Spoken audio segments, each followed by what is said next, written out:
Reincarnation of the Strongest Sword God audiobook by Kevin. Chapter 1. Starting Over. In the dead of night. At Green Bamboo Upper Class Area, Jinhai City, Shi Feng held a folder of documents as he sat silently on the leather sofa. Gazing at the pool outside through the French window, Shi Feng was filled with both frustration and unwillingness. He was the captain of Shadow, one of Jinhai City's top 4 gaming workshops. He had commanded a guild of tens of thousands of people. Even more, he was Jinhai City's famous expert. He was the sword magician. However, now the only thing he could do was drink away his sorrows inside his home. 10 years he had spent in gaming. 10 years he had fought in blood-soaked battles. He experienced countless trials and suffering. Under his leadership, Shadow had successfully established 10 city-states in God's domain. They were finally capable of rivaling the first-rate guilds. However, before he could enjoy any of that endless glory, a single document had turned everything into passing smoke. Once it was gone, it was never coming back. Shi Feng never thought his 10 years of effort would just go to waste. He sacrificed so much just for the game, and yet all he did was pave the way for others to the very end. All of this culminated because he had opposed the decision for Shadow to join the Super Guild, World Dominators. It wasn't even the next day before Lanhua Financial Group gave him their reply. He had to delete his level 200 Sword King, the account he had spent 10 years of blood and sweat on, and to collect his settlement check from the financial department. All he received was 5 million heart credits and a single mansion. When compared to the established 10 city-states inside the money-generating virtual kingdom, it couldn't even be considered a drop in the ocean. Shi Feng thought about how much he had contributed to Shadow. He thought about how his efforts had turned Lanhua groups into a large financial group. Then he thought about how they still threw him away, as if he was no different from garbage. Shi Feng swore he would take revenge for their actions. "I won't just let this go at worst. I'll just start over." Shi Feng's eyes flashed with confidence and resolution. His hands tore the termination contract into little pieces. Grabbing the bottle of wine from the tabletop, he gulped down several mouthfuls. Even if he no longer had his Sword King account, even if he no longer had his team's support, the skills and knowledge he obtained from the game would not betray him. As long as his skills remained, he could still rise once more within God's domain. He could rebuild a virtual kingdom of his own early morning. The sun had just risen. D. The phone alarm continuously rang. Shi Feng woke up resentfully. He helplessly reached for his phone by the bedside. The effects from yesterday's drinking still loomed over him. "Hey, what's up?" "Brother Feng, it's me, Blackie." "You're still asking what's up. Didn't we agree to become professional gamers? Shadow Workshop is recruiting at our school today. Haven't you always wanted to become Shadow's core member?" Shi Feng was slightly confused. Lanhua Financial Group just fired him, so why would he attend Shadow's examination? Brother Feng? Brother Feng? Can you hear me? They're testing at 10 o'clock. If you don't hurry up, you're not going to make it. Blackie, stop joking around. I just got fired from Shadow. Fired? Brother Feng, how much did you drink yesterday? Even now, you're still not awake. How could you be fired if Shadow hasn't even recruited anybody until now? All right, just come quickly. Blackie had cut the call before Shi Feng could respond. When Shi Feng looked at his phone in a daze, he discovered that this old and broken-down iPhone 6 was not his phone. His phone was the latest iPhone 12. Immediately, Shi Feng inspected his surroundings. What met his eyes was a messy room, no larger than 15 square meters. All around there were books on gaming strategies. At a corner of the room above the study table, there was an extremely outdated laptop. Within the wardrobe by the wall, there were clothes messily piled together. Inside the wardrobe, there was a mirror that currently showed a familiar face. Shi Feng jumped up in shock when he saw this extremely familiar face. How have I become young again? Shi Feng immediately walked towards the mirror. Only after looking at the mirror, at the reflection shown on it, over and over, did Shi Feng confirm that he had indeed become young again. He slept in his luxurious and spacious bedroom yesterday, but now he was in this broken-down place after waking up. Not only that, he also had become young again. Shi Feng could still recall some memories regarding this place. He had lived here 10 years ago. For over 6 months, Shi Feng rented this place in reluctance, all so that he could play God's domain while also attending university. Only after he had earned some money in God's domain had he rented a large condominium. Shi Feng thought back to those arduous years. His family circumstances at that time weren't in good shape. For Shi Feng to attend university, his parents had racked up some debts. Even so, Shi Feng's parents still made sure to send him sufficient living expenses every month, taking on the suffering themselves in return. Shi Feng wholeheartedly wanted to change his family's circumstances. However, finding a well-paying job while the streets were filled with university graduates was tremendously hard, so he thought of the highly profitable virtual reality games. Setting professional gamer as his goal, he even bought a virtual gaming helmet, training arduously within the game to improve his skills. During that time, bread and instant noodles became his daily meals. To save money, he had also avoided participating in social gatherings held by his classmates, causing him to become an invisible existence in his class. The boys would look at him with disdain, while the girls would distance themselves from him. Every time Shi Feng went shopping for cup noodles, his wallet would have no more than 10 credits. He did not even dare buy a ham sausage that only cost a single credit. In pity, the female salesperson there had offered him the ham sausage at a discounted price. However, the feeling of his empty wallet made Shi Feng refuse with great reluctance. "Is someone playing a prank on me?" Shi Feng stared at his younger self through the mirror and at the familiar surroundings. Shi Feng couldn't help but shake his head, denying such a conclusion. Even America, as the world's most developed country, didn't have such rejuvenating technology.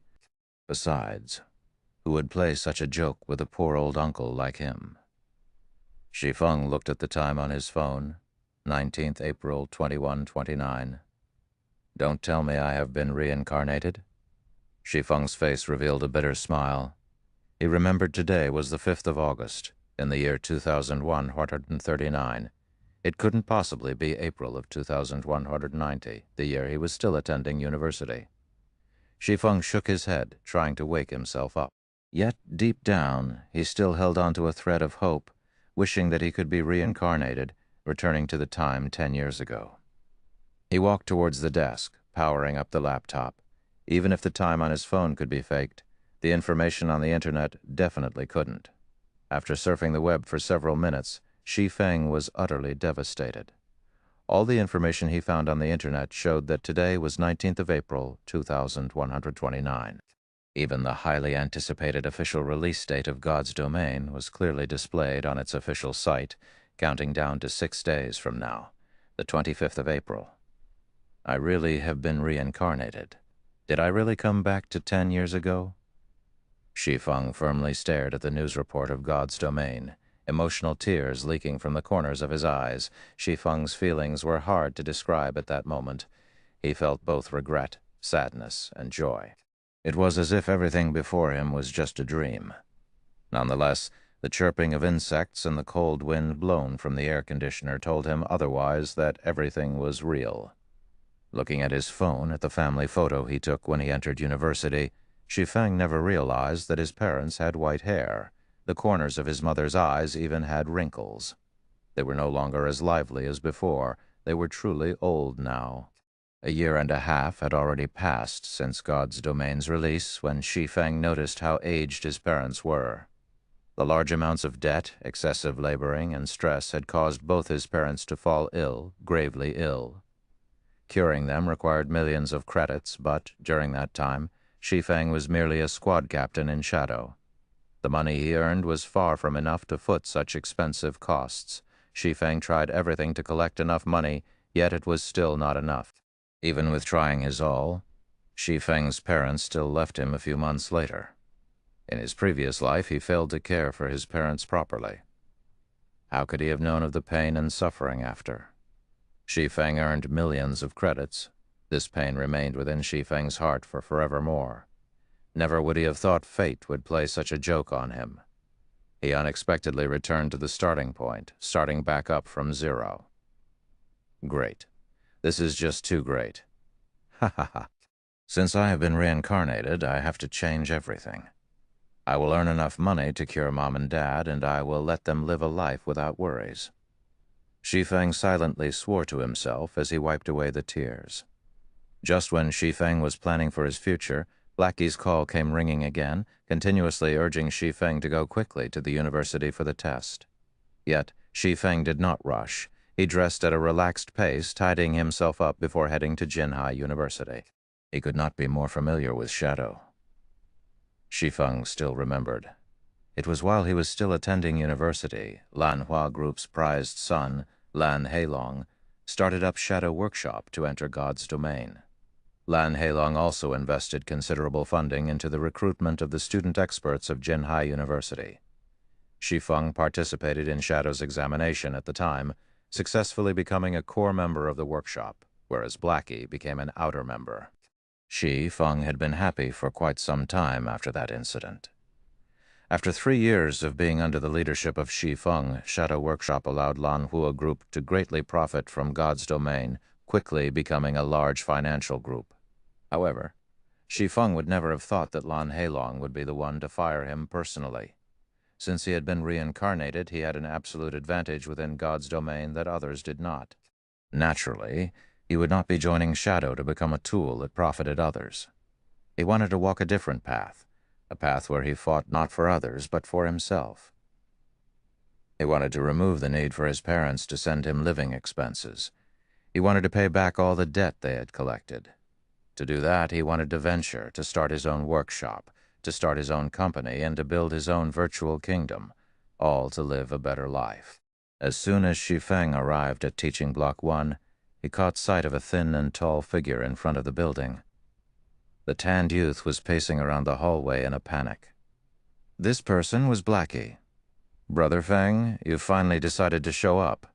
Fortunately, registration hasn't closed yet, so let's hurry in and sign up," Blackie said anxiously after seeing Shi Feng. Shi Feng shook his head seriously, saying, "Blackie, I'm not joining Shadow. I'll be opening my own workshop. Will you join me?" Blackie was someone Shi Feng met in another virtual reality game, and the former had pretty good skills. The two of them had faced many challenges together, and they were no different than true brothers at this point. During their time together working in Shadow, Blackie showed great talent in administration, even though he lacked the talent for gaming. He managed the 100,000 guild members clearly and orderly. If Shi Feng had Blackie's help this time, his plans would be one step further. Yet, he would respect Blackie's decision regardless. It was because Shi Feng had nothing right now, and Blackie's family circumstances were not that well either. Blackie had only chosen to become a professional gamer and join Shadow to earn some credits for living expenses. Blackie blanked at Shi Feng's words, lowering his head in silence. It was just too sudden. Not only that, the Shi Feng that he saw today felt different.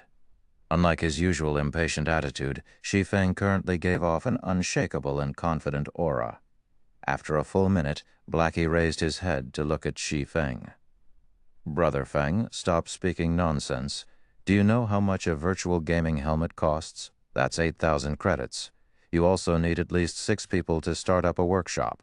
What about the workplace, salary, and everything else? Just the initial startup funds would require 70 to 80,000. There are also the follow-up investments. That's a lot of credits.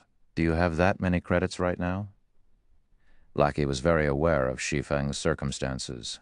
He knew Shi Feng's household wasn't well off, so he wanted to persuade Shi Feng away from this sort of crazy thinking. "You're right. Right now, I don't even have the credits for a God's Domain virtual gaming helmet."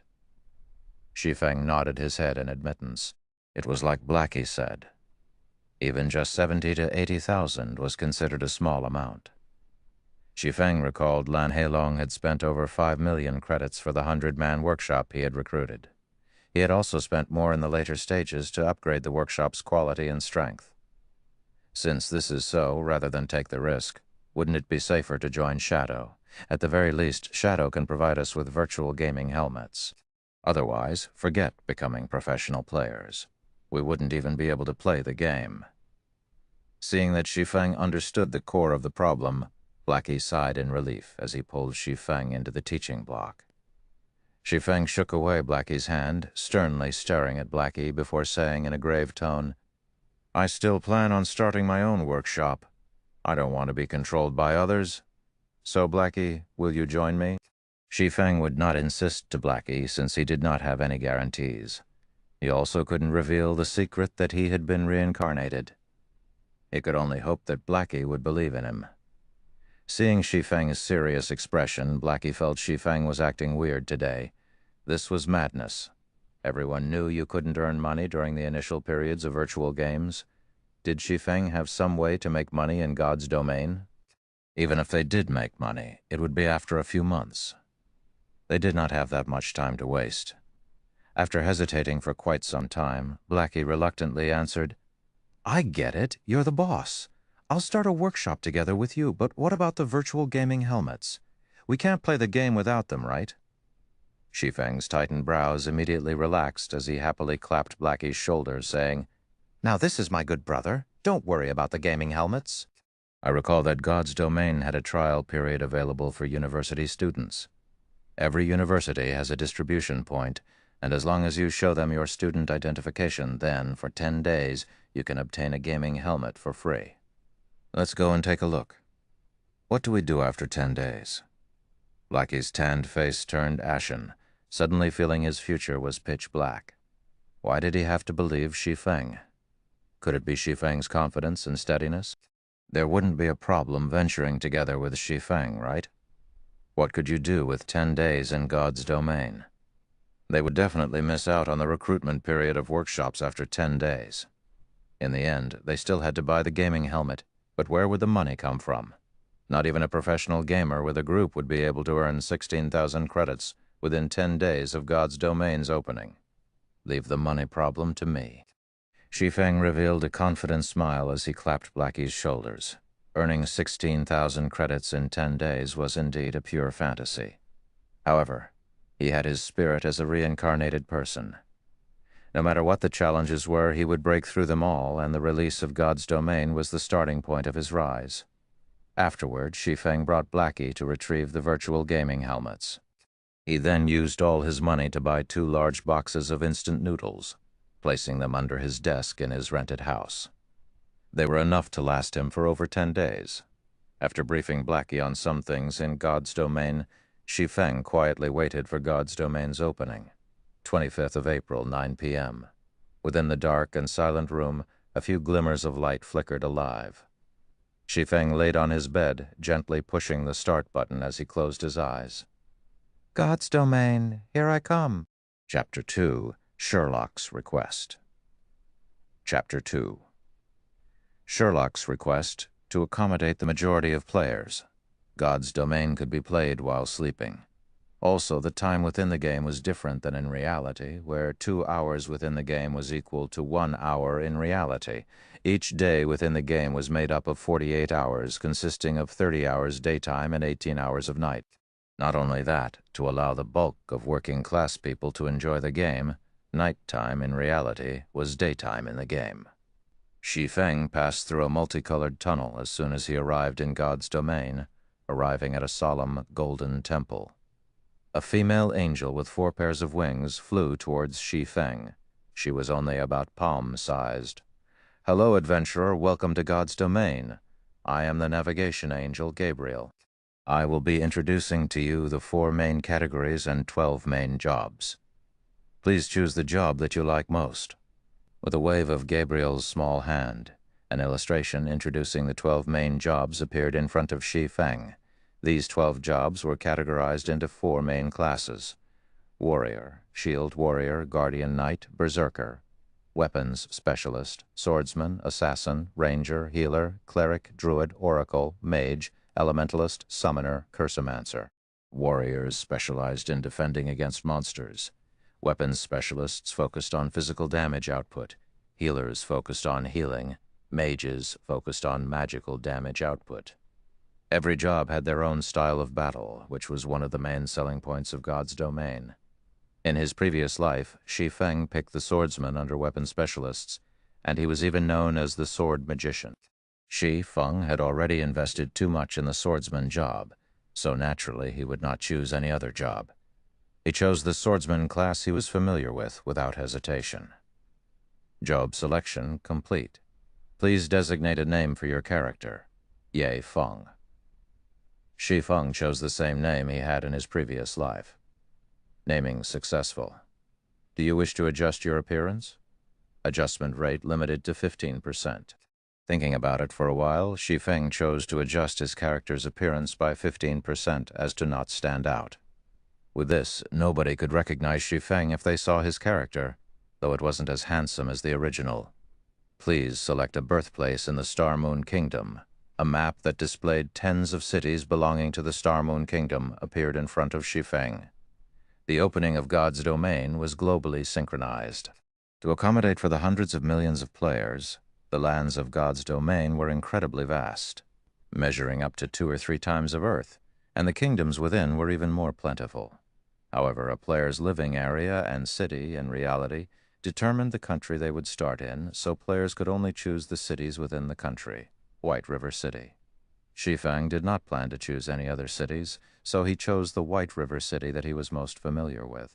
White River City was Star Moon Kingdom's 5th-ranked city. It was an important city in the north of Star Moon Kingdom. There were quite a few workshops that chose to develop there to avoid the struggles between large guilds, city confirmed. Player will arrive in Red Leaf Town of White River City in 3 seconds. We wish you happy gaming. The sight before Shi Feng immediately blurred as he was sent away. Red Leaf Town, the buildings that were chaotically arranged there, had a similar style to the medieval ages. NPCs filled the bustling streets, making them feel as if it was another world. Shi Feng arrived at the front of a church, his new appearance resembling a penniless swordsman. He currently wore a gray novice leather armor, and on his waist hung a novice sword. I still ended up in Red Leaf Town in the end. Shi Feng smiled faintly as he looked at the familiar sight of the small town, confidence welling up within him. At that moment, many players had started wandering around the town speaking to NPCs in hopes of obtaining a trail for a quest. There were also quite a few players that went out of the village, going out to the wilderness to kill monsters. Every one of them was carrying out their tasks as if their lives depended on it, and they couldn't help but wish they could split their time in 2. Shi Feng didn't pay attention to the other players. With a slight wave and touch of his finger, a player's attribute panel appeared before him. Character, Ye Feng, Human-Affiliated Kingdom. Star Moon title, None. Job, Swordsman, Level 0 HP. 110, Physical Attack Power, 13 Defense, 4. Attack Speed, 3 Movement Speed, 4. Attributes, Strength 5, Agility 3, Endurance 4, Intelligence 2, Vitality 2. Free Attribute Points. 4. Weapon Mastery. One-handed sword mastery plus 5. Apprentice rank. Increases one-handed sword damage by 5%. Two-handed sword mastery plus 5. Apprentice rank. Increases two-handed sword damage by 5%. Free mastery points, 0.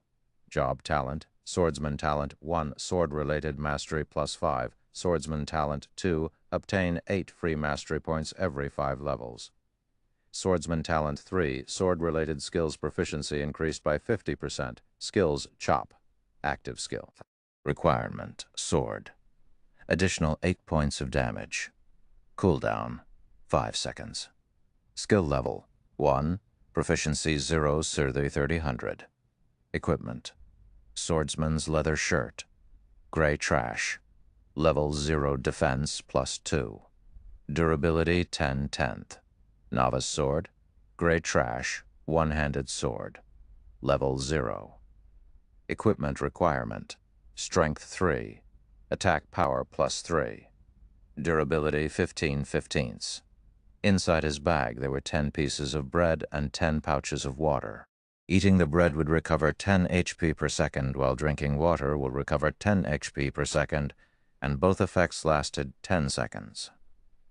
Every swordsman started with the same attributes, the only difference being the allocation of the free attribute points. Each player could obtain 4 free attribute points with each increase in level. With each rise in level, the different ways players use these points would result in their own unique style. Strength increases physical attack power and the weight behind each attack. Agility increases attack speed and movement speed. Endurance increases maximum HP and stamina. Intelligence increases magical attack power and maximum MP, and vitality increases the recovery rate of MP and HP. Every job places emphasis on different attributes. As swordsmen belong to the physical damage jobs, most people would prioritize strength. In his previous life, Shi Feng also made such a choice, adding 2 points to strength, 1 point to endurance, and 1 point to agility for every level. It was a very ordinary and commonplace choice. However, Shi Feng did not plan to do so in this life. Without hesitation, Shi Feng clicked on the plus sign, plus for agility, placing all 4 free attribute points into it. Shi Feng's agility increased to 7 points, his attack speed changing to 4 and movement speed to 4. This method of point allocation was something not even assassins, who were widely known for their high agility, would do. They would prioritize strength first, as more damage meant an easier time leveling up. Unfortunately, Shi Feng didn't think that way. For melee jobs, agility was the best choice at the early stages of God's domain. This was kept a secret, only being discovered several weeks after God's domain's opening. When it was finally made known, countless melee players couldn't help but hammer their chests in regret. After adding the attribute points, Shi Feng took a look at his surroundings. Only a while had passed before another large group of players were sent here. Green rhombus-like symbols belonging to players filled the air of the central plaza, blocking out the yellow symbols belonging to NPCs. Such a situation made looking for an NPC an even greater challenge. Die, die, die! Shi Feng's voice communication rang, the caller's name showing Black Cloud. It was Blackie calling. Brother Feng, I chose Cursomancer and was sent to Falling Moon Town. Where are you? Now that he had entered God's domain, Blackie was extremely excited, itching to start his journey quickly. I'm in Red Leaf Town, not that far from Falling Moon Town. I'll help you level up, so come to Red Leaf Town.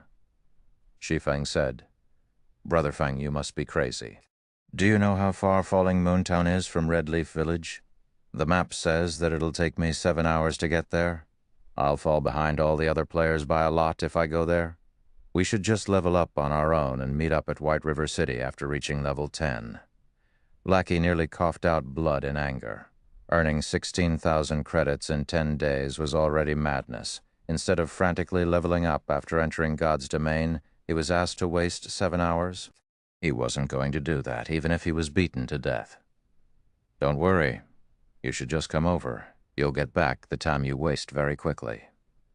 Shi Feng said dully. When Blackie heard Shi Feng's confident tone, he asked excitedly, Brother Feng, could it be that you have a beta tester's information? God's domain had invited quite a few people to test the game before it opened, and these people were called beta testers. These beta testers could get a hold of first-hand information for God's domain, and, although changes would be made to the game, the beta testers would most definitely know more than regular players.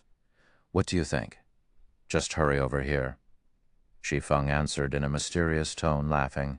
Hearing Shi Feng's words, Blackie knew Shi Feng had reliable information, and he couldn't help but get excited, saying, Okay, wait for me, Brother Feng. I'll go there right this instant. Ending Blackie's call, Shi Feng walked towards a small dark alley of the town. There were hundreds of NPCs in Red Leaf Town. However, NPCs that gave quests only numbered in the tens, while hidden quests numbered 5, and unique quests numbered only 1. A unique quest would no longer be available once completed by a player. The unique quest in Red Leaf Town was only discovered 2 months after God's domain's opening, and it had caused a sensation throughout the entire White River City the last time. As the quest was unique, the lucky player revealed the method to obtain it, earning the envy of many players. Unfortunately for them, the quest was no longer available, even if they wanted to do it. Of course, Shi Feng wouldn't let this unique quest go in this life. Shi Feng arrived at the dark alley filled with beggars in tattered clothing. The beggars were like wolves discovering fresh meat when they saw Shi Feng walking over. quickly surrounding him as they begged for food. There was once a player who had given these beggars a lot of food. These beggars would ask for items after having their fill, and they would ask for more expensive items after each time. The player had agreed to all their requests, consecutively fulfilling more than 10 of their wishes. Unfortunately, the beggars gave absolutely nothing in return, causing the player to nearly pop a vein, becoming a joke for others. "Get lost," Shi Feng yelled as he pulled out his novice sword, causing the powerless beggars to quickly hide away. Shi Feng walked to a corner after the beggars dispersed. A vagrant, middle-aged man was lying there. There wasn't much of a difference between the man and the other beggars, but if there were one, it would be the man's unyielding integrity, as he was the only one not begging for food. "Do you need any help, sir?" Shi Feng formally asked the man. "Can you give me some food?" "It's been 5 days since I've last eaten," the male beggar responded. Shi Feng smiled faintly, seriously saying, "Unfortunately, sir, I cannot agree to your wish." A normal person would probably spew blood out in anger if they heard such a reply. However, this beggar merely let out a sigh, no longer saying a word. "However, if you are willing to pay an appropriate price, I can give you the food you need," Shi Feng said. The beggar lifted his head and looked at Shi Feng, his eyes carrying a hint of anticipation as he said, "If I had the money, I would definitely be willing to pay this cost, but right now I have nothing. Although, if you are willing to help me, I will pay you a sufficient price." "Are you willing to help me? May I ask what you want me to do?" Shi Feng questioned. The beggar said seriously, "Please help me kill the mayor of Red Leaf Town, Cross." Even though Red Leaf Town was just a small town, the town mayor was still a level 15 elite. There were also level 25 guards by his side. Aside from that, killing an NPC would result in being arrested. Killing the mayor was, without a doubt, a crazy action, and no player would believe this was a quest. As this was no different than telling players to commit suicide, nobody would agree to such a damnable request. "All right, I promise you." Shi Feng unhesitatingly agreed with a smile. System, unique quest, Sherlock's request accepted. Quest details: kill Cross, the mayor of Red Leaf Town, and bring the mayor's insignia back to Sherlock. Players must not exceed level 10. Shi Feng turned around and headed towards the town hall, the place where the mayor was staying at, after receiving the quest Chapter 3, Lonely Snow. Chapter 3, Lonely Snow. Shi Feng walked on the path towards the town hall, crowded with people. The less than spacious road was filled with players. They were conversing with the NPCs, taking the chance to obtain a quest. Such a scene gave one a feeling of arriving at a market. Unfortunately, it was not an easy task obtaining a quest in God's domain. The main reason being the NPCs had high intelligence, giving them the capability to hold one-to-one conversations. Also, players must watch what they say or risk being given the cold shoulder by the NPCs. And there was a tide of players as competition. Obtaining an easily found normal quest was truly difficult. After more than 10 minutes since God's domain started, there had yet to be a single player within Red Leaf Town to receive a normal quest. In comparison, Shi Feng's advantage as a reincarnated person was truly great. Not only has he received a quest, but it was a unique quest, albeit a slightly damnable one. However, a unique quest's reward was incredibly generous. Even top-tier players who had played God's domain for a month would drool at the reward of this unique quest. As a person who had been reincarnated, Shi Feng had the experience of leading thousands of people while he was in Shadow Workshop. They had even built 10 city-states. The amount of information on God's domain that was within his grasp far surpassed what the average player knew. It was especially true when it came to strategies on leveling up and earning money. These were the must-have essentials for a workshop with thousands of players to grow in strength. Now that he had been reincarnated and was playing God's domain again, Shi Feng wanted to use this information to accumulate a significant amount of advantages. It was all to build a better foundation for his future development, so naturally he would not be imitating the average player, wasting hours on the streets just to fight over a single, normal quest. Even more so, he would not be emulating those skilled players using their refined techniques to kill monsters in the wild, because, at this moment, There were probably more players than monsters in the wild. What Shi Feng wanted to do was to avoid these piles of players, hence why he chose the unique quest which had an absurd difficulty. However, completing this quest required money, something Shi Feng did not have right now. Every player would receive 10 copper coins at the start of the game. Although it was not enough to buy a weapon or equipment, purchasing HP or MP replenishing refreshments was not a problem. When Shi Feng arrived at the front of the 2-storied town hall, he was met with a scene of hundreds of people queuing up into a long line. Regardless of which game it was, the village head or town mayor was unquestionably a target to receive quests from. Naturally, no player would let this chance go. "Hey, newcomer, queue up if you don't want to cause a public outrage." From within the queue, a simple and honest-looking male warrior looked at Shi Feng. The warrior held up his hand, pointing towards the back of the line of people. "I'm not here to receive a quest," Shi Feng said indifferently as he looked at the long line in front of the town hall. Compared to the other locations, this place had great order and efficiency. Although it would take more time to receive a quest, it was much better than some who could not receive one at all. The male warrior cautiously looked at Shi Feng. Everybody was frantically trying to receive a quest right now, but there was someone who actually said that he wasn't interested towards it. Not even a ghost would believe that. "I'm honestly not here to receive a quest." Shi Feng looked at the male warrior, seeing the person's hostile eyes and how he thought Shi Feng had wanted to jump queue.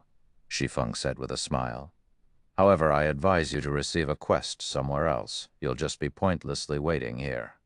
"Why would it be pointless?" There were already a few people who came out after receiving a quest. After determining that Shi Feng had no intention to jump queue, the male warrior let out a sigh of relief. He had already been in the queue for over 10 minutes now, and he definitely would not want someone to cut in line. However, hearing Shi Feng's firm tone made him curious as to why he would be waiting for nothing. Shi Feng smiled but did not elaborate. Instead, he changed the topic, saying, "Seeing as you're not a bad person, I'll point you towards a brighter path. Kill mobs in the fields. You'll have a better future than remaining here." "I'm not going. There are too many monsters in the wild, and I can't compete with those other people." "This place is still better," the male warrior shook his head. He was not an idiot. At this moment, there were definitely tides of people out in the field area. With just his skills, he probably couldn't even snatch a monster, so he was better off just waiting here. "That's because you went to the wrong place. If you go somewhere with few monsters, naturally, there wouldn't be anybody to compete with you. Compared to the areas packed with both players and monsters, the leveling efficiency there is several times better. Not only that, the respawn rate of the monsters there is slow, so a single person could easily handle themselves," Shi Feng said with a smile. "Is there really such a place?" The male warrior was excited after listening to Shi Feng. He was extremely interested in such a location.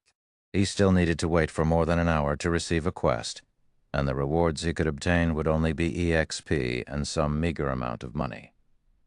If he could grind on monsters for an hour unhindered, the EXP he could obtain would far surpass that from the quest. Of course there is.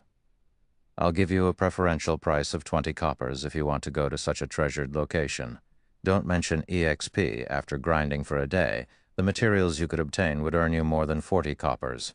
If you're lucky, you could make a ton more if a piece of equipment drops." Shi Feng walked closer to the male warrior, whispering into his ears. "You're not tricking me, right?" The male warrior looked at Shi Feng with hesitation in his eyes. If there was such a treasured location, he could definitely surpass the other players by a lot, but 20 coppers was not a small amount. The monsters in God's domain rarely drop money or equipment, so copper coins were incredibly precious. "If you don't believe me, you can pay 10 coppers up front first. You'll know just from trying after you arrive at the spot. If it's true, you can then pay me the other 10 coppers. I'm only telling you this because I see that you're a good person. Just forget it if you don't believe me." Shi Feng turned and left after saying his piece. Shi Feng wouldn't be doing this if he didn't lack money. At worst, he'll just use some other method to earn money. Just after walking a few steps away, Shi Feng was stopped by the male warrior. "Expert, hold on a moment. Let's talk about it, all right?" Isn't it just a deposit of 10 coppers? Here, take it. I trust that an expert like you won't trick me. The male warrior revealed an honest smile, resolutely trading 10 coppers to Shi Feng. Seeing your performance, I'll give you a good location. Although this place is slightly far off, there is only a single mage-type level 0 green gnome. It has low defense and a quick respawn rate. Chances are also greater of money dropping. A berserker would be great at killing there. Shi Feng gave the warrior a good grinding location after happily receiving the 10 coppers. The male warrior was relieved when he noticed how familiar Shi Feng was with the wild monsters, even to the degree of knowing the amount of money dropped. He never imagined he would be so fortunate as to meet an expert of God's domain, and not just any expert. Shi Feng might even be a beta tester. The male warrior became even more excited as he thought of this possibility. Brother expert, do you know a location that drops skill books for berserkers? It's really hard to fight against mobs with only a single skill. The male warrior was more fond of Shi Feng now, even treating Shi Feng as his superior. It's fine if you want to know, but it'll cost you 2 silvers, Shi Feng smiled. Who would give out such valuable information after only a short conversation? Shi Feng would not, unless there was money involved, of course. The male warrior paled when he heard the price. 2 silvers equaled 200 coppers. Not even the average guild would have that much money. Expert, let's add each other as friends. I'm Lonely Snow. I'll contact you again once I've saved up enough money. The male warrior sent Shi Feng a friend request. All right. Shi Feng accepted Lonely Snow's request. Then I'm off to fight mobs, brother expert. I'll mail you the 10 copper immediately after I've saved up enough.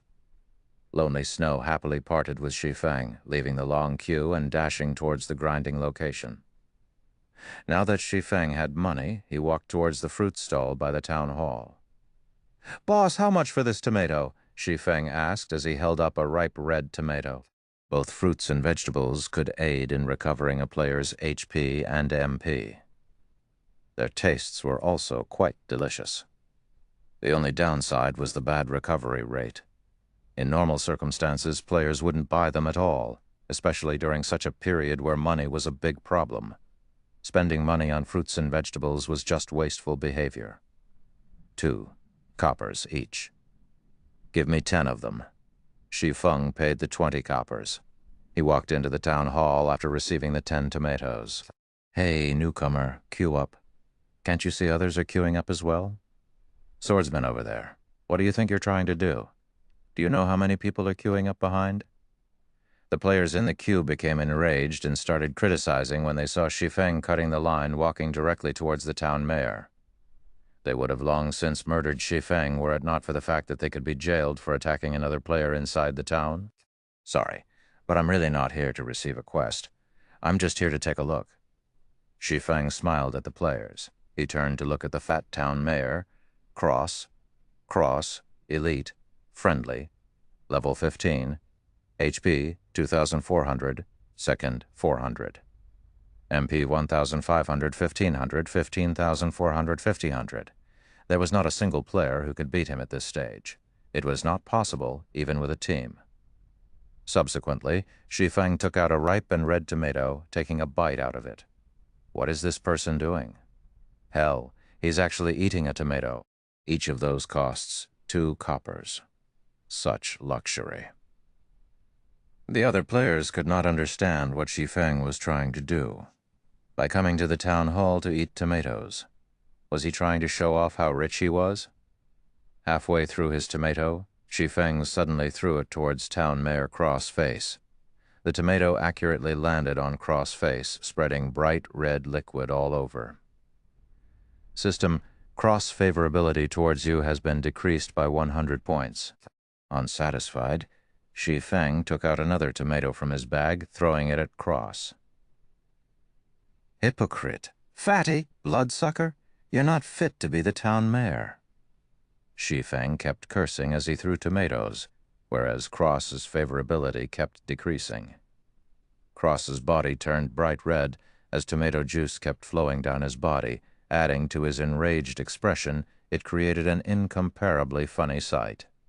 However, nobody within the town hall was laughing. It was exceptionally quiet. All of the players became slack-jawed and dumbfounded at Shi Feng's actions. Just after 20 minutes since God's domain's opening, there was a player that dared to actually attack an NPC, and not just any NPC. He was attacking the leader of a town, the boss of the beginner's area. This person was insane. Wasn't he afraid of being jailed until his death? Did he no longer want to stay in Red Leaf Town? Even taking your revenge on society shouldn't be done in such a way? Just when the other players were expecting the guards to detain Shi Feng or for the town mayor to kill off Shi Feng in a rage, none of these things actually occurred. None of the players knew that insulting an NPC was not considered an attack. Hence why neither the guards nor Cross attacked Shi Feng. Shi Feng's actions would only lead to the NPC hating him to the bones, and he could forget receiving quests from the NPC in this lifetime. As Shi Feng's last tomato landed on Cross's face, Cross favorability fell towards hostile. Cross level became question marks, and the yellow marker above him quickly turned to crimson red. Damnable insect, I'll send you down to hell. The bright red cross roared loudly as he rushed at Shi Feng. Chapter 4. The Sensation Caused by Death. Chapter 4. The Sensation Caused by Death. Town Mayor Cross's furious roar reverberated throughout the entire town hall with a high speed. Cross instantly arrived in front of Shi Feng, his fist stretching out towards Shi Feng. The other players were currently reveling in Shi Feng's misfortune, taking the chance to gauge Town Mayor Cross's strength. Cross was a level 15 elite, and a single slap from him was enough to swat the current players to death. However, Shi Feng was foolish to the degree of actually angering the mayor. Not a single person in the entire Red Leaf Town could save him now. He would be jailed until he was on his deathbed, or he would be chased out of Red Leaf Town. However, Shi Feng's surprisingly calm attitude puzzled the other players. Was he already prepared for death? When Cross was about to hit Shi Feng, the stationary Shi Feng finally moved. Like a hunter waiting for his prey, Shi Feng immediately unsheathed his novice sword. With swift motions, he used the sword to defend his body. Peng! Cross fist landed on the novice sword, sending Shi Feng's entire person flying.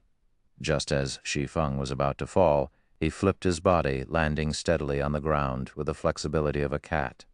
However, his HP had instantly decreased by 84, and the novice sword in his grip trembled uncontrollably. The sword's durability had even reduced by 1 point. The weapon would become useless once its durability dropped to 0. Sigh. All the players drew in a cold breath. Seeing Shi Feng's troublemaking, they had initially thought of him as a mere rookie. However, after Shi Feng's recent performance, anybody with a discerning eye could tell he was a very skillful person. Even if Cross had low physical damage as a mage, as a level 15 elite, he could still kill any of the current players in a single strike. Yet, Shi Feng was alive. He had used his weapon to block the attack, reducing the damage to a minimum. He's clearly a mage, and yet his strength and speed are truly shocking. Shi Feng silently marveled as he had looked the lamenting novice sword in his grip. Fortunately, he had added all his points to agility, increasing his attack speed to 4. Otherwise, he would surely be dead by now, having to start his quest all over again. Die, insect. After failing his strike, Cross was further enraged. Suddenly, his clothes were ripped apart, revealing a body covered in pitch-black fur. Cross had turned into a werewolf with sharp fangs. Every player was shocked at this moment. Never would they have thought the mayor was an evil werewolf. Cross arrived at Shi Feng's back in an instant, raising his bright snowy claws and slashing them at Shi Feng's heart. However, Shi Feng revealed a cold grin, even though he only had 16 HP remaining. Cross' claws suddenly stopped. They were only a few centimeters away from dealing with Shi Feng. Unfortunately, Cross was hit by a level 25 guard's charge, entering a fainted state for 1 second. Shi Feng took this chance to quickly move away. Just when Cross was about to rush Shi Feng after awakening, he was interrupted once more by another guard. Both of the guards were level 25 warriors. Although neither of them was elites, the damage they dished out was relatively high. A charge, coupled with a normal attack, had quickly taken 300 HP away from Cross. Two guards had taken away a total of 600 HP, causing Cross's HP to fall to 1,700 in an instant. As expected of the guards, their attack power sure is high. Shi Feng chuckled as he looked at Cross' sorry state. Guards were the protectors of the town.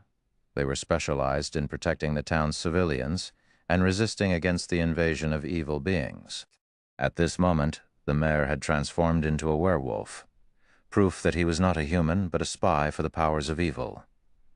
The guards would naturally not let him go, killing him as if he were no different than the monsters in the wild. On the surface, the conditions of Sherlock's request seemed harsh. In reality, however, players only needed to actively attack the mayor, subsequently surviving the mayor's first strike. Afterward was just smooth sailing. The guards would handle the rest after the mayor revealed his true self. In Shi Feng's previous life, the reason this unique quest could shock the entire White River City was because the town mayor was a spy for the forces of evil.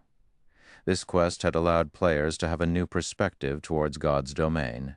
The NPCs were not entirely reliable, as they might be one of the forces of evil in disguise. Simultaneously, the player who completed the quest had shocked everyone with his method of baiting the town mayor. The player had racked his brain to complete the quest, and naturally he wanted to show off his efforts by revealing his strategy. Now, though, it was being taken advantage of by Shi Feng. As such, Cross was now being attacked by the two guards. Although the damage dealt by the guards was very high, Cross's target had never shifted away from Shi Feng.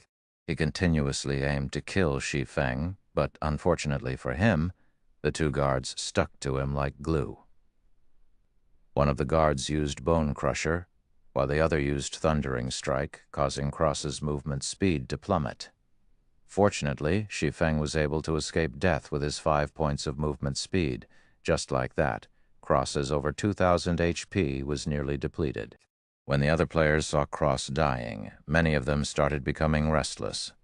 They wanted to land the last strike on the mayor. They did not understand why the guards were attacking Cross instead of Shi Feng, but a town mayor who was also a level 15 elite. If he died, he would definitely drop some great items. Hiding someplace far away, Shi Feng smiled in disdain in regards to their thoughts. Was the town mayor someone they could have ideas about? Although the mayor had become one of the forces of evil, this was only a part of the quest's plot. In the eyes of the other players, the mayor was still in a friendly state. It was not possible to attack the mayor at all. When Cross only had 100 HP remaining, all the other players started moving. All of them simultaneously rushed towards Town Mayor Cross. All of them wanted to give the final strike, snatching away the dropped items. Seeing that Cross was only a hit away from death's door, Shi Feng, too, dashed out. Unfortunately, Cross still died under the guard's blade in the end. Not a single one of the players was able to strike at Cross. Although Shi Feng could attack, he did not want to risk it.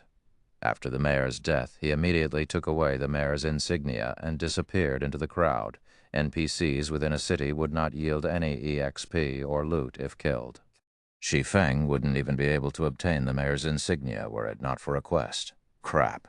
The system's bugged. Why can't I attack the mayor? I want to complain. Why didn't the mayor drop anything after death? Some of the rookie players resentfully complained. A level 15 elite had died before their eyes, yet they did not obtain a single advantage. They simply could not accept it. Moron. Don't you know you have a friendly relationship with the NPC? Players can't attack an NPC with a friendly relationship. If you don't even know such common knowledge, why bother playing God's domain? After ridiculing the rookies, the competent players searched for traces of Shi Feng. A player who could kill the town mayor in such a way was definitely an expert, someone they should associate with. However, they could not spot Shi Feng, even after looking for a long time. They also did not know his name. They could not help but secretly feel pity. Meanwhile, news of Town Mayor Cross' death spread throughout Redleaf Village, creating a sensation amongst all the players. At this phase of the game, where players were still worrying over grinding monsters for levels, the leader of a town was toyed to death so simply. This was just too mind-blowing. Not even 30 minutes since God's domain's opening, a news thread appeared on the official site's forums. Mysterious swordsman kills off level 15 elite, Red Leaf Town mayor. The leader of a town was actually a werewolf in disguise. Exactly what kind of game is God's domain? This news thread instantly caused a sensation amongst the players. It only took a moment for the number of clicks to the page to go past 10 million. Everyone became interested with this mysterious swordsman. Unfortunately, they could not contact the person since nobody knew his name. By now, Shi Feng had already arrived at the dark alley. "Mr. Sherlock, this is the mayor's insignia that you requested." Shi Feng passed silver-colored mayor's insignia to the beggar, Sherlock. With the quest's completion, bad news came to both the players who had already received a quest and for those who were currently trying to receive one from the mayor. This was because Cross would not respawn. They would have no place to submit their quest even if it was completed. Red Leaf Town would also no longer have a mayor, though Shi Feng could care less about that. Thank you so much. I have finally attained revenge for my friend. These things should be of help to you." Sherlock passed Shi Feng a delicate little box. Subsequently, Sherlock took the mayor's insignia and left the dark alley. System, unique quest, Sherlock's request completed. Rewarding 2,000 EXP, 20 free mastery points, 1 luxurious ornament box. With a hua sound, Shi Feng became level 1, and he was only 1,000 EXP away from level 2. Shi Feng's level became Red Leaf Town's top one, only 30 minutes after the start of God's domain. In normal circumstances, the average player required 1,000 EXP to rise to level 1. Such an amount required at least 6 or 7 hours of grinding monsters, as each level 0 monster only gave 3 EXP. Time was also needed to look for monsters, to recover, and so on. Factoring in the massive amount of players at the start of the game that was fighting over monsters, taking over 10 hours to arrive at level 1 could be considered average. Why is the unique quest's reward so generous? Was it because I completed it at level 0? Shi Feng became slightly uncertain, but he was still delighted with such rewards. In his previous life, the rewards posted were not as luxurious. Although the amount of EXP was the same, the number of free mastery points was not. The other person only received 10 points for it, as well as a delicate ornament box, while Shi Feng received 20 points and a luxurious ornament box. Free mastery points were extremely precious in God's domain. Rarely would a quest award 3 to 5 points. This unique quest had awarded 20 points. Hopefully, it won't let me down. Although it isn't a delicate ornament box, it is still the better luxurious ornament box. It should come out. Shi Feng carefully held the ornament box, a nervous gulp coming from his throat. Slowly, he opened the box.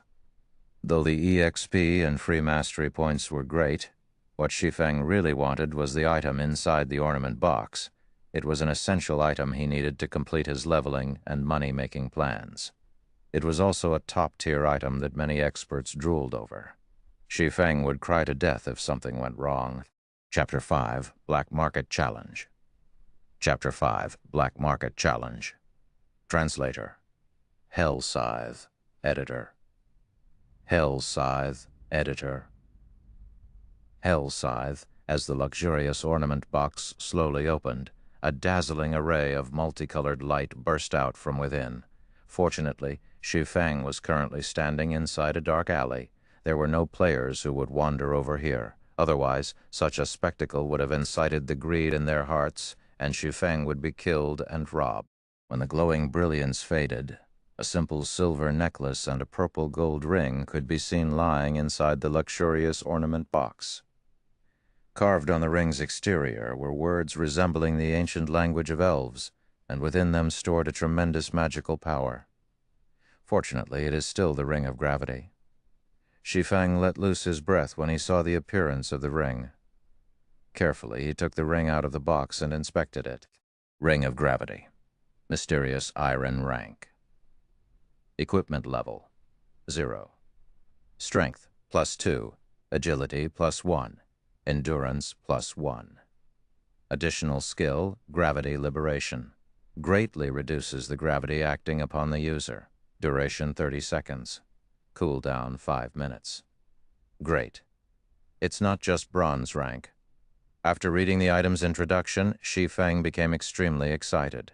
The situation was far better than he had expected.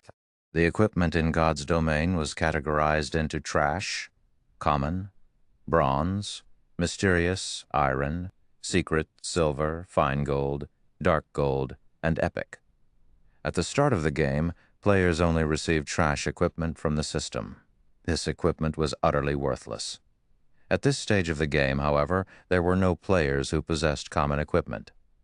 While you could buy common equipment in large cities, the prices were costly. As for bronze ranked, those were extremely rare, and they also came with additional attributes. Mysterious iron equipment, however, only dropped from bosses, and, needless to say, they were even more precious. In Shi Feng's previous life, the ring of gravity obtained by the player was only bronze ranked. It gave only an additional 1 point to strength. The skill, Gravity Liberation as well, only lasted for 15 seconds. It was a surprise to Shi Feng that completing the quest at level 0 would earn him a mysterious Aeron Ring of Gravity. As for the necklace, it was just a gray item. NPC merchants coveted these items, and they were willing to buy them at high prices. After wearing the Ring of Gravity, Shi Feng added the 4 free ability points that came from leveling up all into agility. Shi Feng's agility rose to 12 points, his attack speed to 5 points, and his movement speed to 6 points. He could almost rival a pure agility assassin of the same level now. My agility will reach 20 points after rising to level 3. At that time, I can unlock the hidden basic skill of the agility system. Shi Feng looked at his attribute panel in anticipation. Shi Feng moved his body, feeling it become a lot livelier than before. He wouldn't be in his previous sorry state if he were to face off with Town Mayor Cross right now. If his agility reached 20 points, the condition of his body would become even greater after activating the basic skill, fast and nimble. It could even rival against those Wulin experts depicted in wuxia novels. Afterward, Shi Feng added 15 of the free mastery points towards his one-handed sword mastery, keeping the remaining 5 points for future use. With his one-handed sword mastery, now at a total of 20 points, Shi Feng advanced from apprentice to basic swordsman, and the additional damage dealt by using a one-handed sword increased to 10%. He was still 30 mastery points away from advancing to an intermediate swordsman. Regular attacks were only the basics for a swordsman. If one wanted to become an expert with the sword, skills were a must-have. The more, the better, as this would create more flexibility when in battle, thereby allowing the swordsman to dish out greater damage. Shi Feng was both an expert of the sword and a person who had been reincarnated. Now that he had a special tool such as the Ring of Gravity, he needed a large amount of swordsman skills to display the true potential of a swordsman. He could then level up at a fast pace. Otherwise, it was impossible to increase the efficiency of killing monsters by relying on normal attacks. I recall there being a black market challenge in Redleaf Town's trade area. Players who cleared the challenge for the first time would be able to obtain a skill book for swordsmen. Most skill books dropped from monsters around levels 3 to 5, and their drop rates were pitifully low. At this stage of the game, there were still no players capable of grinding those monsters. It would be a big waste of time if Shi Feng wanted to obtain the other skill books for swordsmen. He also did not have the time for it. So the Black Market Challenge was the only way for Shi Feng to quickly obtain a skill book in Redleaf Town. Trade area of Redleaf Town, shops filled both sides of the street. There were pharmacies, smithies, bars, and more. It was extremely flourishing, just like a small market. However, the current trade area wasn't as lively as it should be. It hasn't been long since God's Domain started its operation, so most players were busy leveling up instead of enjoying what God's Domain had to offer. As a result, there was only the minority of lifestyle players staying here. They were here to learn auxiliary jobs such as enchanter, forger, pharmacist, chef, engineer, alchemist, etc. Buying herbs at a high price, contact me directly if you have any. Buying ores, rip-offs can stay away. Sincerely buying high-ranking equipment. Price is negotiable. Willing to pay with credits. Many logistics staffers of workshops and guilds had set up a small stall by the roadside of the trade area. They were mainly here to buy items and equipment. Shi Feng quickly headed towards a 2-storied building without halting. High-ranking gnomes guarded the building, and above the building read Black Market. This place was the dark side of Red Leaf Town, and it was a place of entertainment built by the greedy gnomes. The gnomes' auction house could be seen just after entering the Black Market. Going down along the basement staircase led to two empty fields. One was the battle arena, while the other was the field for the challenge race. At the moment, several players were standing in front of the field. They were receiving the gnomes' challenge. "Good luck. You have to succeed this time. Good luck. Stomp those gnomes." A few players were currently cheering with all their might for an assassin player that stood on the field. Their reddened eyes made them look no different than crazed gamblers. The challenge race could be considered a testing grounds for a player's capabilities. Once a player entered the trial grounds, all their attributes would be fixed at 10 points, their skills disabled, and their equipment rendered useless. Within the 30 yards long and 10 yards wide field, players were only allowed to block or dodge the incoming shots from the gnomes' muskets. A victory would ensue once players arrived at the finishing point. The gnomes gave out 3 ranks of challenges: copper prize, silver prize, and gold prize. After a challenge was completed, there would be a 3-day cooldown. There was a fee of 5 coppers for the copper prize, 5 silvers for the silver prize, and 5 gold for the gold prize. Naturally, the higher ranked the challenge, the greater the prize. There was even the chance of obtaining a dark gold equipment. However, if a player obtained the first clear for the challenge in Red Leaf Town, the reward of copper prize may be comparable even to the silver prize. In Shi Feng's previous life, this first clear was obtained by a swordsman named Fierce Gale, and the person had received a rare skill book for swordsman. After a short while, the assassin on the field was struck. His body lay at the 20 yards mark, still 10 yards away from the final point, despicable. Just a little bit more. "Do you guys still have money? I'll definitely clear it the next time," the male assassin said after reviving from the field. A male cleric shook his head, saying, "Boss Stabbing Heart, the 5 of us have already given you all our money. We don't have any more." By the side, Shi Feng shifted his sight towards the assassin. He was shocked after hearing the 2 words, "Stabbing Heart." The person's body was covered in black clothing. He had a short and skinny stature, just like a monkey. Shi Feng could hardly believe that the monkey in front of him was Stabbing Heart, the assassin who ranked at number 10 on Star Moon Kingdom's assassin leaderboard. The assassin named Stabbing Heart shifted his gaze onto Shi Feng. After sizing Shi Feng up, his eyes revealed a gaze as if they had just found prey. With a smile, he walked up to Shi Feng and said, "Nice to meet you, friend. I'm Stabbing Heart, assassin squad leader of the Assassin's Alliance. Lend 5 coppers to me, and I'll return 20 coppers to you tomorrow. How about it?" Stabbing Heart was just 10 yards away from the final point this time, so he was unwilling to accept defeat. He had already figured out some of the challenge's patterns. He would be able to clear it if given another chance. Hence, he thought of using his guild's name to shock and awe Shi Feng into lending him 5 coppers. The Assassin's Alliance was a large guild that was well known in the world of virtual gaming. Any veteran gamer would know this name. Someone capable of becoming the squad leader for assassins was definitely a great expert, a figure that was respected by many players. Instead of lending, the average player would definitely just give the 5 coppers to gain some favors. 5 coppers, is it?" After some thinking, Shi Feng answered, "I can lend you the 5 coppers, but you have to pay back 50 coppers tomorrow." Stabbing Heart was surprised. He was Stabbing Heart, the Assassin's Alliance's famous assassin squad leader. However, Shi Feng's uncourteous reaction was completely different than what he had imagined it would be. Could Shi Feng be a rookie gamer? Seeing Stabbing Heart staying silent, Shi Feng asked, "Still borrowing?" "I'll borrow." Stabbing Heart wanted to weep.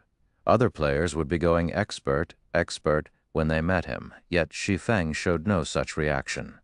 However, when he thought about the bountiful reward awaiting him, even 50 coppers was worth it. "Here's 5 coppers. Let's add each other as friends. Don't forget to return 50 coppers to me tomorrow." Shi Feng took 5 coppers out of the 60 he obtained from selling the necklace, not forgetting to remind Stabbing Heart, to return the 50 coppers. With tears flowing down his face, Stabbing Heart received the 5 coppers and said, "Fine, I won't forget." Not knowing what Stabbing Heart was thinking, Shi Feng walked away after the trade was completed. He headed towards the green-skinned gnome who was the challenge race's administrator. "Sir, time is money. What business do you have?" The gnome administrator said so in a lofty tone. "I want to enter the Copper Prize Challenge," Shi Feng said as he handed over 5 coppers. After flipping the copper coins a few times, the gnome nodded his head in approval. He opened the wooden door to the challenge race, allowing Shi Feng to enter. "Ladies and gentlemen, we have a new challenger on the field. Please let us welcome this brave swordsman." The gnome loudly announced, "Boss Stabbing Heart. The kid that lent you money is participating in the challenge race," the male cleric pointed out. The resting Stabbing Heart laughingly said, "That kid's just a rookie. Does he think the challenge race is so easy? Even though the distance is only 30 yards, the gnome's attack pattern will change after you get past 15 yards, and their attack rates greatly increase. Not to mention, even I have difficulty facing them." "That's for sure. Even an expert such as Boss Stabbing Heart could only reach 20 yards. I'm guessing that kid will at most reach 5 yards before being done in." The male cleric nodded with a smile. Inside the field, the 3 gnomes standing at the finishing line readied their muskets, aiming them towards Shi Feng, above the challenge field. The timer started counting down. 3, tone, 1, challenge start. Chapter 6, Stunning Skills. Chapter 6, Stunning Skills. The instant the countdown ended, Shi Feng's body leaned forward and his legs bent, just like a leopard. He dashed away from the starting line with explosive force. Shoo! By the time the muskets had started ringing and shooting towards the starting line, Shi Feng was already 3 yards away. Subsequently, another volley of musket shots rang out. A total of 6 bullets shot towards Shi Feng's path. Several green lines indicating the trajectory of the bullets covered Shi Feng's body. Shi Feng would become a sieve if his reactions were not keen. Just as the bullets were about to hit, Shi Feng dodged to the right with a sidestep. He rushed forward once more after avoiding the second volley of shots. Bullet casings fell to the ground consistently as the 3 gnomes continued to aim and shoot. However, Shi Feng avoided them with the vigor of a leopard, every single time. The way he stayed a step ahead of the bullets made it seem as if he had control over them. It can't be. He's already at the 10-yard mark. Seeing Shi Feng taking less than 5 seconds to reach the 10-yard mark, the male cleric couldn't help but be shocked. It was only a half of Stabbing Heart's time. Stabbing Heart became speechless by the side. He silently watched Shi Feng's advance. He had originally thought of Shi Feng as a fresh noob, someone that he didn't know of, and someone that came to the challenge race for fun. Yet, the speed and accuracy Shi Feng just displayed were like a veteran who had tempered himself for countless years on the challenge race. Every move of his was straightforward and efficient, something a rookie definitely couldn't pull off. Even Stabbing Heart himself, after going through the challenge several times, felt he couldn't do any better. Stabbing Heart had the pride of an expert. He did not think that Shi Feng could be stronger than he was, he explained. With such nimbleness, maybe this rookie is an athlete or someone who trained in martial arts. However, the gnomes will change their attack patterns after he goes past 15 yards. He won't be able to hold it by that time. You're right, boss. If it's someone that isn't known to our Assassin's Alliance, he definitely isn't an expert. He'll surely be shocked once he reaches 15 yards. Then he'll turn into a beehive. Right. After 15 yards, the number of bullets fired will be 12. The target would also no longer be focused on the player himself. Instead, it'll cover a wide area. Dodging to either side won't be an option. The other members of Assassin's Alliance voiced their agreements. They, too, had already witnessed such a scene before 7 to 8 times at that. Stabbing Heart passed 15 yards on his first challenge. In the subsequent challenges, however, his furthest distance was 20 yards. The difficulty after 15 yards was clear to behold. He went past 15 yards, an Assassin's Alliance member commented. Stabbing Heart and the others quickly focused their sights on Shi Feng, wanting to see Shi Feng's performance. On the field, the three gnomes became enraged once Shi Feng stepped past the 15-yard line. They no longer aimed as they fired their muskets with wild abandon. Suddenly, the bullet trajectory indicators within Shi Feng's sight covered a large area. There were only 3 bullets that would hit Shi Feng. However, it was game over if even a single bullet hit its mark. Finally, showing your shameless behavior, eh? Shi Feng revealed an indifferent smile. Unsheathing his novice sword, Shi Feng used it to greet the bullets. In his previous life, Shi Feng was always busy with work and leveling up as the captain of Shadow. He had no time to play the challenge race. However, he had seen it quite a few times, so he still had a clear understanding of the challenge race. He knew the gnomes would change their attack patterns after the 15-yard line. The 15-yard distance of the Black Market's challenge race was a bar that tested a player's operating skills. Only those who passed it could be considered to have entry-level operating skills. However, a majority of the players required 2 or 3 months before being able to reach this level. A minority took a month. There were only a scant few experts capable of passing it in one try. Stabbing Heart was one of those few experts. 3 bullets were about to hit Shi Feng's head, chest, and arm, 3 locations. As expected, this kid's no good. The bullets are too numerous and too spread out. He's already forgotten to dodge them. He's even dashing ahead like an idiot. Stabbing Heart knew it was foolishness when he saw Shi Feng rushing towards the bullets. Did he think the challenge would continue if he were just shot by 1 or 2 bullets? Right this moment, Shi Feng's head shifted. He waved his novice sword, creating a white streak of light. Peng! A spark was created. Shi Feng had waved the novice sword just at the right spot, effortlessly hitting the bullet that aimed at his chest. The threat of the 3 bullets was simply resolved by Shi Feng. He had once more advanced another section of the distance. Yet the 3 gnomes did not stop firing. The muskets in their hands were like machine guns, firing volley after volley of bullets. Within an instant, Shi Feng faced off with another 5 bullets. There were also bullets all around that prevented him from dodging. Dang! Dang! Shi Feng swiftly moved his body while waving his sword to deflect the unavoidable bullets. As the bullets passed by his body, his ears could even hear the air being split. Only 3 seconds went by and Shi Feng had passed through the 20-yard mark. It was only 10 yards away from the finishing point. Crap. Boss, who is this kid? He actually used his sword to block the bullets. The male cleric widened his eyes in surprise.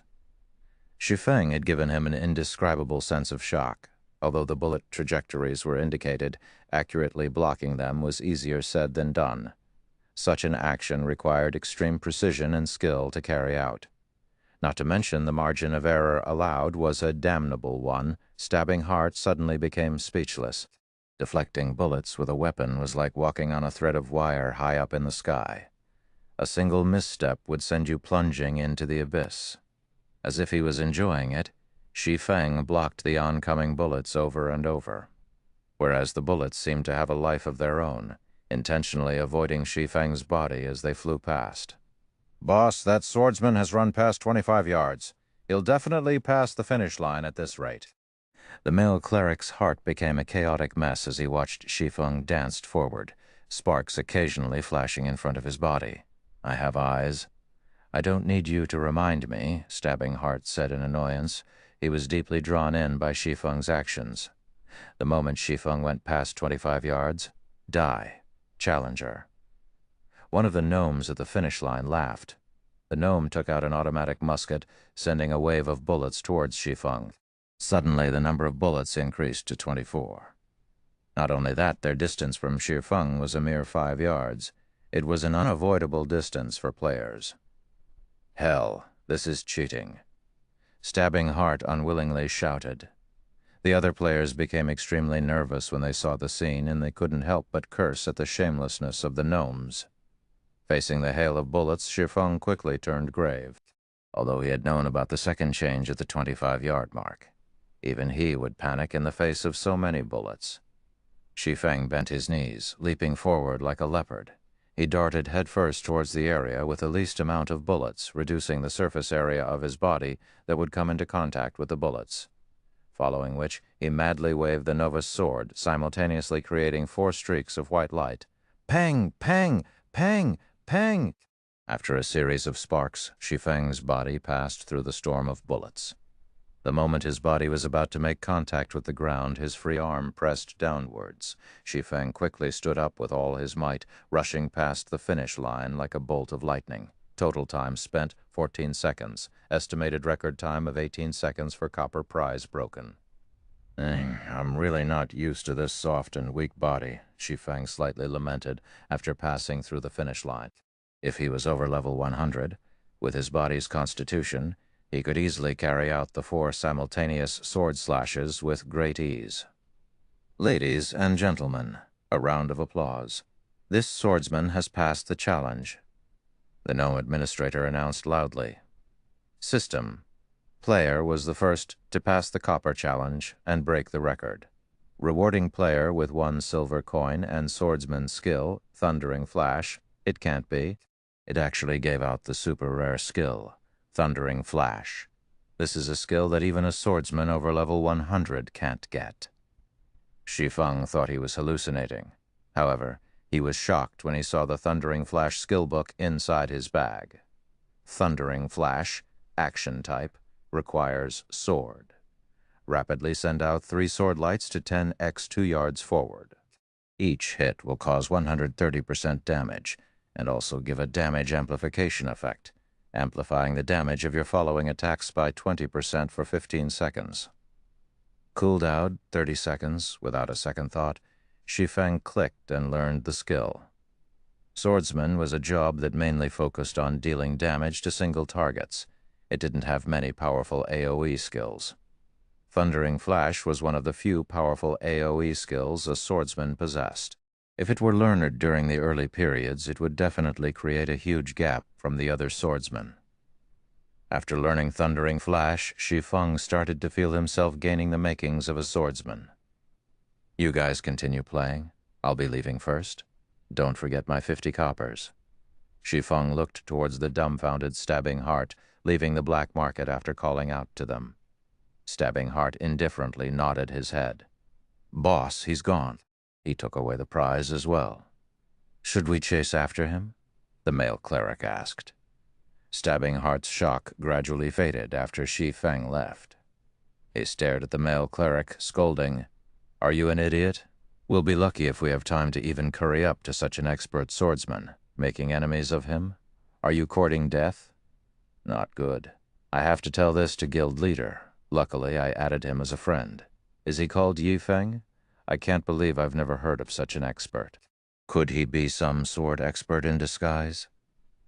Stabbing Heart acknowledged that he could not pass the challenge in such a magnificent way, especially the last bout after the 25-yard mark. That was just cheating. It was impossible for players to block or dodge. Yet Shi Feng had done it. At the trade area, Shi Feng met with Potion Master Kevin. He spent 120 coppers purchasing 20 exploding berry, instantly shrinking his wealth down to 30 coppers. However, he still spent it all to level at the speed of a rocket. Shi Feng took the exploding berries and left Redleaf Town running westward. At that moment, all players were at level 0, and all of them were killing level 0 monsters around Redleaf Town.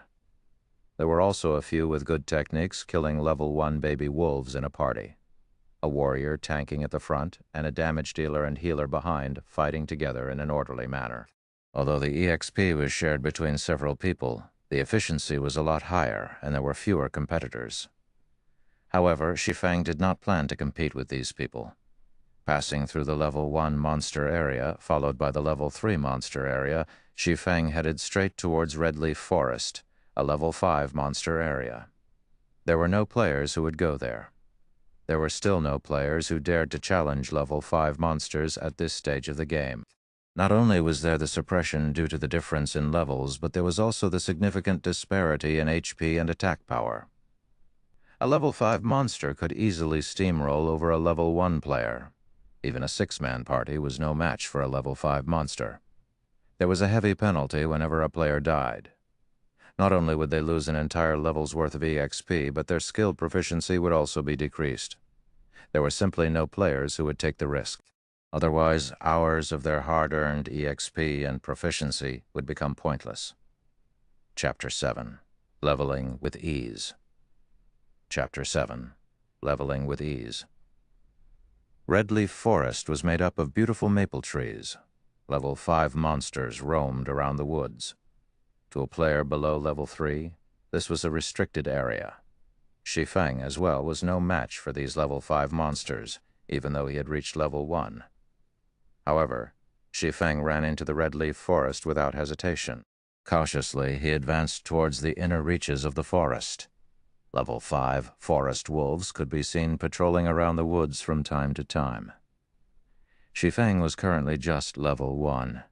If he did not stay a sufficient distance away from them, the forest wolf's sensitive nose would smell him out. A level 5 forest wolf had 400 HP. It also had high attack power. It would only take 2 bites from the wolf for Shi Feng's 120 HP to meet its end. Shi Feng's only option was to stealthily avoid the forest wolves, taking a big detour around them. Aside from the forest wolves, Shi Feng also met with adorable bear cubs. The little cubs fumbled and tumbled around on the grassy plains, giving an innocent and cute look.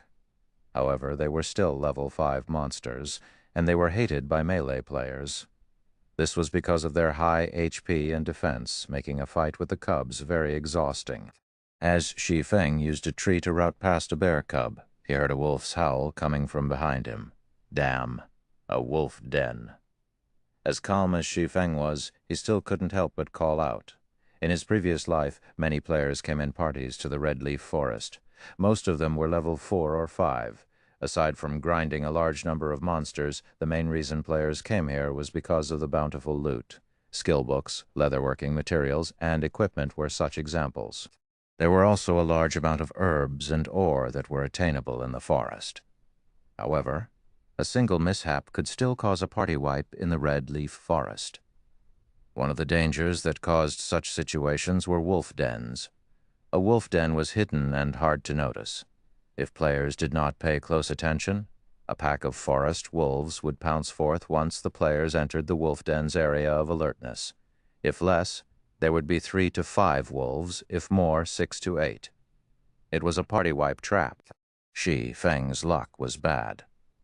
All at once, 7 forest wolves rushed out of the den. The meat on Shi Feng's body wasn't enough for them to share. The speed of the forest wolves was fast, but Shi Feng wasn't slow either. With his attribute points all going into agility, his movement speed was at 6 points. He was still a level 1 swordsman in the end. Even if he was a pure agility one, his speed was still a notch slower than the forest wolves. Seeing the wolves catching up, Shi Feng stopped caring as he activated the life-saving skill, Gravity Liberation. Shi Feng suddenly felt his body becoming as light as a feather. His speed increased by a massive leap, easily shaking off the forest wolves behind him. In the end, a common monster was still a common one. They gave up after chasing past a set area, allowing Shi Feng to keep his life. After running for over 10 minutes, Shi Feng arrived at a range of mountains and hills. Several mountains stood over 100 meters, located in the central region of Redleaf Forest.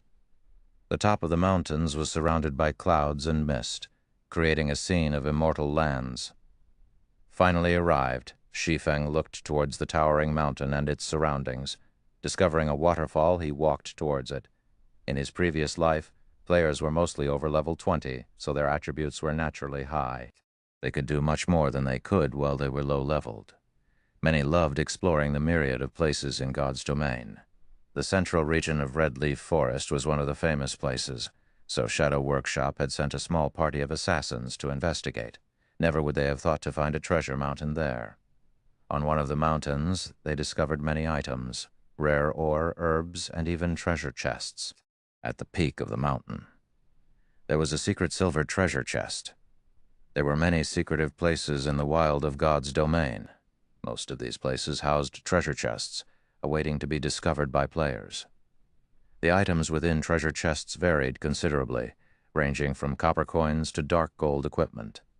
The quality of treasure chests could be categorized into common, bronze, mysterious, iron, secret silver, fine gold, and dark gold. However, even the loot from a common treasure chest could rival the drops of elite monsters. Not to even mention how good the loot from a secret silver treasure chest could be. This secret silver treasure box quickly allowed Shadow to become a well-known workshop in White River City. This allowed Shadow to amass quite a fortune during the initial periods of the game. More than just equipment, the secret silver treasure chest had a secret recipe for pharmaceutics and a forging design. In God's domain, the drop rate of pharmaceutical recipes was not even 10,000 to 1. It was even lower for a forging design.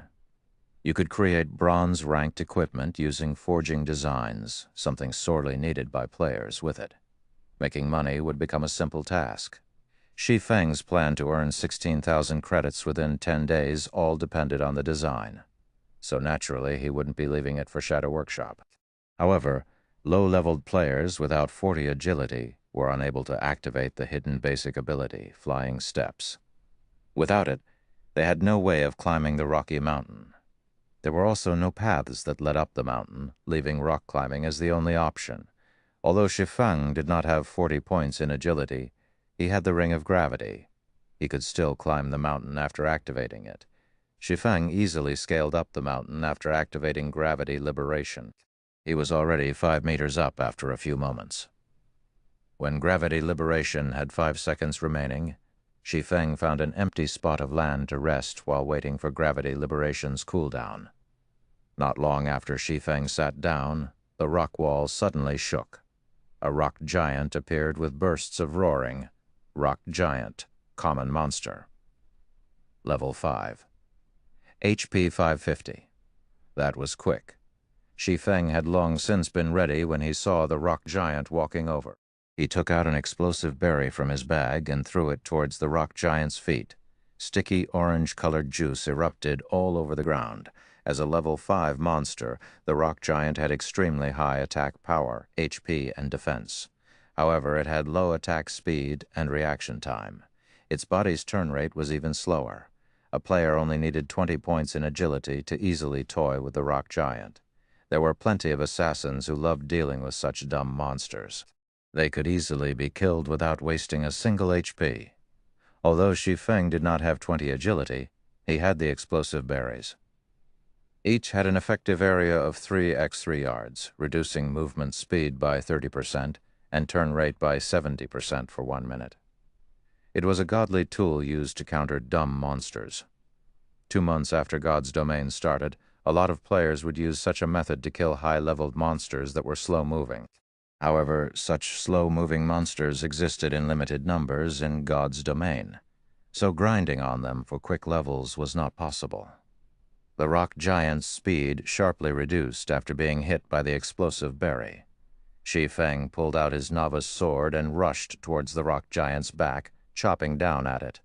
Above the rock giant's head, 3 points of damage appeared. It was a hardly mentionable damage when compared to its 550 HP. The rock giant also regenerated 1% of its HP every 5 seconds. That was 5.5 HP every 5 seconds. It was very challenging to kill it within a minute. The rock giant tried to turn around when Shi Feng attacked it. However, its body's turn rate was slow to begin with. Now that there was an extra 70% speed reduction, it was just abominably slow. Shi Feng attacked it twice more, following up with another chop, causing a series of -3, -6 to appear. The effect of chop was not that great due to the level suppression. However, because the rock giant was 4 levels higher, there was an additional bonus towards skill proficiency. Coupled with one of the swordsman's natural talents, a single usage had increased Chop's SP by 3 points.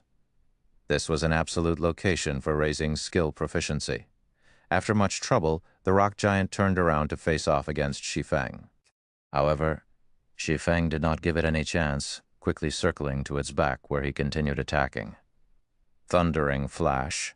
Suddenly, a single sword light caused 4 damage, followed by another that dealt 5 damage, and the last one that dealt 7 damage. After all 3 streaks of thunder hit its mark, Thundering Flash's SP increased by 3 points. Another few slashes followed. A series of -4, 494 damage was dealt. Though each strike only had an increase of 1 damage, the totaled up damage would still be great. Although the effect of Thundering Flash lasted only for 15 seconds, it had greatly increased the speed of killing the rock giant. The battle could be ended within a single minute now, saving up a precious explosive berry. Even if the rock giant had high HP and attack, it was no different than a practice dummy if it couldn't land a hit on Shi Feng. It was just giving Shi Feng EXP and SP. Skill proficiency could not be increased just by using the skill. When using it on a monster of the same level, there was a 20% chance to increase it by 1 point. For monsters of a higher level, there was a 40% chance if it was 1 level higher, 70% for 2 levels, 100% for 3 levels, 100% for 3 levels, 100% for 5 levels. The maximum limit was 200%. Now that Shi Feng was killing a level 5 rock giant, his SP increased several times the rate of others. Not even a full minute had gone by before the rock giant finally fell. System: level 5 rock giant killed. Level difference of 4. EXP obtained increased by 400%. Obtained 120 EXP. Shi Feng's EXP bar increased by a chunk. He was now 880 EXP away from level 2. That meant he needed to kill another 8 rock giants to reach level 2. These mountains in the central region were a great place for leveling up and looking for treasure. Unfortunately, 2 months had passed before people discovered them. Shi Feng searched the rock giant's body after killing it, obtaining a bronze ore. It was a material used to make bronze equipment. He also acquired a piece of hard stone. Subsequently, Shi Feng searched around the empty land. A few moments later, he found a rare herb called 100 Souls Flower. It was one of the core materials used to make basic regeneration potion. Just as he got close to it, another rock giant spawned. Shi Feng threw out another explosive berry, Thundering Flash. Chop. In just a short moment, Shi Feng obtained another hard stone, 120 EXP, and a large amount of SP. Shi Feng continued climbing up when the cooldown finished on the Ring of Gravity. On his way up, he searched for rare herbs while killing rock giants. Following the fall of the 8th rock giant, Shi Feng became level 2. He added all his points into agility, letting it reach 16 points. He was just 4 points away from unlocking Fast and Nimble. The SP for Chop has also reached 300 points, raising the skill to level 2. The next level required 600 SP. The skill now increased damage by 12 points, and its cooldown was reduced by 1 second. The other players would go crazy if they found out about Shi Feng's leveling speed. Just going from level 0 to level 1 required more than a handful of hours. As for going from level 1 to 2, at the very least, doing so would require 7 or 8 hours. Shi Feng spent less than 20 minutes to reach level 2. His leveling speed was like a rocket launching. Shi Feng walked towards a dead rock giant and searched it. Seems like my luck isn't bad at all. It even dropped equipment. Shi Feng discovered a piece of cloth armor, though he was somewhat disappointed. Gorgeous cloth shirt. Common equipment. Level 4. Defense +3. Mana +10. Durability 20/20. God's domain had just started operating. The drop rate of equipment was extremely low. Common equipment was extremely rare, especially a level 4 common equipment. There was definitely someone who would buy it at a high price. Shi Feng placed the equipment into his bag. Just as he was about to continue upwards, he suddenly noticed a cave not far ahead. When he walked over to check, Shi Feng's heart rate quickened. Shi Feng spotted a huge rock giant sleeping within the cave. Its entire body was made up of silvery rocks, different from the normal gray-colored ones. Shrews, Special Elite, level 6 HP, 900. Special Elites were a lot stronger than normal Elites. A regular Elite monster could decimate a 6-man party of the same level. However, a Special Elite required 12 players of the same level to deal with, maybe even 15 players. That meant Shrews required 15 level 6 players working together to kill. However, Shi Feng rushed ahead without hesitation. He used Thundering Flash immediately, causing ray after ray of thunder to cut across Shrew's huge body. Damages of -1, -2, -3 appeared above Shrew's head. Chapter 8. Killing Shrews. Even though the damage dealt by Shi Feng was negligible, Shrews still woke up from his deep slumber. Anybody would be enraged when they were abruptly awoken. "I'll flatten you, puny human," Shrews bellowed. The entire cave shook as Shrews stood. With giant strides, Shrews walked towards Shi Feng. Not giving Shrews any chance, Shi Feng took out an explosive berry and tossed it in front of Shrews' path. Speed was always a rock giant's weakness. There was no exception, even for a special elite. Shrews only had a larger size, a stronger attack, and more attack methods.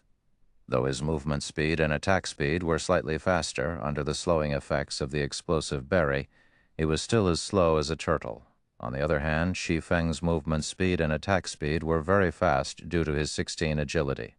Shi Feng immediately circled to Shrews' back and began his fierce assault. A series of damages appeared above Shrews' head. Two, do. They were followed by another chop that dealt 6 damage.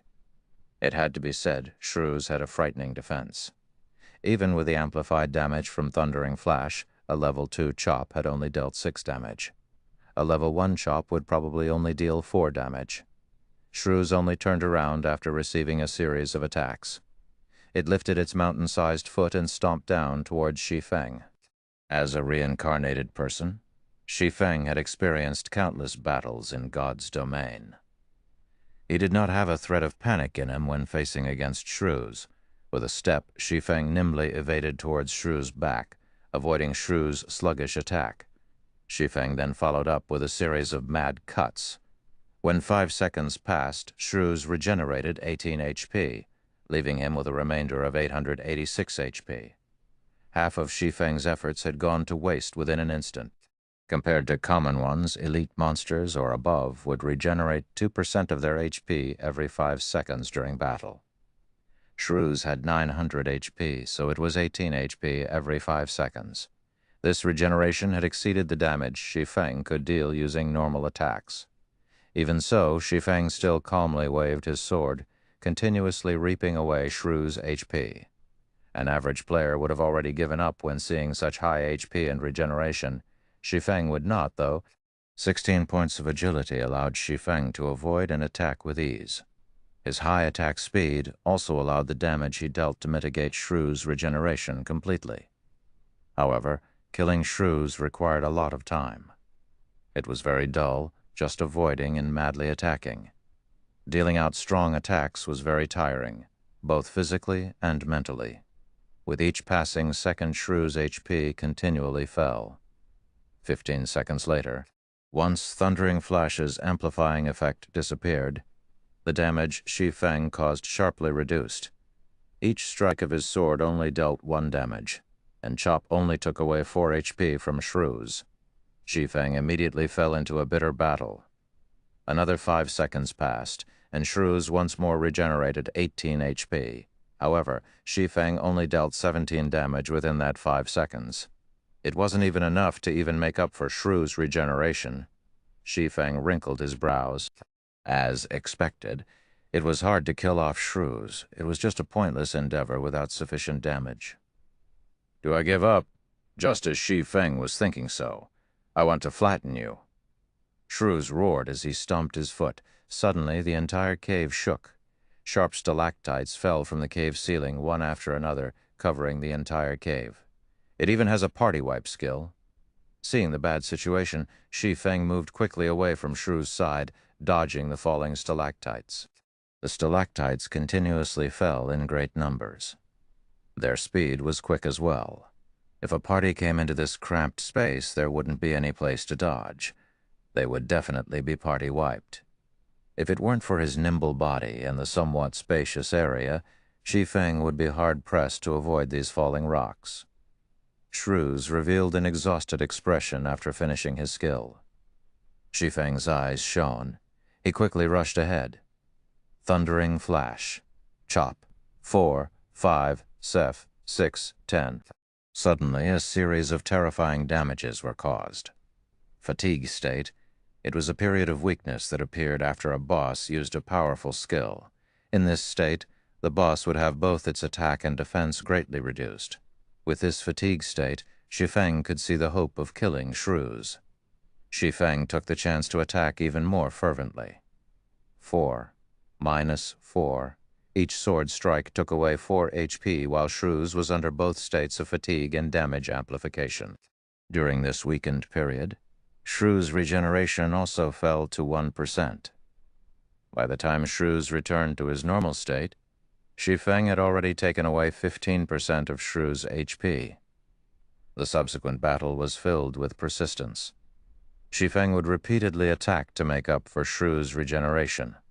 Every 30 seconds he would deal a burst of damage with Thundering Flash, following which he would await Shrew's use of his big move. This party wipe skill was a nightmare to player parties.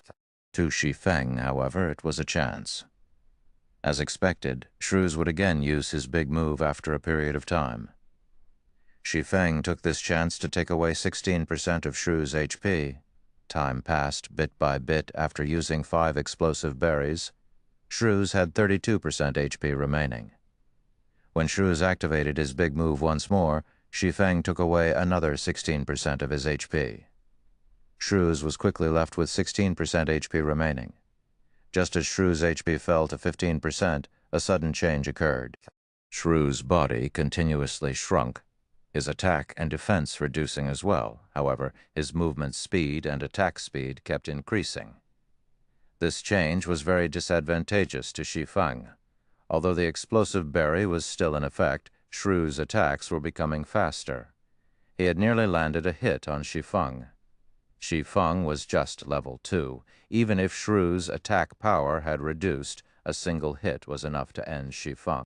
If Shi Feng died, he would lose a level and a lot of skill proficiency. It was not something he wished to see happen. Fight! A cold glint flashed through Shi Feng's eyes as he activated gravity liberation. Suddenly, dodging became relaxing. It was impossible to easily give up on a special elite with only 15% HP remaining. Shi Feng continued to circle and madly hack his sword at Shrews. Every hit dealt 3 damage, slowly reducing Shrew's HP 14%, 10%, 9%, 8%, 5%.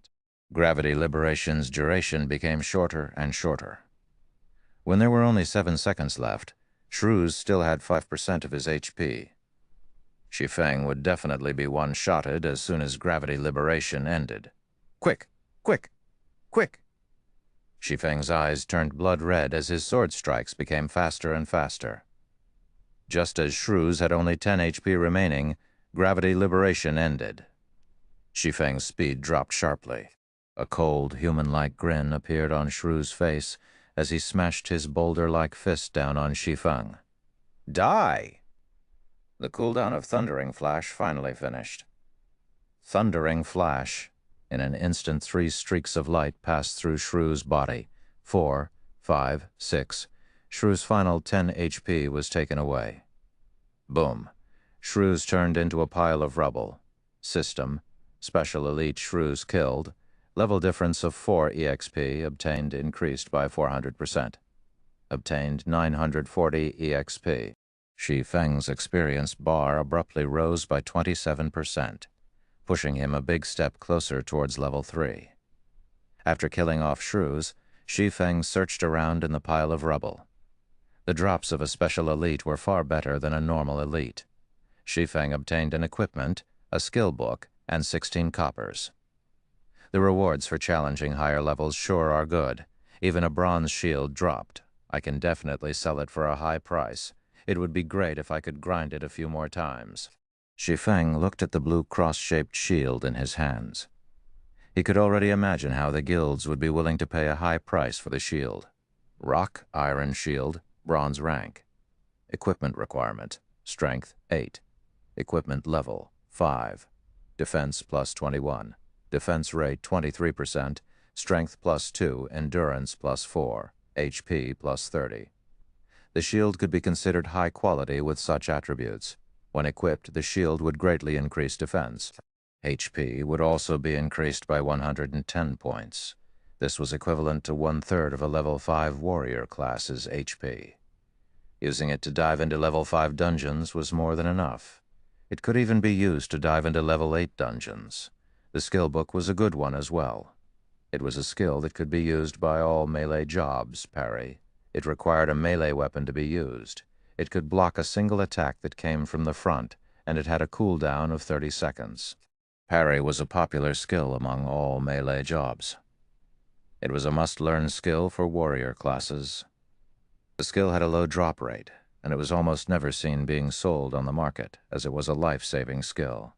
You could activate it at a crucial moment, and it might even help you through a crisis. It was especially true when battling against a boss. If the healers could not keep up, then you could use parry to block an attack, giving the healers more time to heal you. Taking a look at skill, Shi Feng decided to learn it. Although he could get a better price if he sold the skill book together with the shield, the action was no different than killing the chicken to get the egg.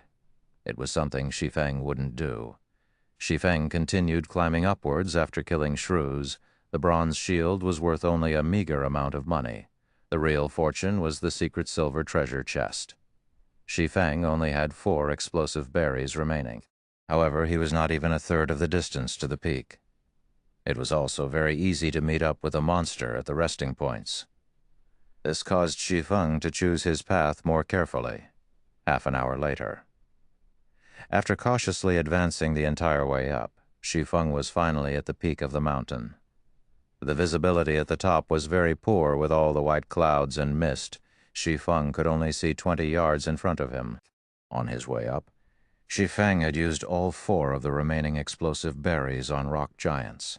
If another monster appeared, Shi Feng could only give up and start all over again. Just as Shi Feng walked ahead a few steps, a few blurry shadows could be seen up ahead. At this moment, an emergency notification came from the system.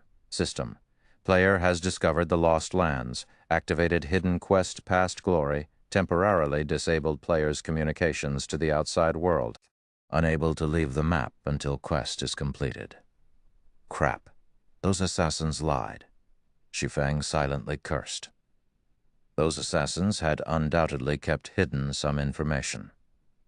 The situation at the mountain peak was entirely different from what the assassins reported. Chapter 9. Might of 1,000. Chapter 9. Might of 1,000. Although the lies of those assassins angered Shi Feng, he had to remain calm in facing this unknown situation. Even members of a workshop would have their own selfish motives.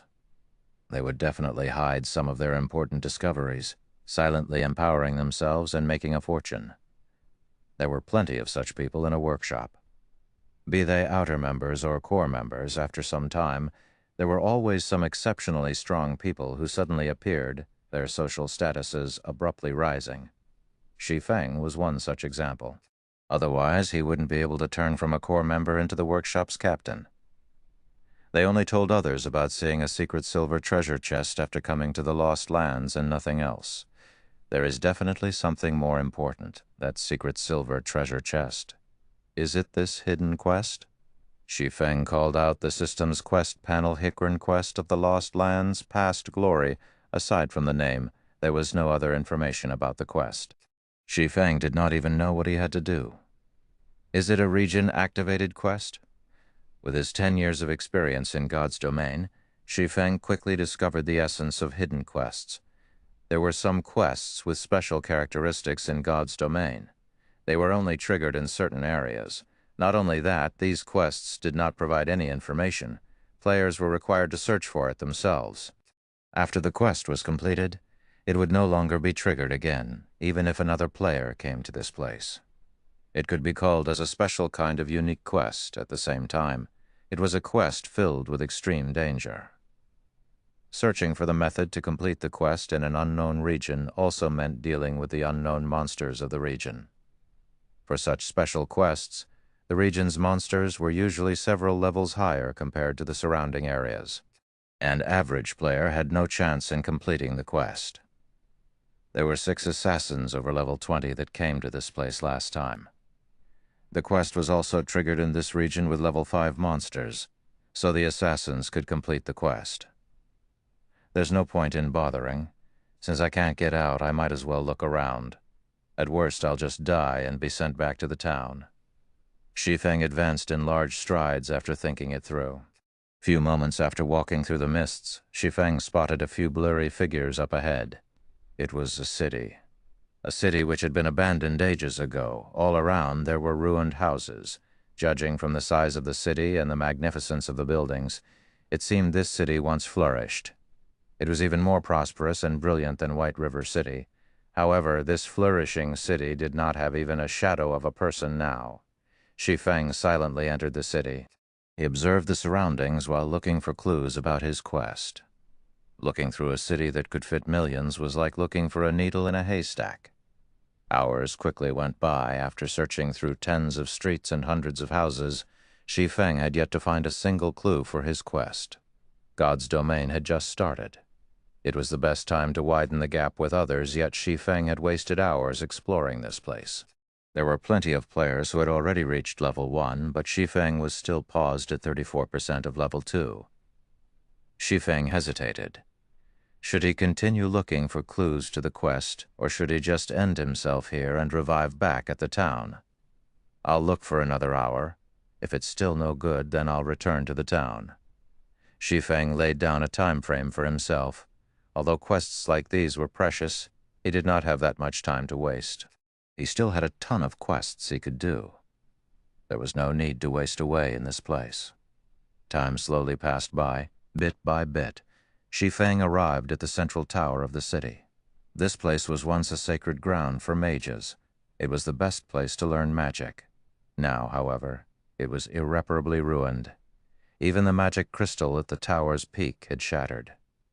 Shi Feng went up the tower. He stood in the tower's observatory, filling his eyes with the city's scenery.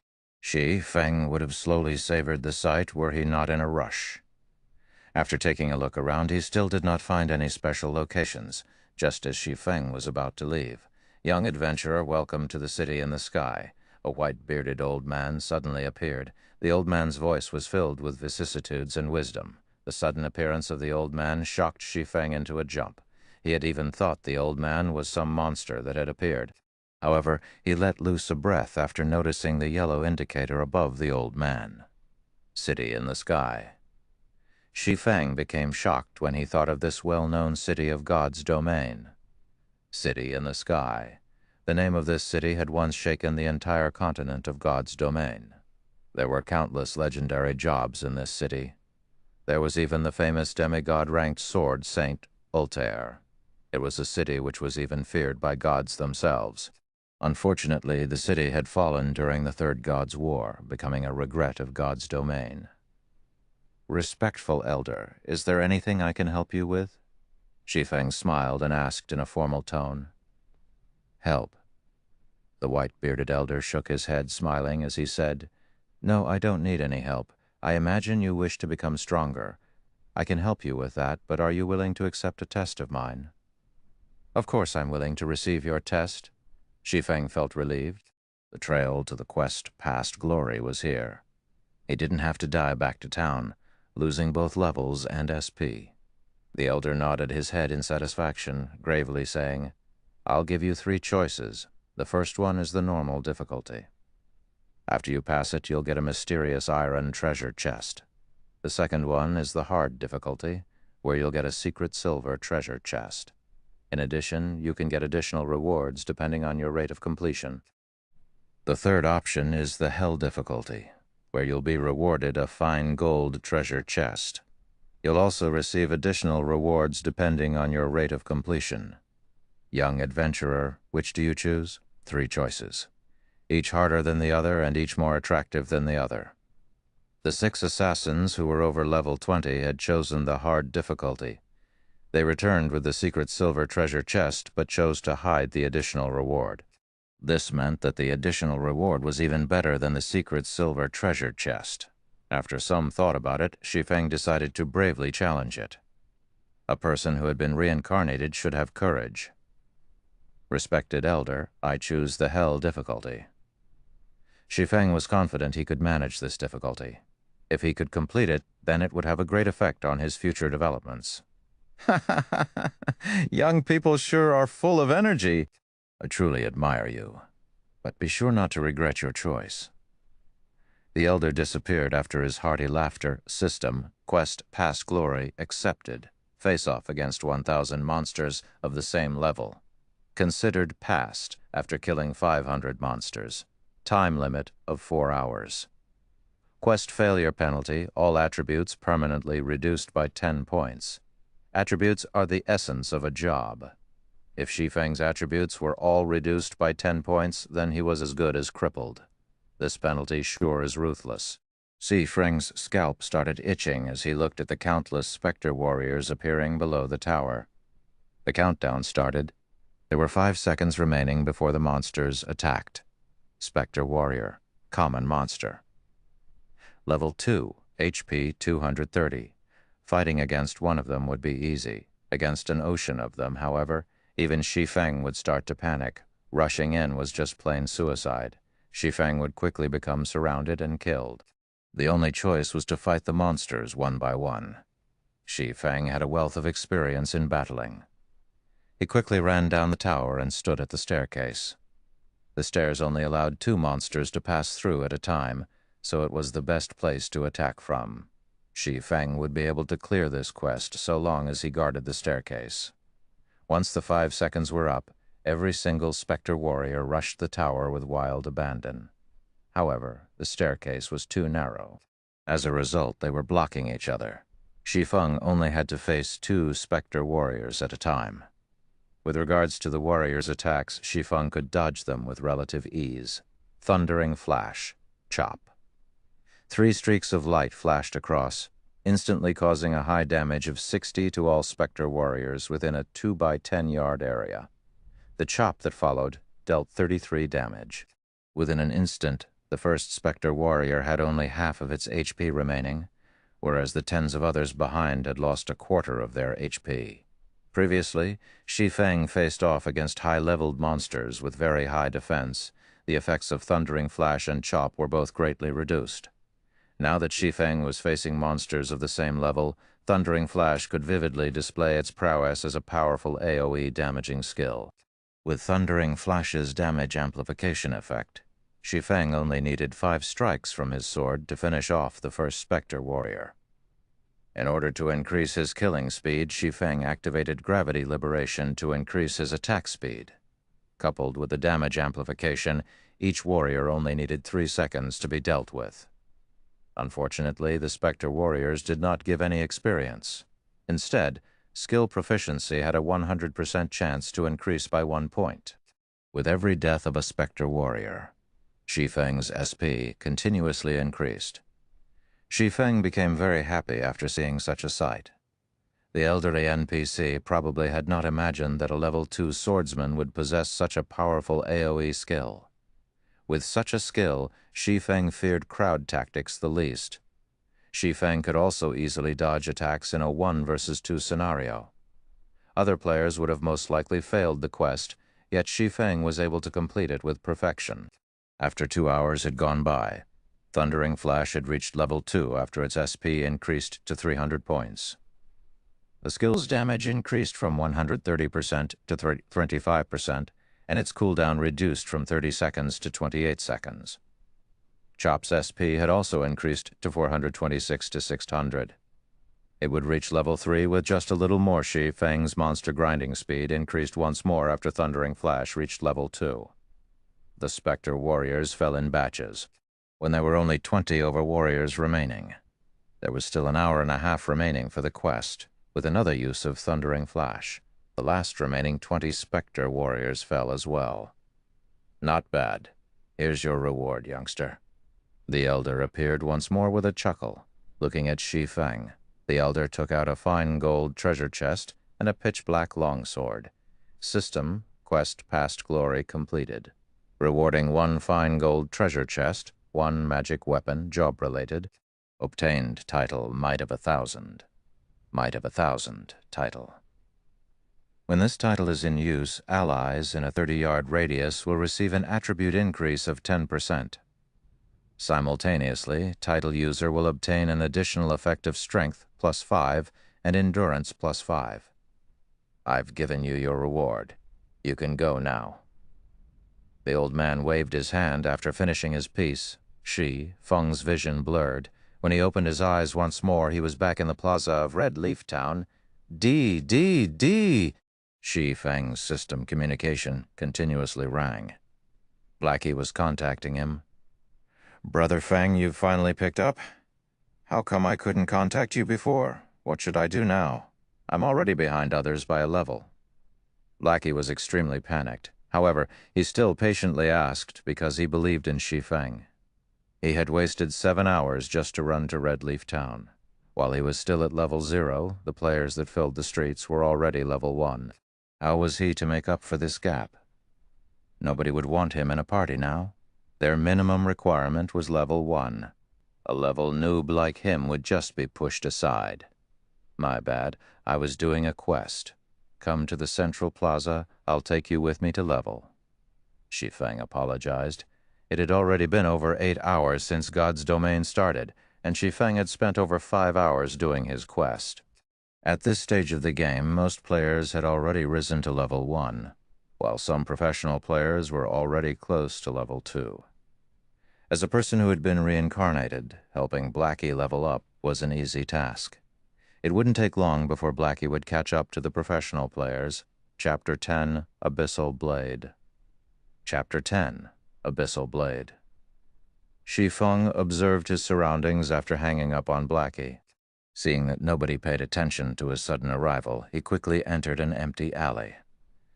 Opening a fine gold treasure chest would definitely cause a commotion. Opening and showing off a fine gold treasure chest at the crowded plaza was a bold action. It was something only noobs would do. Compared to the real world, there were no constraints within the game world. It went without saying, the great powers in the game hungered for great treasures.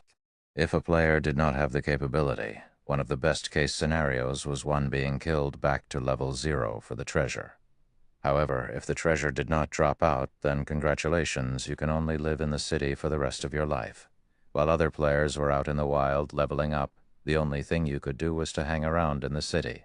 After a few months, you could proudly be promoted to city guide. Shi Feng was not an assassin who was capable of stealth, hiding, and assassination. Currently, he did not have the sufficient strength to protect himself, so keeping a low profile was necessary. Shi Feng quietly observed the empty alley for some time. After he made sure nobody followed him, he took out the black longsword.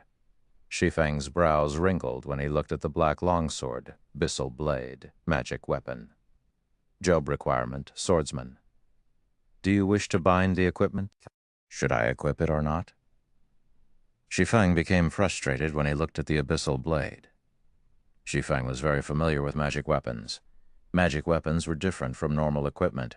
They did not have any rankings to differentiate them, and they were even rarer than legendary equipment. Its power was without question. However, a magic weapon was a double-edged sword. This was because the weapon had a side effect called backlash. If the player using the magic weapon was not cautious, a single mistake could cripple their account. In his previous life, there were a few experts in Star Moon Kingdom that became top-tier experts because of magic weapons. Even during his peak, Shi Feng could only look up to them. However, after a period of time, 2 of those experts crippled their accounts because they did not deal with the backlash properly. Their only choice was to start a new account. Forget it. Let's just set it aside for now. I can't take the risk right now. Shi Feng shook his head as he kept the Abyssal Blade. He had to earn 16,000 credits in 10 days. The pressure on him was huge. If any mistakes were to happen, then all his efforts before would become wasted. Shi Feng took out the fine gold treasure chest. Shi Feng looked at the gold-plated treasure chest, unable to suppress the excitement in his heart. The secret silver treasure chest they brought out the last time already contained a pharmaceutical recipe and blacksmithing design. I wonder what a fine gold treasure chest would give? Shi Feng had been playing God's Domain for 10 years now, and the number of fine gold treasure chests he had seen did not exceed 20. Wars were fought over for every fine gold treasure chest. Shi Feng would not even dare to dream that he could be in possession of one. Shi Feng slowly opened the treasure chest. Suddenly, golden rays of light leaked out from the chest, illuminating the small alley. It would definitely be a dazzling beacon of light if it was nighttime. It would attract everyone's attention. Not daring to take any risks, Shi Feng quickly retrieved all the items from the chest. The dazzling light slowly faded away after the chest was emptied. Fortunately, it was an empty alley, so nobody would notice the short period of radiance. The settings for treasure chests in God's domain really are damned. Luckily, it's daytime here. Shi Feng glanced at the treasure chest by his side, then shifted his gaze towards the 3 treasures in his hands. There were 2 ancient books and a battle armor. The battle armor was a secret silver equipment. It was much worse than Shi Feng had imagined it to be. Ski armor, secret silver rank. Plate armor. Equipment requirement, strength 20. Equipment level 5, defense plus 25. Strength plus 6, endurance plus 3, agility plus 3, durability, 30, 30, 30. Additional attribute, power weakening. Reduce physical damage received by 15% after equipping. Shi Feng became shocked after looking at the battle armor's attributes. Although the level of the equipment was a lot lower than the one in his previous life, its attributes were top tier. If it was worn by a warrior class, the high defense coupled with power weakening would make tanking physical bosses no longer a problem. If this armor was sold now, its price would definitely be astronomical. This is too great. Now I have armor for level 5. Shi Feng happily stored the sky armor. Swordsman wore plate armor as well. When Shi Feng wore it at level 5, he could definitely become a shield warrior. Shi Feng shifted his gaze to the 2 ancient books, becoming shocked once more when he saw their names. Book of Forging and Records of Potions. These 2 were both extremely rare, treasured books. Everyone knew that forging and potion making were extremely hard to learn. Every forging master and potion master were the symbols of strength of a guild. Even Shadow, a guild that possessed 10 city-states, only had 2 forging masters and 5 potion masters. Every one of them was treated like princes. With these 2 books, Shi Feng could create a forging master and a potion master. I remember there being a hidden quest in Dark Moon Valley. Not only would it teach forging for free, it would also reward a forging talent. If I have both the forging talent and book of forging, I could quickly become an advanced forging apprentice. Then I could make bronze equipment and earn a lot of money. Shi Feng recalled a member of Shadow called Hammer Trading. The person had become a forging master because he completed that hidden quest. Dark Moon Valley was a level 4 monster area. The quest as well was a difficult one and would take up a lot of time. It seems I have to buy some items and make proper preparations. Shi Feng stored the 2 books and sent a mail to Blackie, telling him to meet up at the trade area. Shi Feng then headed to the trade area himself. At this time, there were quite a lot of players at the trade area. Players who were tired of killing monsters would come to the trade area to rest, having a drink and chatting. There were also players selling their loot from grinding. Shi Feng searched for an empty spot, covering the ground with a piece of white cloth. He placed down the equipment and herbs he picked, starting his stall. The level 4 common cloth armor was priced at 1 silver 20 coppers, while the bronze shield was priced at 21 silvers. It was a fair and cheap price at this stage of the game. Rare herbs, high-level equipment. Those interested come and take a look. Shi Feng shouted. There were quite a number of players in the trade area. However, most of them were selling materials such as herbs, ore, etc. Until now, there had not been a single player selling equipment. Shi shout immediately became everyone's focus. It can't be. There really is equipment. A bronze shield even. What unbelievable luck. I don't even have common equipment yet. He's already got a piece of bronze equipment. This is level 5 equipment. Is this a joke? I'm not seeing things right. What's so great about it? Don't forget, there was an expert that killed the town mayor. That was a level 15 elite. Now nobody can receive a quest from the town mayor. Some players that received the town mayor's quest are also fuming with rage. All of them want to eat that expert alive. 21 silvers, this price is too high. I don't even have 1% of that money. The surrounding players were all in shock. God's domain hadn't been open for 10 hours till now, yet someone could obtain such top-tier equipment. The most unbelievable part was that it was even being sold. It should be known that most guilds and workshops would wear the equipment they obtained, increasing their advantage as much as possible. They would definitely not sell them right now. Players were, on average, level 1. Level 5 equipment was something impossible to imagine, not to mention a level 5 bronze shield. However, 21 silvers was too high of a price. The income of the average player did not exceed 20 coppers, and 21 silvers equaled 2,100 coppers. It was an impossible price for them to shoulder. Shi Feng silently smiled as he looked at the increasing number of spectating players. He never hoped for these average players to buy it. What he wanted was the advertising effect. It was only a moment before a party of players rushed over. Leading them was a shield warrior. Give way. Now that we, Shadow, are here, we are buying everything on the stall. Everybody else can just leave." The party members of Shadow created a path for the shield warrior to walk through. Shi Feng sent them a glance. Discovering that the shield warrior was someone he knew, the man was called Flaming Tiger. He was the team leader for Shadow and Red Leaf Town. In his previous life, Shi Feng was constantly used as cannon fodder, preventing him from rapidly rising. Flaming Tiger was responsible for 3/10 of that effort. Shi Feng never thought he would meet up with this man so quickly. "You the stall owner?" Flaming Tiger became excited as he looked at the blue cross-shaped shield. He then looked at Shi Feng. He did not have the observing eyes skill, so he could not tell Shi Feng's level. However, Shi Feng was only clad in novice equipment, and he did not have any guild's insignia on him. He was definitely just an average player. Obtaining such equipment should be due to good luck. Shi Feng nodded his head, saying, "That's right." "Good. I want everything here for 1 silver, Flaming Tiger proudly stated. He said it as if everything on the stall was just unworthy garbage, and that giving 1 silver for them was looking up to one. I don't negotiate prices. Please don't hinder my business by acting like a lord." Shi Feng did not get angry, choosing to ignore Flaming Tiger. At this moment, Flaming Tiger's face became livid.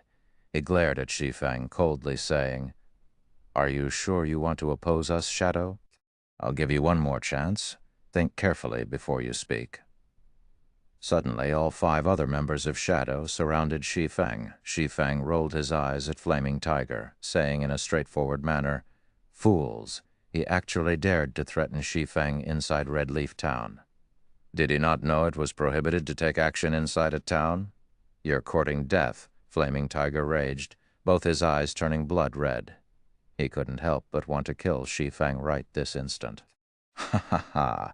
Truly interesting. A level 5 bronze shield. How could us Assassin's Alliance be left out?" Another group of over 10 players came at this moment. Every player wore the Assassin's Alliance's insignia. The person who spoke up was Stabbing Heart.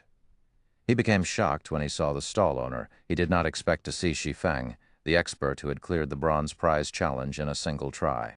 Shi Feng had even obtained a level 5 bronze shield now, so he had definitely killed a high-leveled elite monster. Stabbing Heart became even more respectful of Shi Feng. "Here's 24 silver. I want everything here.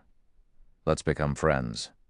The next time you have any good equipment, you must consider us Assassin's Alliance." Stabbing Heart handed over the 24 silvers without hesitation. Although it was not easy for the guild to collect these 24 silvers, it was definitely worth it if he could become friends with an expert like Shi Feng. "All right. Since you're so straightforward, I won't ask for the 50 coppers anymore. I'll contact you in the future." Shi Feng understood Stabbing Heart's intention. It wasn't a bad deal if he could cooperate with such a large guild. Meanwhile, the surrounding players were shocked by Assassin Alliance's overwhelming array, handing over 24 silvers without batting an eye. Now, this was a large guild. Such an action had made a lot of players wanting to sign up for the guild. Compared to the Assassin's Alliance, there was no future in joining a guild like Shadow. Everybody sent looks of contempt over to them. After being looked down upon by Shi Feng, then being given a slap by the Assassin's Alliance, Flaming Tiger's face became beet red. His eyes nearly crackled from anger. He called over an assassin, coldly saying, "Quiet Wolf, you keep an eye on that kid. I'll let him know what happens when he opposes Shadow. On the other side, Shi Feng had long since left the scene. He was currently purchasing items around the trade area. He now held 24 silvers on his person. It was an amount even greater than the total wealth of an average guild. Now that Shi Feng was an absolute tycoon, he started buying things without a single care. He bought 20 bottles of black steel beer, each costing 25 coppers. He bought 30 smoke bombs, each costing 20 coppers. He bought 100 apple pies, each costing 5 coppers. Eating it recovered 30 HP every second, lasting 10 seconds. He bought 100 magic water, each costing 5 coppers. Drinking it recovered 30 megapascal every second, lasting 10 seconds. Shi Feng spent a lot of his wealth within an instant, leaving him with only 3 silvers. Brother Feng, you've finally decided to show up. What are we going to do now? Blackie had been waiting in the trade area for some time now. He wore a dark expression on his face, and his eyes were filled with resentment. God's domain had already been open for over 9 hours now. Aside from obtaining an explorer title, Blackie did not obtain anything else. He was nearing the point of dying from depression. Let's go grind some monsters, then.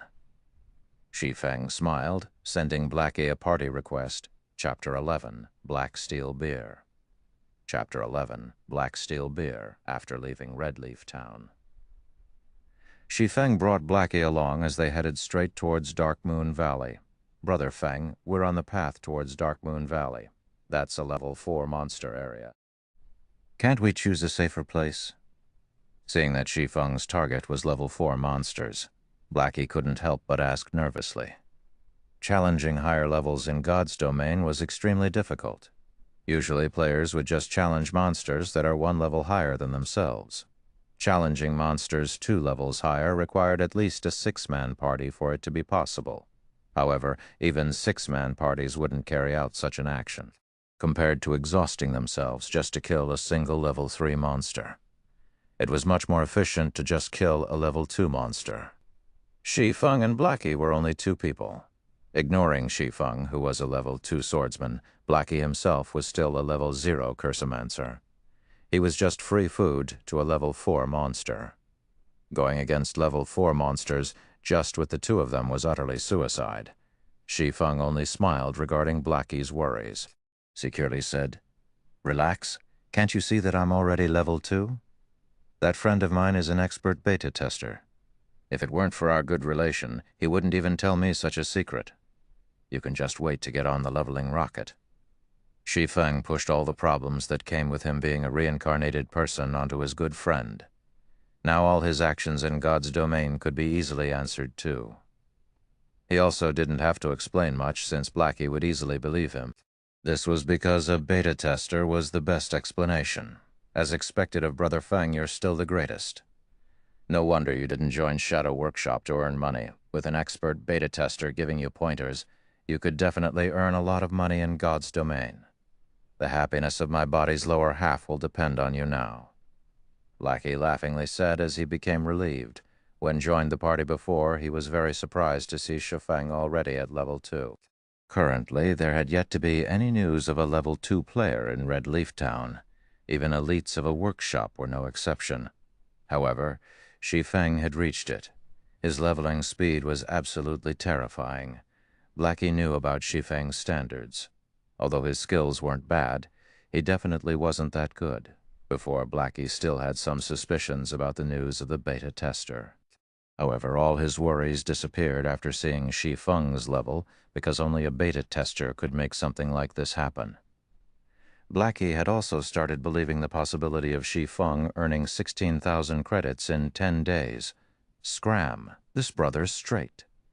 Shi Feng rolled his eyes at Blackie, slightly widening the distance between them. However, Blackie's gaze still carried some impurities, causing Shi Feng to panic slightly. "What are you thinking, Brother Feng?"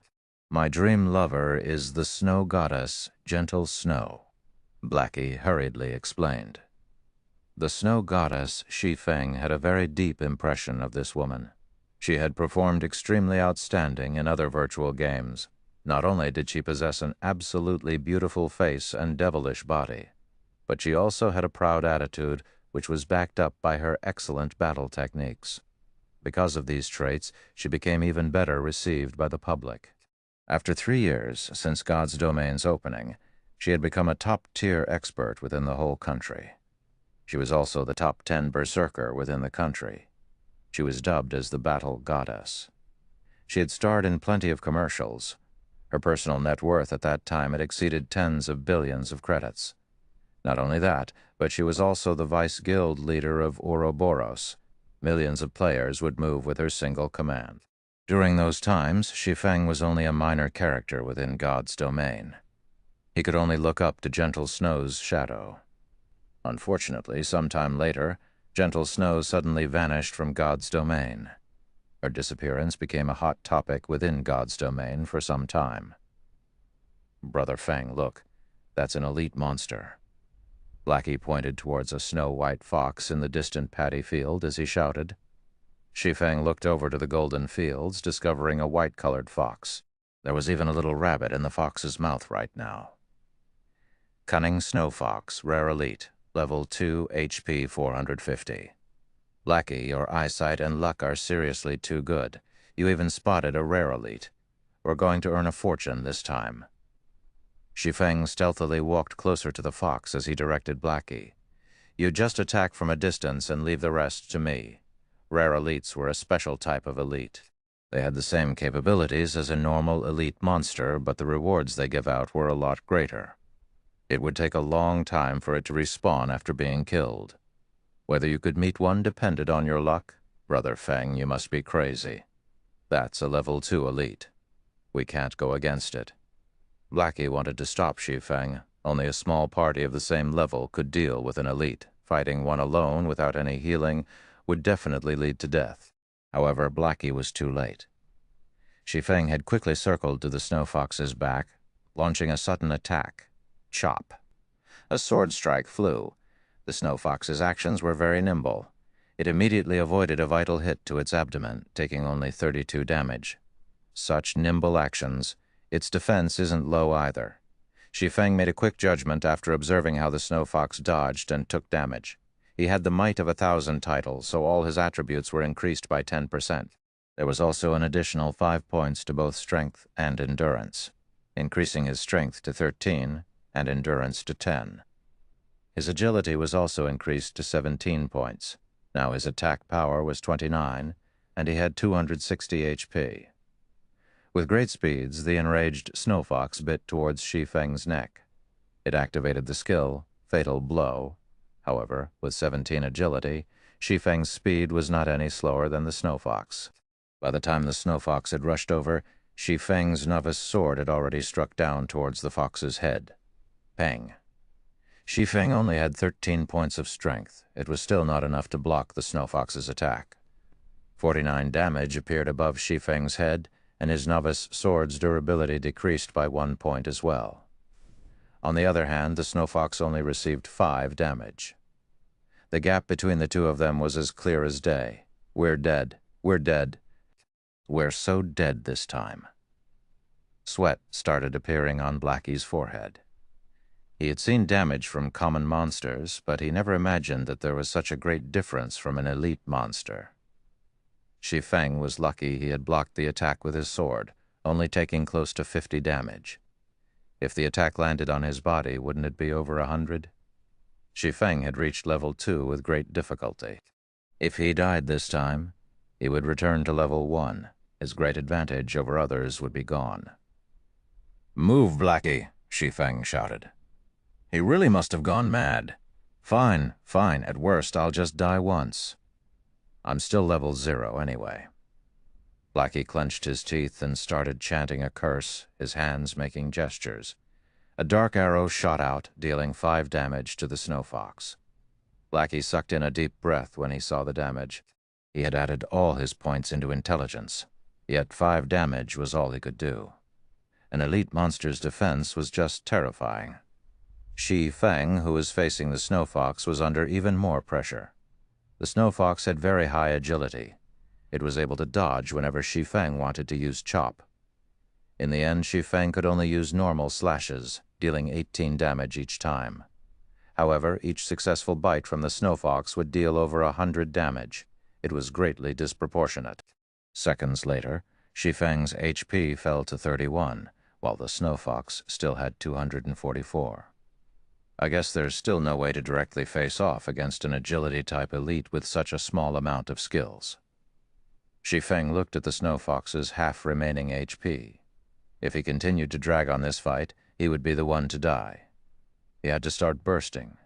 Shi Feng took out a bottle of black steel beer from his bag. After taking 2 mouthfuls, he became slightly drunk, and his vision started becoming blurry. He then activated gravity liberation, his speed increasing by a huge leap. He arrived at the snow fox's side with lightning speed. When Shi Feng looked at the snow fox's level again, it displayed level 0, whereas he was level 2. Suddenly, the suppression due to level difference was removed, letting Shi Feng's damage rise. Similarly, however, his body became difficult to control. Die.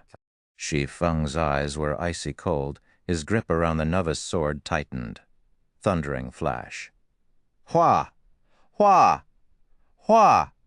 3. Lightning quick slashes struck past the snow fox's waist, causing it to let out a tragic cry. Damages of -30, 36, 42 appeared on top of its head, instantly taking away a quarter of its HP. Afterward, another chop dealt 43 damage to it. The snow fox desperately resisted, but Shi Feng's speed after activating gravity liberation was very fast. Even if he was in a drunken state, with his many years of battle experiences, Shi Feng could still easily maneuver his body. This had placed the snow fox at an absolute disadvantage. Damn, what did you drink, Brother Feng? You're suddenly so fierce. Blackie's eyes nearly popped out of their sockets as he saw Shi Feng's cheat-like performance. At this moment, the fierce snow fox had become Shi Feng's plaything. It had 0 chance at resisting. When the snow fox had 42 HP remaining, Shi Feng was about to give the last strike. Suddenly, Shi Feng felt a shiver going down the back of his neck. It was as if he had a dagger pointed at his neck. It was a terrible feeling. Shi Feng instinctively leaped forward. In the next moment, a bright, snowy dagger had slashed across his original position. Shi Feng had surprisingly avoided that strike. Behind Shi Feng, a figure with an extremely surprised expression revealed himself. He had already kept his presence hidden incredibly well.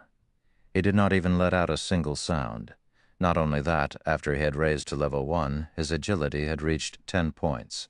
However, his sneak attack had actually been dodged. What sort of intuition did Shi Feng have? Friend, we have no hatred or enmity between us.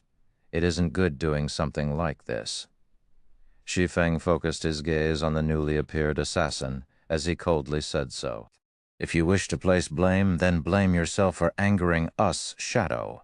It is too late even if you regret it now, Quiet Wolf said excitedly. He held his dagger in a reverse grip, paying attention to Shi Feng's every movement. Quiet Wolf had been following Shi Feng while also reporting his location. He never imagined that they would meet an elite monster. The snow fox's current target was Shi Feng. Although Shi Feng had good skills, with a snow fox holding him back, Quiet Wolf could definitely find a chance to kill of Shi Feng's remaining strand of life. Then he could kill the snow fox. There were only benefits for him. As for the cursomancer on the side, he was just garbage that was not even worth mentioning. Naturally, the snow fox wouldn't care about any of this. It just knew that it had to kill Shi Feng. The snow fox suddenly bellowed, its snow-white skin turning into a flaming red. Its body also increased in size, and its HP rose by 20%. Then the snow fox activated its final skill, Tearing Bite. The skill amplified its damage by 50%, also causing a bleeding damage of 30, lasting for 5 seconds. You can go and regret now. I'll take care of this snow fox in your stead. Quiet Wolf rushed at Shi Feng. He was prepared to kill off Shi Feng the moment he dodged the snow fox. Chapter 12, A Timeful Parry. Chapter 12, A Timeful Parry. System. Player Quiet Wolf has attacked you and entered a yellow name state. Duration of 1 hour. Any players who attack yellow name players will not receive any penalty. Shi Feng only had 31 HP remaining. Being attacked from both sides by the Snow Fox and Quiet Wolf put Shi Feng in a very dangerous position. Despicable, standing at a distance, Blackie scolded Quiet Wolf for sneaking an attack at such a moment. However, he couldn't change a thing about it. The two of them were too far apart.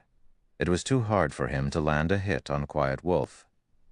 He could only aim his attack on the Snow Fox, hoping to kill it off a second earlier and not letting Quiet Wolf profit off of them. Although mages had high output compared to hitting monsters, it was far harder to land a hit on players unless they stood still without moving. This was because the moment the dark arrow shot out, there would be a prediction line appearing. In a situation where the distance was great, players with good standards could usually dodge it. If it was an expert, then dodging it would be a piece of cake. Just as the Snow Fox and Quiet Wolf were about to rush up, the corners of Shi Feng's mouth revealed a cold smile. He had been interacting with Quiet Wolf in shadow for years now, so he was extremely familiar with Quiet Wolf's strengths and habits. Shi Feng took 2 steps back, forming a perfect triangle between the Snow Fox and Quiet Wolf. Shi Feng gripped the novice sword tightly in front of his chest. He stood there without moving as he awaited the arrival of their attacks. Did he give up? Quiet Wolf started looking down on Shi Feng when he saw Shi Feng preparing to block with his sword. Although players could reduce the damage received by defending the attack, the Snow Fox was an elite. Even if Shi Feng could defend it, the attack would still cause around 50 damage. With just 31 HP remaining, Shi Feng couldn't even take a hit. The Snow Fox was a step ahead, biting towards Shi Feng, tearing bite. Just in time. Instead of retreating, Shi Feng advanced. He rushed towards the Snow Fox. The novice sword blocked the Snow Fox in its mouth. Using the life-saving skill parry, Shi Feng could block a frontal attack once. Shi Feng then continued by lifting the Snow Fox. The Snow Fox had low power, so Shi Feng had easily tossed it towards Quiet Wolf. Everything happened too quickly. Quiet Wolf, who was rushing towards Shi Feng, could not react in time. In an instant, his shoulder was bitten by the Snow Fox. A damage of 964 appeared on Quiet Wolf's head. His HP was instantly cleared down to 0. How? Quiet Wolf was unbelievably shocked. His heart was filled with unwillingness as he stared at Shi Feng's ridiculing smile. He never imagined that players could do such a thing. If he had known about it, he definitely wouldn't rush forward just to get himself killed. At this point, regardless of how unwilling Quiet Wolf was, his HP had turned to 0. His body could only fall and turn into starlight. He had even dropped a piece of equipment. In the distance, Blackie became dumbfounded. He had even forgotten to attack the Snow Fox. "Blackie, stop daydreaming! Hurry up and attack the Snow Fox!" Shi Feng yelled, and rushed at the Snow Fox again. After Blackie started reacting again, he chanted a curse, madly attacking the Snow Fox. Without Quiet Wolf's disturbance, the near-death Snow Fox was just a decoration. Within 10 seconds, the Snow Fox released a wail before falling down. System: Rare Elite Cunning Snow Fox killed, obtained 130 XP. Shi Feng was level 2 now, so this amount of EXP was nothing to him. What Shi Feng was concerned about was the loot. Rare Elites were the love of all God's Domain players because of their shocking drop rates. Furthermore, this was the first kill of the Snow Fox, so the loot must be even better. It can't be. It actually dropped a weapon. Shi Feng obtained a staff and arm guard. Blackwood's staff. Bronze rank. Level 1. Equipment requirements. Strength 5. Attack power +8. Intelligence +3. Vitality +1. Mana +3. Durability 20. This equipment would greatly strengthen a mage. Not only was its attack power high, it even gave an additional 3 intelligence. If a mage equipped it, then their damage might increase up to 2 levels. Fox skin gloves, common rank, leather armor, level 1. Equipment requirements: strength 3, defense +4, durability 20.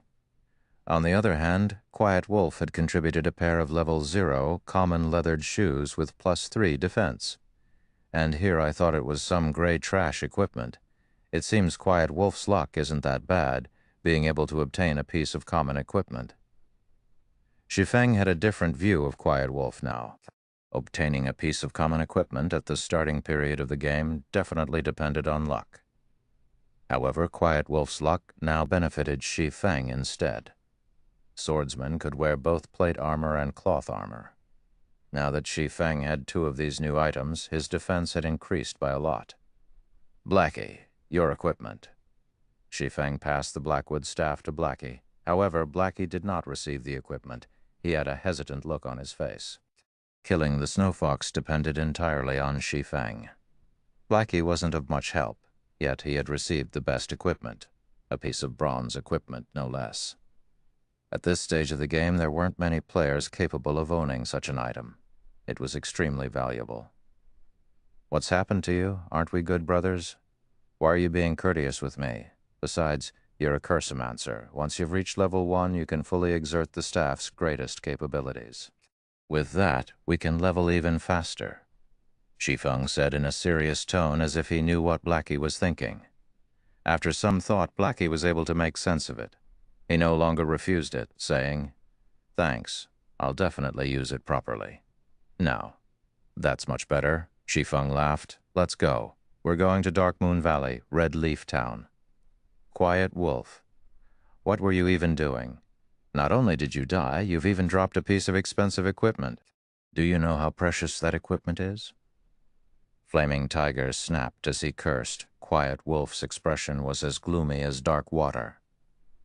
That pair of shoes was something he had obtained after grinding for 7 hours, and now he had actually lost it. Even his heart was bleeding right now. Although he had wanted to explain, he did not know how to.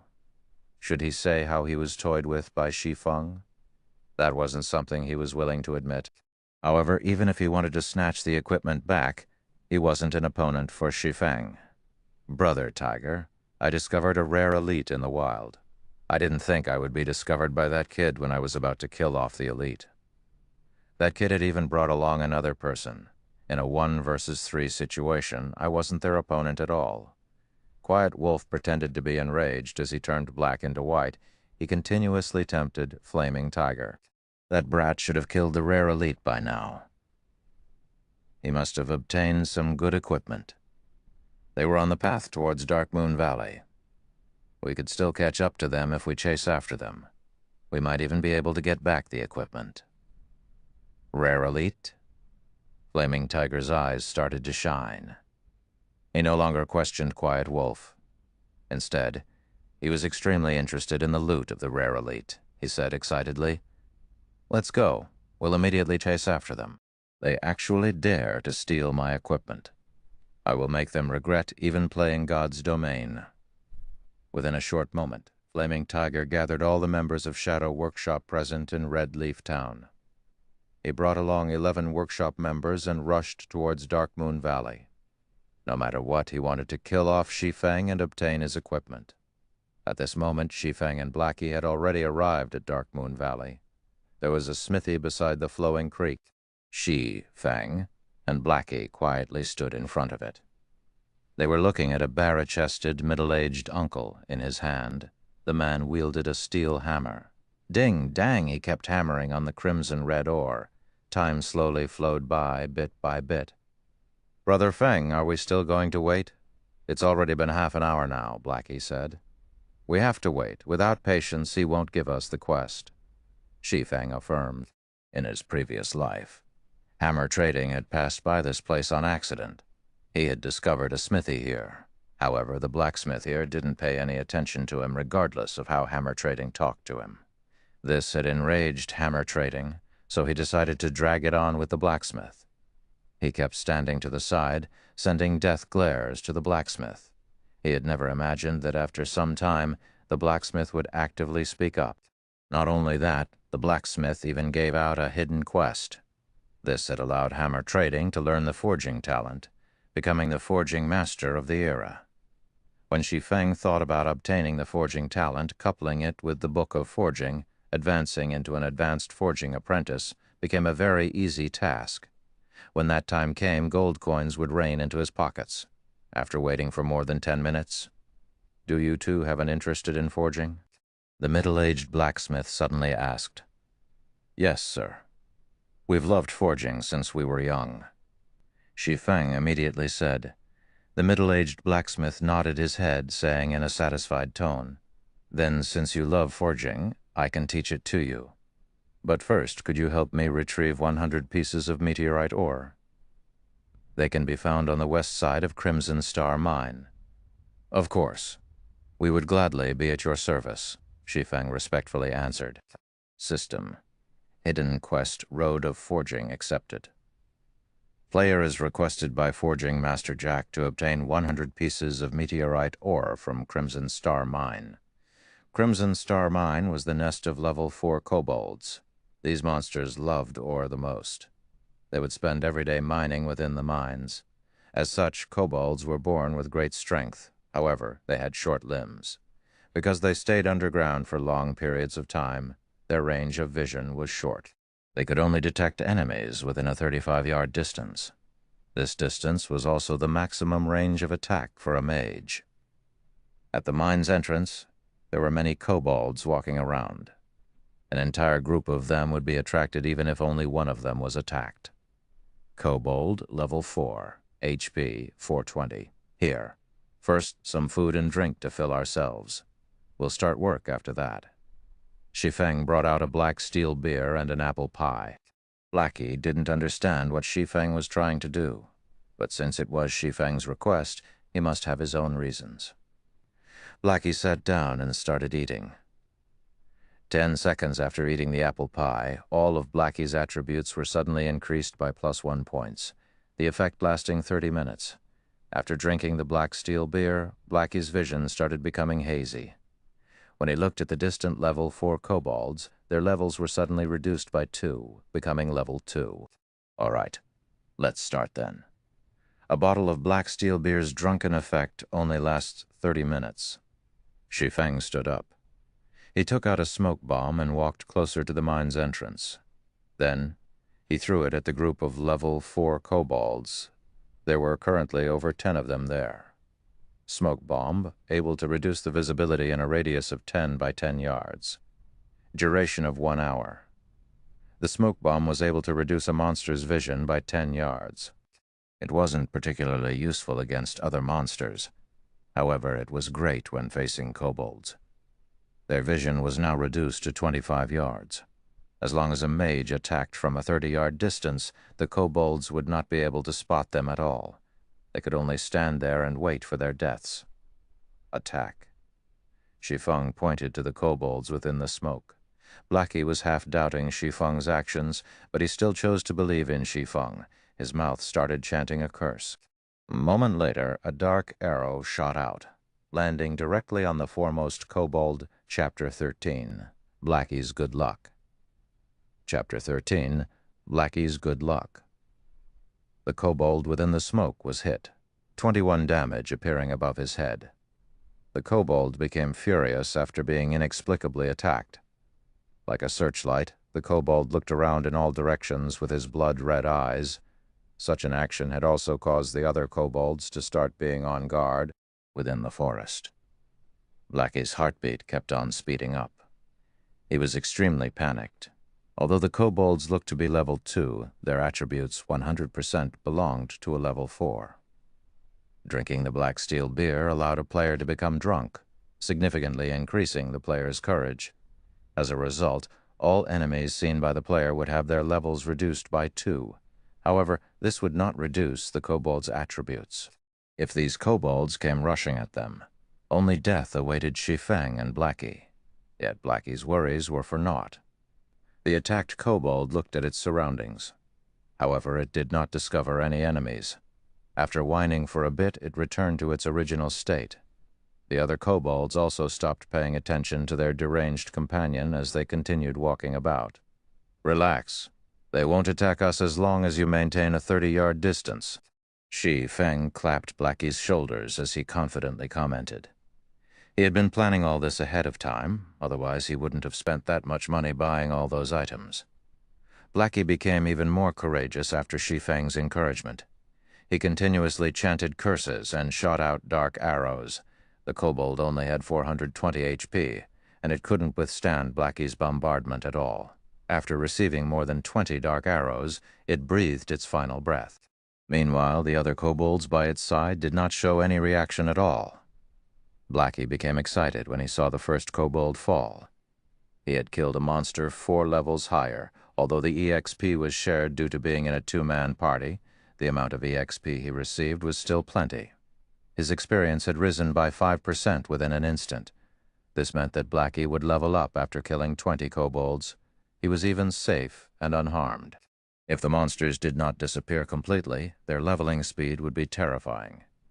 With such a great way of leveling, they would be able to rise even to level 6 very effectively. Blackie now understood why Shi Feng was so confident.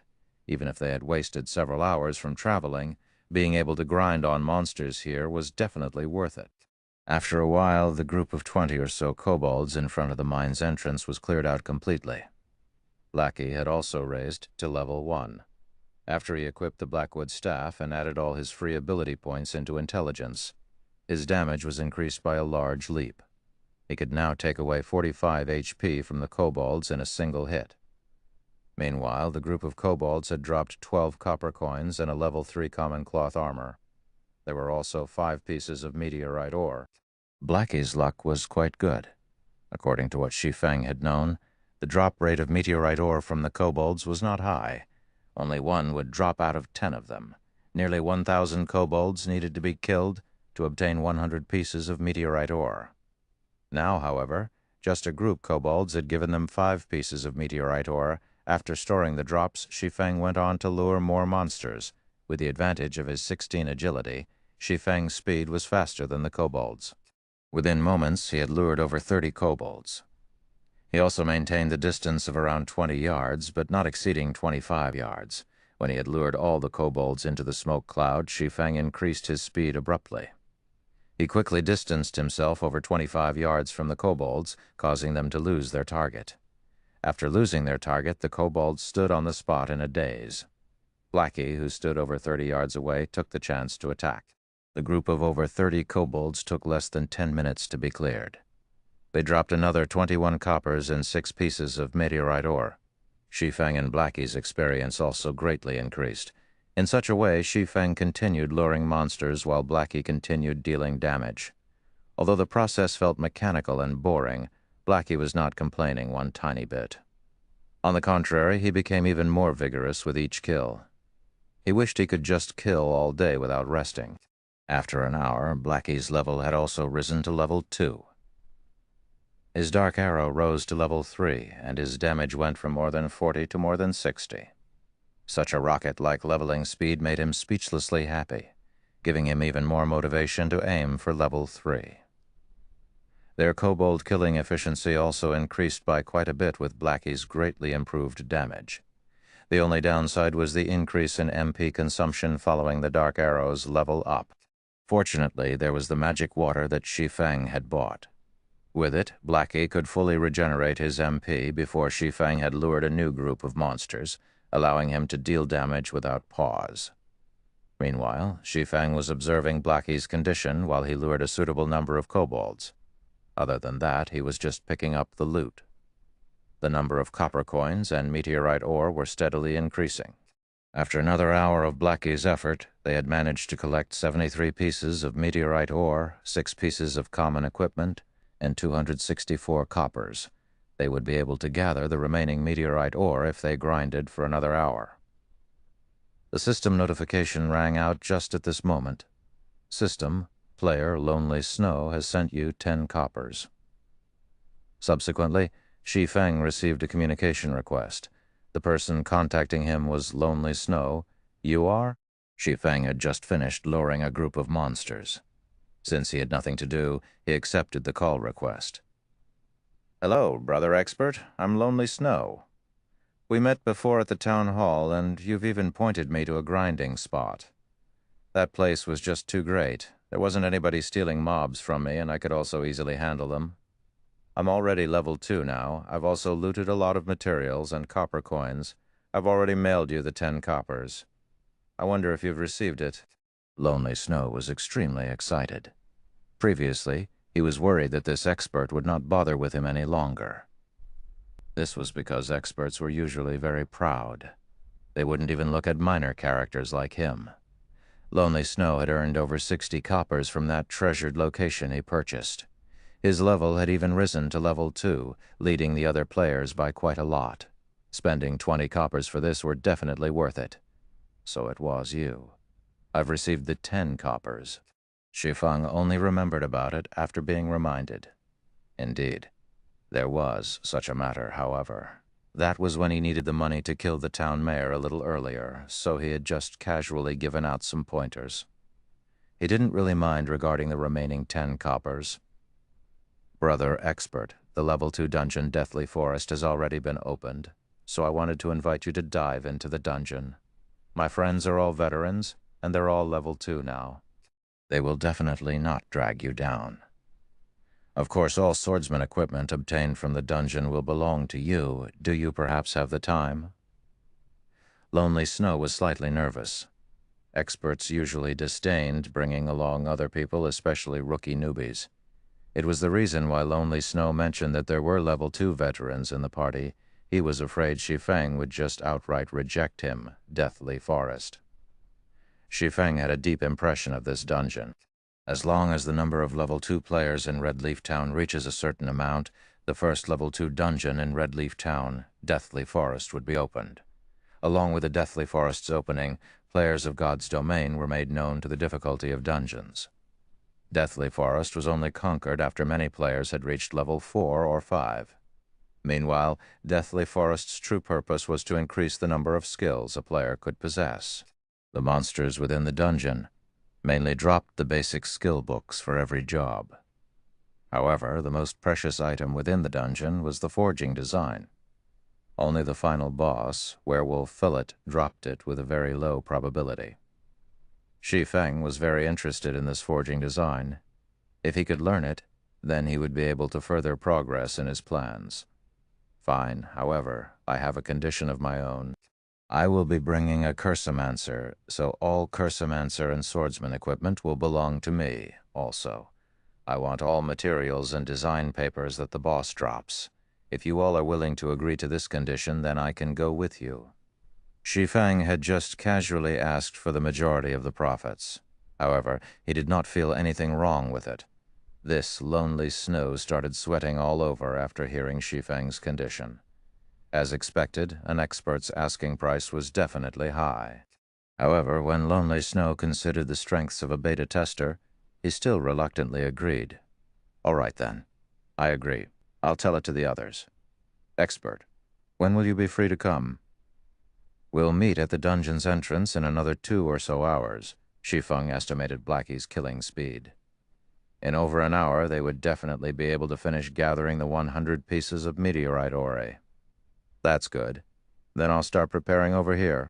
I'll see you at the dungeon's entrance, Brother Expert. Lonely Snow ended the call, a heavy weight being freed from him. At this moment, there were 3 other people standing beside Lonely Snow. Every one of them was level 2.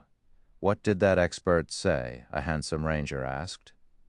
Lonely Snow explained it to them word for word. What dog's fart expert? He's just here to take advantage and rip off equipment from us. What's the point of inviting him? If we add another 2 damage dealers, we can enter the dungeon all the same. A shield warrior angrily cursed. The male cleric, standing at a side, curled his lips, saying in a bad mood. Then he's saying that all mage-class equipment belongs to his friend. Lonely Snow advised, that person is a real expert. He's also a beta tester. He definitely has a deep understanding of the dungeon. He might even be able to guide us through it. Don't you all want to clear the Deathly Forest? So, what if he's a beta tester? He just had an extra month of experience in God's Domain and a rough understanding of it. Besides, the data has long been changed after the game's official release. Even if he knew a lot about the Deathly Forest, how much use could there be? The shield warrior asked in disdain. He felt that those beta testers were only lucky. Their actual skills and strength might not even be comparable to them. We'll see how it goes after they arrive. If it's no good, then by that time there will be a lot more level 2 players. It won't be too late, even if we find someone else by then, the leading ranger said. After hearing this ranger speak, the others nodded their heads in agreement. At this moment, there was a flash of light in Dark Moon Valley. Shi Feng had finally raised to level 3. Unfortunately, the leaderboard for levels had yet to be opened. Otherwise, he would definitely be ranked first on Red Leaf Town's leaderboard for levels. Finally, level 3. Shi Feng hurriedly added 4 attribute points towards agility, letting his agility reach 20 points. System: player's agility has reached 20 points. Activating agility hidden basic skill, fast and nimble. Fast and nimble, active. When activated, possess a body exceeding the normal man. Body's degree of freedom is completely released. Shi Feng suddenly felt a gush of strength from his entire body. He also felt his body becoming unspeakably agile. His 5 senses also received a great improvement. These improvements allowed Shi Feng to better exert his body's potential. Besides Shi Feng reaching level 3, the last kobold that Blackie killed had unexpectedly dropped a level 1 bronze equipment, war boots. Shi Feng couldn't help but admire Blackie's luck. Common monsters of level 1 to 3 would not drop any bronze equipment. The drop rate of bronze equipment from level 4 wild monsters was 1 out of 10,000. Yet Blackie had actually got it. His luck was just heaven-defying. "Brother Feng, what are the attributes? Let me see as well," Blackie said so excitedly. "The war boots attributes are quite good." Shi Feng displayed the attributes. Recruit's war boots, bronze rank, plate armor, level 1. Equipment requirement: strength 6, defense +8. Strength +1, endurance +1, movement speed +1, durability. 20/20. This is too great. With this equipment, Brother Feng's speed would become even faster, Blackie happily said. Before, it was only him who obtained a bronze equipment. It had troubled him to no end. Now that Shi Feng had one as well, his heart became relieved as he said, "Brother Feng, how many meteorite ore are we still missing?" "Not many. Just 4 more pieces. We'll be okay after another wave." Shi Feng looked into his bag. Unknowingly, there were already 96 pieces of meteorite ores in his bag. If someone else had come here to grind, they might have needed 5 to 6 hours to obtain this many. Luckily, there was Blackie. They had gathered most of it after just killing a few hundred kobolds. Just when Shi Feng was about to lure more monsters, his keen senses detected 3 blurry figures were closing in from behind Blackie. "Blackie, dodge, quickly." Shi Feng yelled as he pulled out his novice sword. With lightning speed, Shi Feng rushed over. Blackie remained ignorant of the situation. He was still stuck being happy, unaware of the things approaching him.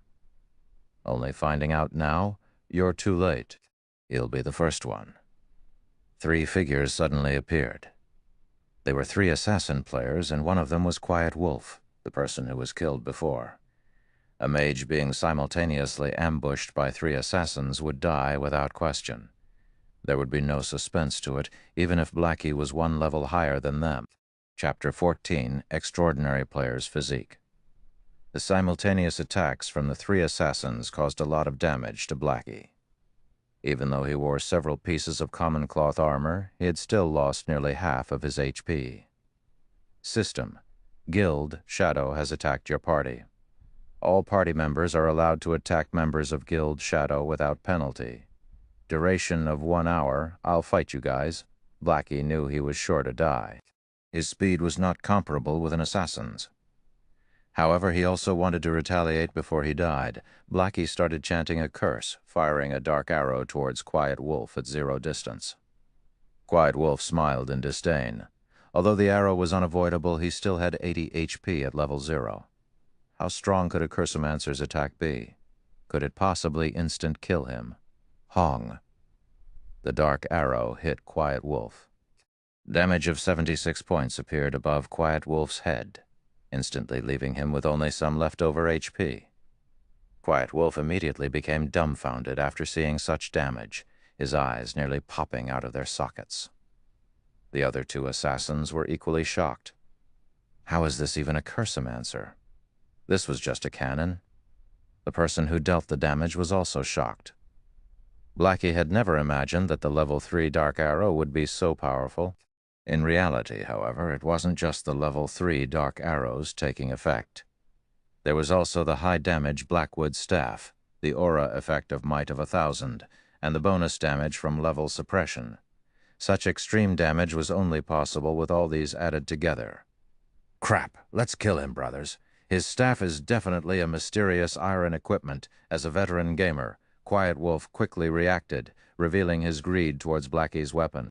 Blackie being able to deal such a high damage was definitely due to a mysterious iron weapon. Otherwise, he wouldn't be able to nearly instant kill Quiet Wolf. Suddenly, the other two assassins became full of energy as they rushed towards Blackie.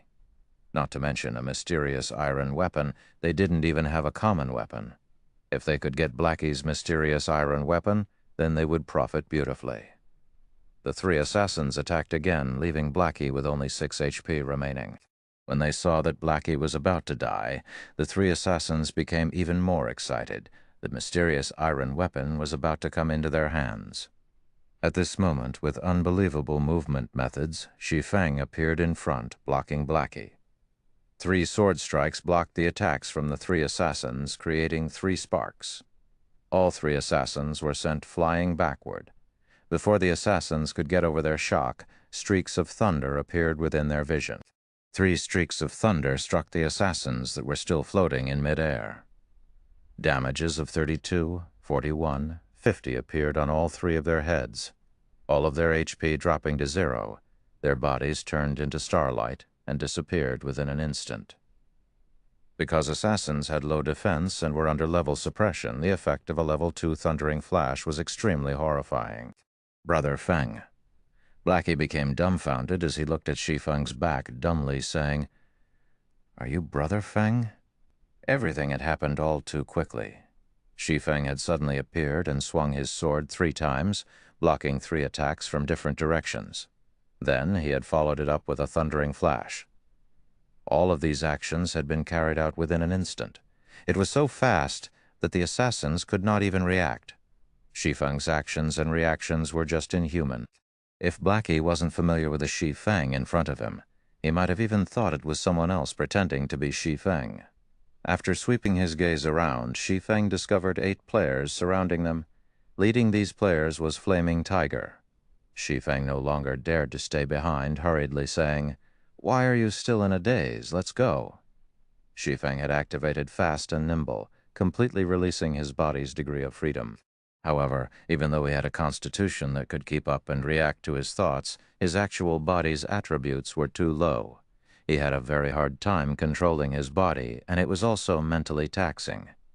Taking explosive maneuvers 2 to 3 times was still possible, but doing it long-term was definitely too much. The enemies also consisted of numerous healers and jobs that equipped plate armor. Shi Feng and Blackie's only choice now was to run away. Blackie continuously nodded his head. "Everyone go at them. You must definitely get me my bronze equipment and take over this mine." Flaming Tiger licked the corner of his lips. He was extremely excited. He did not mind the death of the 3 assassins at all. Originally, Flaming Tiger was still burning with rage. They had spent hours at Dark Moon Valley searching for Shi Feng and his partner, causing their leveling speed to fall greatly. However, they had accidentally discovered Shi Feng and Blackie grinding monsters. At first, Flaming Tiger had wanted to immediately surround and kill the 2. However, when he saw Blackie utilizing the smoke cloud at the cave's entrance to kill the level 4 kobolds, Flaming Tiger nearly died from excitement. His hatred towards Shi Feng had also reduced by a large half. He had even wanted to thank Shi Feng for giving him such a valuable location.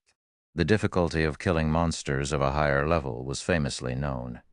If he could kill level 4 monsters without any harm, then his leveling speed would be absolutely horrifying. It won't be more than 10 hours before he would be leading the other players.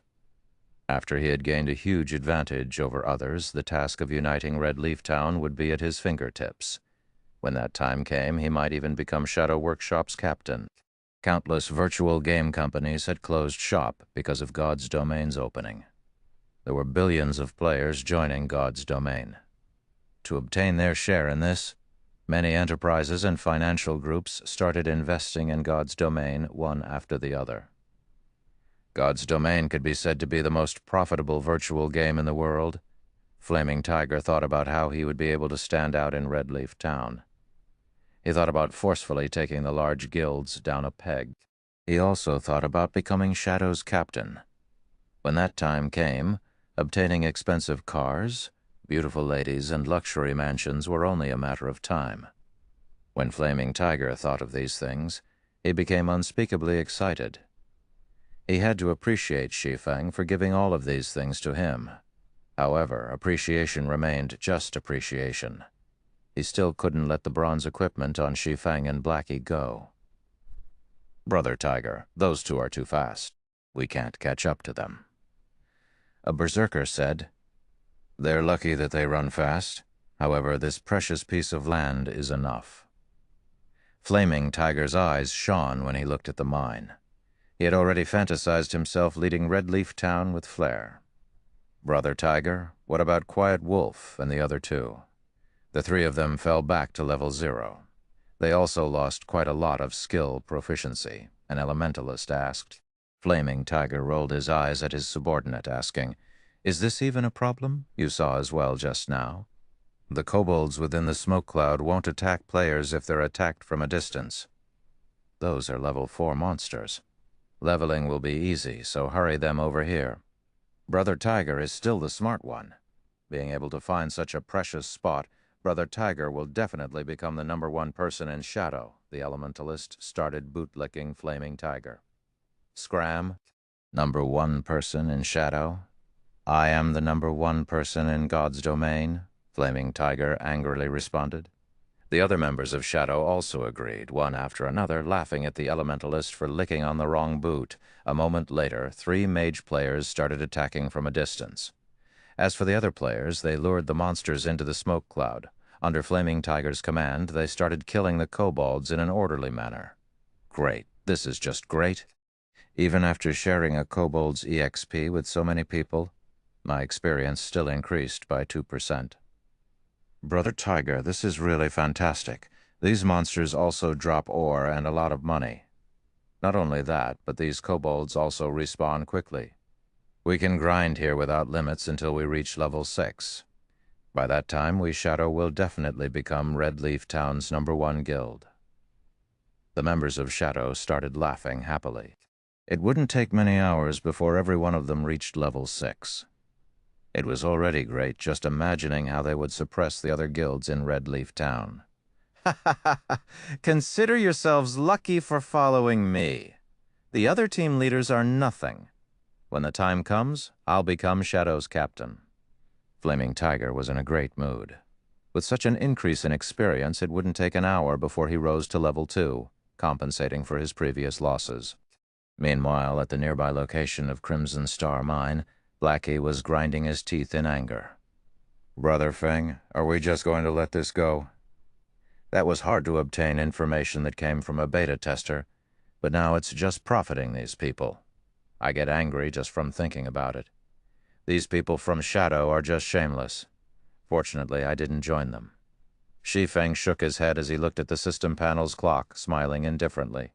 "They dare to steal my things. We'll let them enjoy it for now. In a moment, we'll let them know after happiness comes sorrow." Chapter 15. After happiness comes sorrow. Time passed, bit by bit. Shi Feng and Blackie did not just do nothing. They were killing level 4 roaming gnomes in a place not far from Crimson Star Mine. Roaming gnome, common. Level 4. HP 400. Compared to the kobolds, the roaming gnomes were much agiler. They were very good at dodging. However, their attack and defense weren't all that good. Moreover, Darkmoon Valley had yet to be developed. The monsters here were more numerous, and there was nobody here to compete with. There was no need to search for monsters to kill. Shi Feng was already a level 3 swordsman, while Blackie was a level 2 cursomancer. After activating Fast and Nimble, the roaming gnome's dagger had no chance of even touching Shi Feng. As for Blackie, his damage was even fiercer after drinking a black steel beer.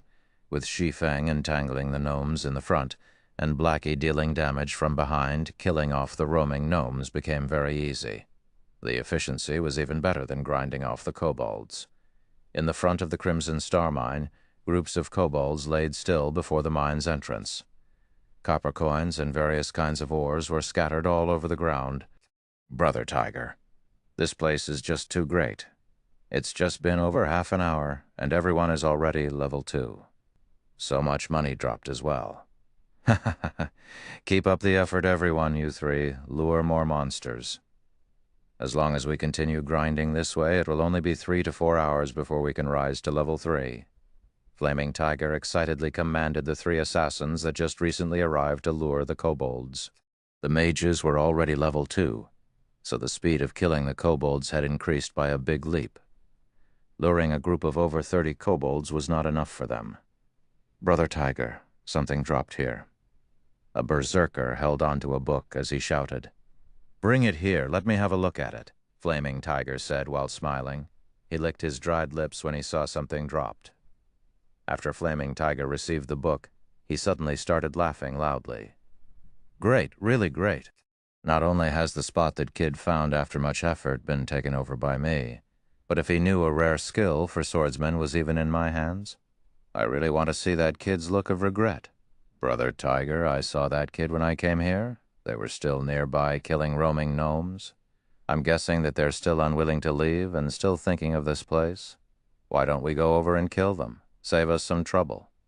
A cold glint flashed through Quiet Wolf's eyes. They were filled with killing intent. He was overcome by a great resentment after being killed twice by Shi Feng. Flaming Tiger waved his hand, with a disdainful smile on his face as he said, "Then let them look. Watch at how fast we level up and earn money, and at how we become the tyrants of Red Leaf Town. Meanwhile, they can only watch from aside with their hearts full of regret and unwillingness." Ha ha ha, I feel great just thinking about it. Although Quiet Wolf still held some resentment over it, when he imagined Shi Feng's unwilling appearance and how he could only exhaust himself killing roaming gnomes, Quiet Wolf's heart felt a great gust of pleasure. "Just you wait. The moment I reach level 6 will be your death." Quiet Wolf did not actually give up on killing Shi Feng. Instead, when he thought about the pleasure he would feel after killing Shi Feng when he was level 6, he couldn't help but look forward to it. Meanwhile, in the forest 60 yards south of the Crimson Star Mine, Shi Feng was using a tree to hide while he observed Flaming Tiger and the others. "Brother Feng, can the 2 of us handle it?" Blackie asked in a worried tone. These 11 people were not just any average players. They were experts that had passed Shadow Workshop's examination. Moreover, there were 2 healers on their side. It was impossible to kill all of these people just by depending on the 2 of them. "Relax. The time is almost up. We'll just watch the show." Shi Feng looked at the time indifferently, saying, "In a moment, you go stand at the back. Kill whoever has low HP. Don't let even one of them get away. Time is almost up." Blackie didn't understand what it meant. Shi Feng pointed towards the smoke cloud in front of the Crimson Star Mine's entrance, saying with a smile that Flaming Tiger must think that killing monsters of a higher level is easy. "The smoke bomb that we placed before we left has a time limit, and only 2 minutes are left before the hour is up. Did they think they could continuously enjoy my domain after stealing it from me? Now I'll teach them how to be proper human beings." Blackie was struck with a realization. His worship towards Shi Feng became even greater now. "Brother Feng is still the smartest. Those brats from Shadow are definitely goners this time," Blackie said with a grin. The reason they could cross levels and harmlessly kill kobolds was that of the smoke bombs. They definitely couldn't do without them. If there were no smoke bomb, then the consequences would be horrifying. 2 minutes later, the smoke cloud in front of the Crimson Star Mine slowly dispersed. "Brother Tiger, why is that smoke cloud disappearing?" an elementalist asked Flaming Tiger after noticing the disappearing smoke cloud. The smoke cloud disappeared? It can't be. Flaming Tiger abruptly woke up from his nap. When he looked over at the mine's entrance, the smoke cloud really did disappear. If it's gone, then fine. The smoke cloud might be a periodic thing. Don't bother with it. Keep on grinding. Just as Flaming Tiger finished speaking, the usually stupid-looking kobolds that did not retaliate suddenly looked towards the members of Shadow Workshop in unison. There were over 40 kobolds with blood-red eyes. The kobolds let out angry growls after finally discovering the people who had been attacking them. Suddenly, they all came rushing forth. The members of Shadow did not react at all. Within an instant, they were surrounded and given a beating by the kobolds. A level 2 player could hardly take 3 hits from a kobold, not to mention a group of kobolds. 7 players died within a blink of an eye. The backline players became a mess as they ran for their lives. However, the kobolds were very fast. It only took them moments to catch up to the escaping mages. For each mage, they were gifted a hammer to their heads. The mages quickly lie still on the floor, never to rise up again. Crap! What is going on here? Why did these kobolds suddenly become insane? Flaming Tiger cursed. He quickly turned tail and ran the moment he noticed the situation turned bad. They had risen to level 2 after much effort. However, this death sent them all back to level 1. There were even 3 assassins who were level 0. It was an absolute loss. With such an increase and decrease, the dream becoming the tyrants of Red Leaf Town also perished. Instead, the current members of Shadow weren't even up to par with the average player. They were even further away from the other guilds. Flaming Tiger's heart started to bleed in pain. "We meet again, Brother Tycoon," Shi Feng said with an indifferent smile. He currently blocked Flaming Tiger's escape path. After seeing Shi Feng's sneer, even an idiot would understand that the kobold's rebellion had something to do with him. "You're dead for sure, kid. You dare to actually scheme against me. If I don't kill you back to level 0, then my name will be read backward." All of Flaming Tiger's hair stood up in anger. He raised his shield and swung it at Shi Feng. Compared to the other members of Shadow Workshop, Flaming Tiger's skills were clearly a tier higher. With one hand, he used his shield to block Shi Feng's vision, while he used the other to stab his short sword towards Shi Feng's vital point. It was simple, yet sinister, and it was very hard to stop. However, Flaming Tiger's confident strike struck air. "Where is he?" Flaming Tiger fixed his gaze to the front. However, there wasn't even a shadow of a person present. "Over here." Shi Feng stood behind Flaming Tiger, his sword waving down. "Chop!" Damage of nothingness 36 appeared above Flaming Tiger's head. His HP had instantly gone from 220 to 184 when Flaming Tiger was hit. He hurriedly spun around and used Shield Bash. However, Shi Feng had long since seen through Flaming Tiger's movements. He took a step backward and spun his body around, hiding by the shield. Then Shi Feng arrived once more at Flaming Tiger's back, giving him another sword slash. Without the use of any skills, Shi Feng could only deal 23 damage to a shield warrior with high defense. "You coward. Don't hide if you have the ability. I can kill you any time I want." Flaming Tiger could not land any hits on the agile Shi Feng. His HP was constantly decreasing, and only 83 points of it remained now. He had no way of dealing with Shi Feng's attacks, so he decided to start ridiculing Shi Feng in hopes of provoking him, allowing Flaming Tiger the chance to kill Shi Feng. "Sure, I'll stand here without dodging. Come attack me then," Shi Feng answered without hesitation. Flaming Tiger silently smiled. He never imagined that Shi Feng was such a fool, taking the bait with just a small amount of stimulation. "Watch how I'll toy with you to death." Flaming Tiger raised his shield and used charge at Shi Feng. If Shi Feng didn't dodge, then he could only take the hit forcefully. In terms of strength, Flaming Tiger wouldn't lose to Shi Feng. However, only disappointment was waiting for him. Just when Flaming Tiger was 2 yards away from Shi Feng immediately used Thundering Flash. 3 streaks of thunder went past Flaming Tiger's shield, directly landing on his body. 3 high damages appeared above Flaming Tiger's head, -28, 35, -41, his HP instantly dropping to 0. "You despicable!" Flaming Tiger glared at Shi Feng. He was furious to the point of spitting out blood. If it weren't for himself rushing towards Shi Feng on his own accord, he wouldn't have been struck by all the attacks of that skill. "Are you all right, Brother Tycoon?" I said I would stand here without dodging, but I've never said I wouldn't move my hands. "How could you be so gullible, even rushing over yourself?" Shi Feng spread out his arms, showing that it was all a mistake, saying, "Oh, right. I still have to thank Brother Tycoon for earning me so many ores. You've saved me a lot of time." Flaming Tiger pointed towards Shi Feng, wanting to say something. However, his body had already turned into starlight and disappeared. He couldn't even utter a single word, only leaving behind a pile of ore and a single book. Chapter 16. Everyone's a Liar. Chapter 16. Everyone's a Liar. In Redleaf Town's noisy plaza, flashes of white light appeared, following which figures of players appeared one by one. These players were the revived members of Shadow.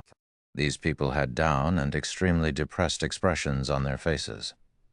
Nothing could beat the pain and entangled feeling of having recently gained something, then losing it again. Just a moment ago, they were still dreaming of becoming the tyrants of Red Leaf Town. Their levels were increasing. It was like flying. In the next second, however, they died. Not only had their levels and skill proficiency decreased, but the experience they had at level 1 was also lower than before. They were much worse off compared to the average player. Flaming Tiger's expression after reviving was even more livid. His eyes alone could eat a person alive. System: Player Ye Feng has killed you.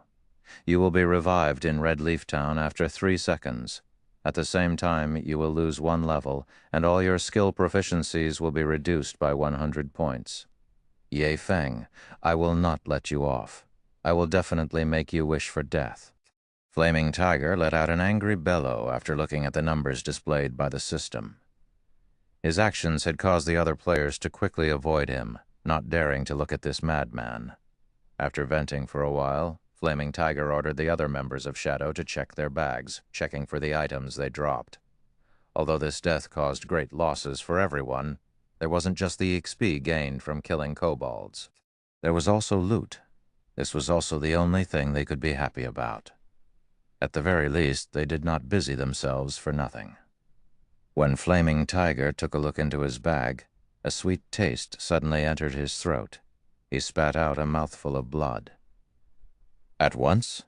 Immediately, we head for Dark Moon Valley now. I must kill that kid." Flaming Tigers bellowed, his anger reaching up to the skies. The skill book that he planned on using to ridicule Shi Feng was gone.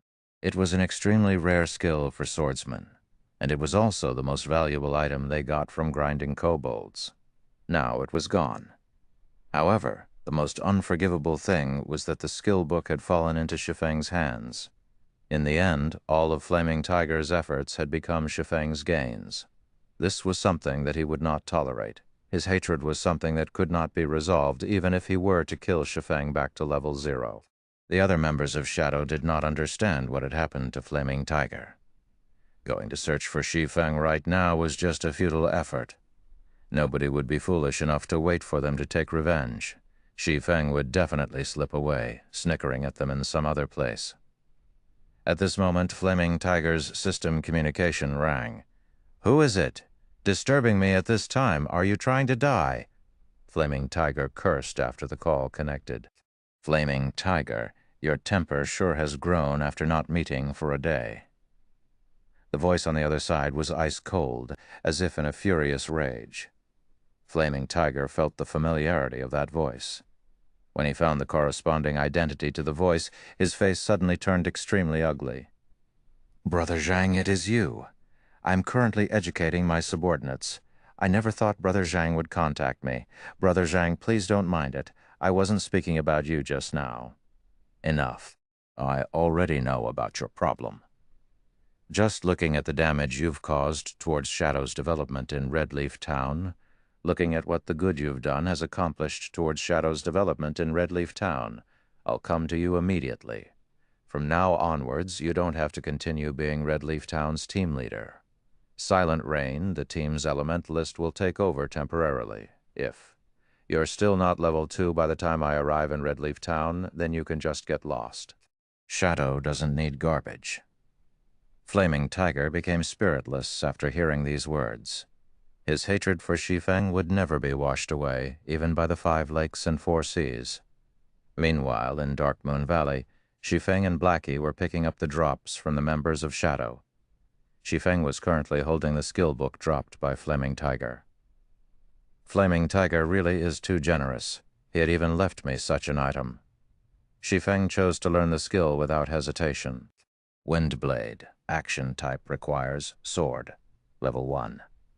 Proficiency 0300, ambush an enemy outside 5 yards and within 30 yards. Movement speed will be increased by 40% when rushing towards the target, and attack speed increased by 20% for 3 seconds. Cooldown, 25 seconds. A swordsman mobility would be greatly increased with this skill. It was a great counter to rangers and mages who love to kite. Brother Feng, the meteorite ore we need are all here. There are also quite a few bronze ore. Shadow really helped us big this time. Blackie laughed loudly as he was collecting the ore from the ground. He noticed a piece of dark green ore. Picking it up, he asked, "Brother Feng, what is this star crystal?" When Shi Feng heard about the star crystal, he ignored the meteorite ore below his feet, instantly turning around and running towards Blackie. "Damn, it really is a star crystal. Blackie, your luck is really too good. You even picked up such a thing," Shi Feng said excitedly as he carefully looked at the dark green ore after receiving it.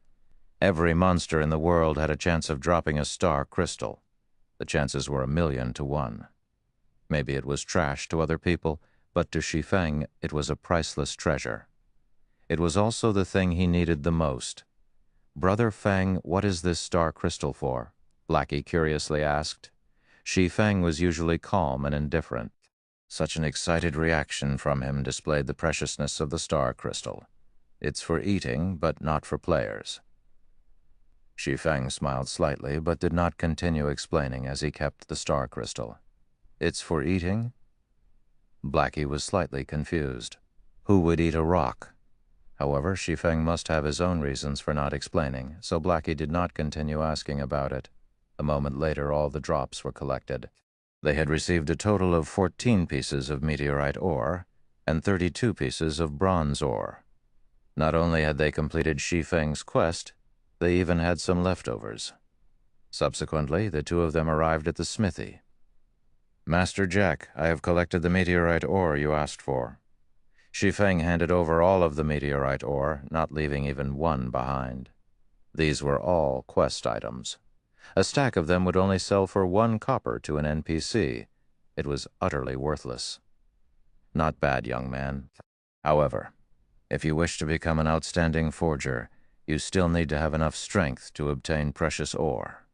There is a powerful kobold chieftain.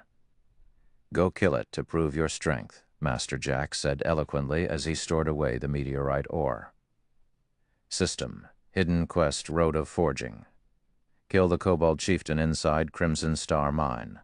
Time limit of 1 hour. When Shi Feng saw that there was still a second stage to the quest, Shi Feng wished he could curse Hammer Trading. He had caused Shi Feng big trouble this time. As expected, everybody would have kept something to themselves. Nobody could be trusted. Everyone's a liar. In Shi Feng's previous life, Hammer Trading had not mentioned a second stage of the quest. Now a second stage, time-limited quest had appeared. It was even against a chieftain monster. That wasn't an elite monster you simply run across. A chieftain was even stronger than a special elite. It was the equivalent of a dungeon's boss. Shi Feng was just level 3, and a leader monster was just too deadly to him. In Shi Feng's previous life, Hammer Trading was level 16 when he accepted the quest. Completing the quest was extremely easy. Forget it, let's have a look at it first. He could do nothing about being tricked. However, Shi Feng did not plan to give up. The forging talent had too great of a use, and Shi Feng must learn it. Following which, Shi Feng and Blackie cleared the way of kobolds as they headed towards the deeper parts of the Crimson Star Mine. Compared to the kobolds at the entrance, The kobolds inside were no longer level 4, they were level 5. They took more time and energy to kill. Often, another kobold would respawn before one was killed. If there weren't enough black steel beer to reduce the kobold's level by 2, then Shi Feng and Blackie's killing speed would be completely unable to keep up with the respawn rate. Half an hour later, Shi Feng and Blackie arrived at the deepest part of the Crimson Star mine. It was a large piece of empty land. There were over 10 kobolds mining for ore in the surroundings. There was a huge figure standing in the center of the empty area. It was a kobold that wore armor, and it was constantly giving out commands to the other kobolds. Kobold Chieftain, Chieftain rank, level 5. HP 20100, 121,000.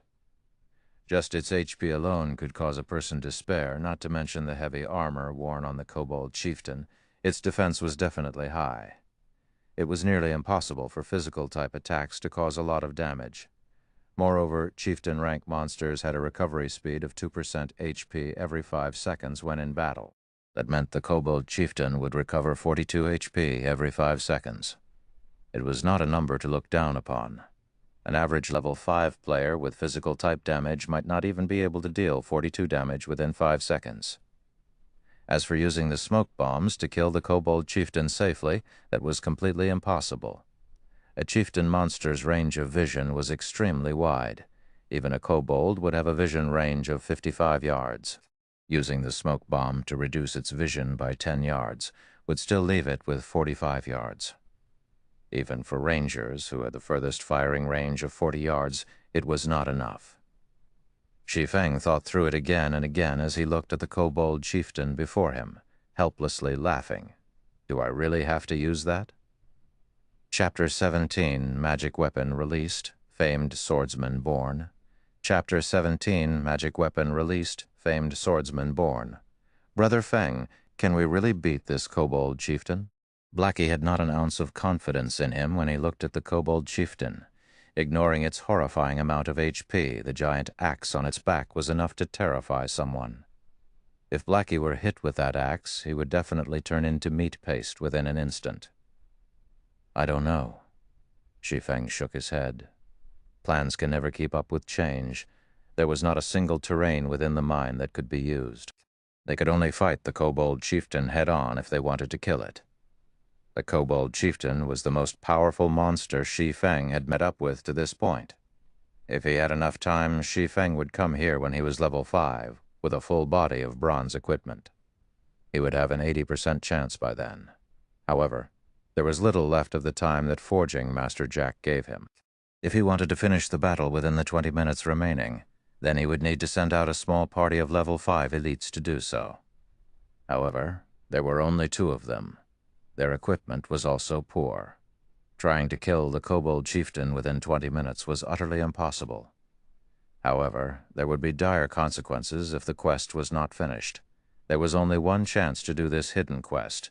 If it failed, Shi Feng would not be able to receive it ever again. Thus, Shi Feng was even more unwilling to give up this quest. I can only try it. Shi Feng unwillingly took out the magic weapon, Abyssal Blade. In his previous life, the number of magic weapons Shi Feng had personally witnessed could be counted on his fingers. Anybody who had seen a magic weapon's power would be brought to submission by it, whereas those who could properly wield a magic weapon was as rare as a phoenix's feather. Crimson War God was one such person. He had grown to fame within a guild war that had involved over 100,000 people. During that war, Crimson War God held a bloodied magic weapon, the Crimson Ghost Axe. He rushed into groups of thousands of warriors with the axe and slaughtered. There was no one who could block his giant axe. In the end, the enemy guild was forced to retreat in embarrassment. Crimson War God had created the scene of one man defending against 10,000. After that war, he built up the glorious War God Empire. There was also the madman Wind Chaser. He held the magic weapon, Evil Spirit's Roar. With only the bow in hand, Wind Chaser had single-handedly defended a city. Of the thousands of enemy players, not one of them could enter within 100 yards of the city. Using a single arrow, Wind Chaser had even sniped outstandingly extraordinary. the guild leader of imposing expert, outstandingly extraordinary, had been standing further than 100 yards from the city at that time. As long as they were a magic weapon user, then they would be famous, top-tier experts in God's domain that were respected by all. System. Do you wish to bind the abyssal blade? Shi Feng sucked in a deep breath, choosing to bind. He did not care any more about the backlash of the magic weapon. Since those people could control the magic weapons, then how could he, as a reincarnated person, lose to those newbies that had yet to grow up? The moment the binding was finished, Shi Feng could clearly feel his entire body's strength being sapped away. His levels, as well, dropped one after the other, becoming level 0 within an instant. In another moment, however, a force of strength started flowing through his body. His body's current constitution was even stronger than when he was level 3. When he checked the abyssal blade attributes, Shi Feng became even more shocked. Abyssal blade, magic weapon, one-handed sword. Attack power, 24. All attributes plus 10, attack speed plus 3. Ignore monsters level by 5. Attacks have a 15% chance to cause 2 pikes damage, 10% chance to induce Doom Curse, reducing all stats by 30%, lasting 20 seconds. If wielder belongs to any swordsman job, all skill levels plus 2. Increase free ability points received by 2 points for every increase in level. Equipment level 0. Can be leveled up. Devour 10 level 5 bronze equipment and 1 level 5 mysterious iron equipment to level up to level 5. Can be evolved. Unknown. Additional skill 1, Phantom Kill. Instantly creates a doppelganger. You can control this doppelganger. Doppelganger will have 50% of original body's attributes and all skills. At the same time, doppelganger and the original body can be swapped. Duration of 30 seconds. Cooldown, 5 minutes. Additional skill 2, Abyssal Bind. Binds enemies and prevents movement, reducing defense by 100%. Duration of 3 seconds. Cooldown, 1 minute. Additional skill 3, 9 dragons slash. Instantly create 9 phantoms of the abyssal blade for the wielder to use. Each phantom sword is capable of dealing up to 30% damage. Duration of 20 seconds. Cooldown, 5 minutes. The abyssal blade was personally created by Master Smith Ulysses, using the Black Dragon King's fangs as material. It is one of 36 famed swords, and it is ranked 31st. However, this sword has been cursed by the Black Dragon King. Aside from being able to provide the wielder with immense strength, there would be a backlash after a certain period of time. If the wielder is unable to suppress the backlash, the wielder will receive the curse of the Black Dragon King, permanently reducing all attributes by 50%, unable to be dropped. Unable to be traded. Seeing such attributes and these many additional skills, the abyssal blade was no different than a god's weapon. However, there were still 35 of these famed swords, and the abyssal blade was just one of the lower-ranked ones. It was hard to imagine what kind of sword the first-ranked was. Brother Feng, please don't scare me. How did you become level 0? Glancing at Shi Feng from the side, Blackie became shocked. It had already been troublesome just facing the kobold chieftain. Now that Shi Feng had fallen back to level 0, how could they fight it? Relax. Use the smoke bombs to clear off the small mobs first. Leave the kobold chieftain to me. Shi Feng called up the attribute panel, placing all 6 free attribute points into agility. His agility had reached 20 points exactly, activating fast and nimble. Shi Feng was very eager to test his sword on the kobold chieftain. Character: Ye Feng, human, affiliated kingdom. Star Moon title: Might of 1,000. Job: Swordsman, level 0. HP 460, attack power 72, defense 4, attack speed 10, movement speed 8. Attributes: Strength 24, Agility 20, Endurance 22, Intelligence 13, Vitality 13. System: Strength has reached 20 points. Activating hidden basic skill, Smashing Fists. Able to destroy trash weapons with bare hands. System: Endurance has reached 20 points. activating hidden basic skill Robust Physique, along with the activation of the hidden basic skills for strength and endurance. Shi Feng could now utilize the full potential of his current body. He was no longer a 3-second hero. Although he was level 0, his current attack power and attributes were far above that of when he was level 3. His HP was even more awesome. It wasn't any worse than a level 5 shield warrior's HP. Not to mention Shi Feng still had a bunch of high-level skills. He could definitely fight it out with the Kobold Chieftain. While Shi Feng was getting used to his body, Blackie had cleared all of the kobolds in the surrounding areas, leaving behind only the Kobold Chieftain. "Wait for me to pull aggro, then you can start madly attacking," Shi Feng instructed.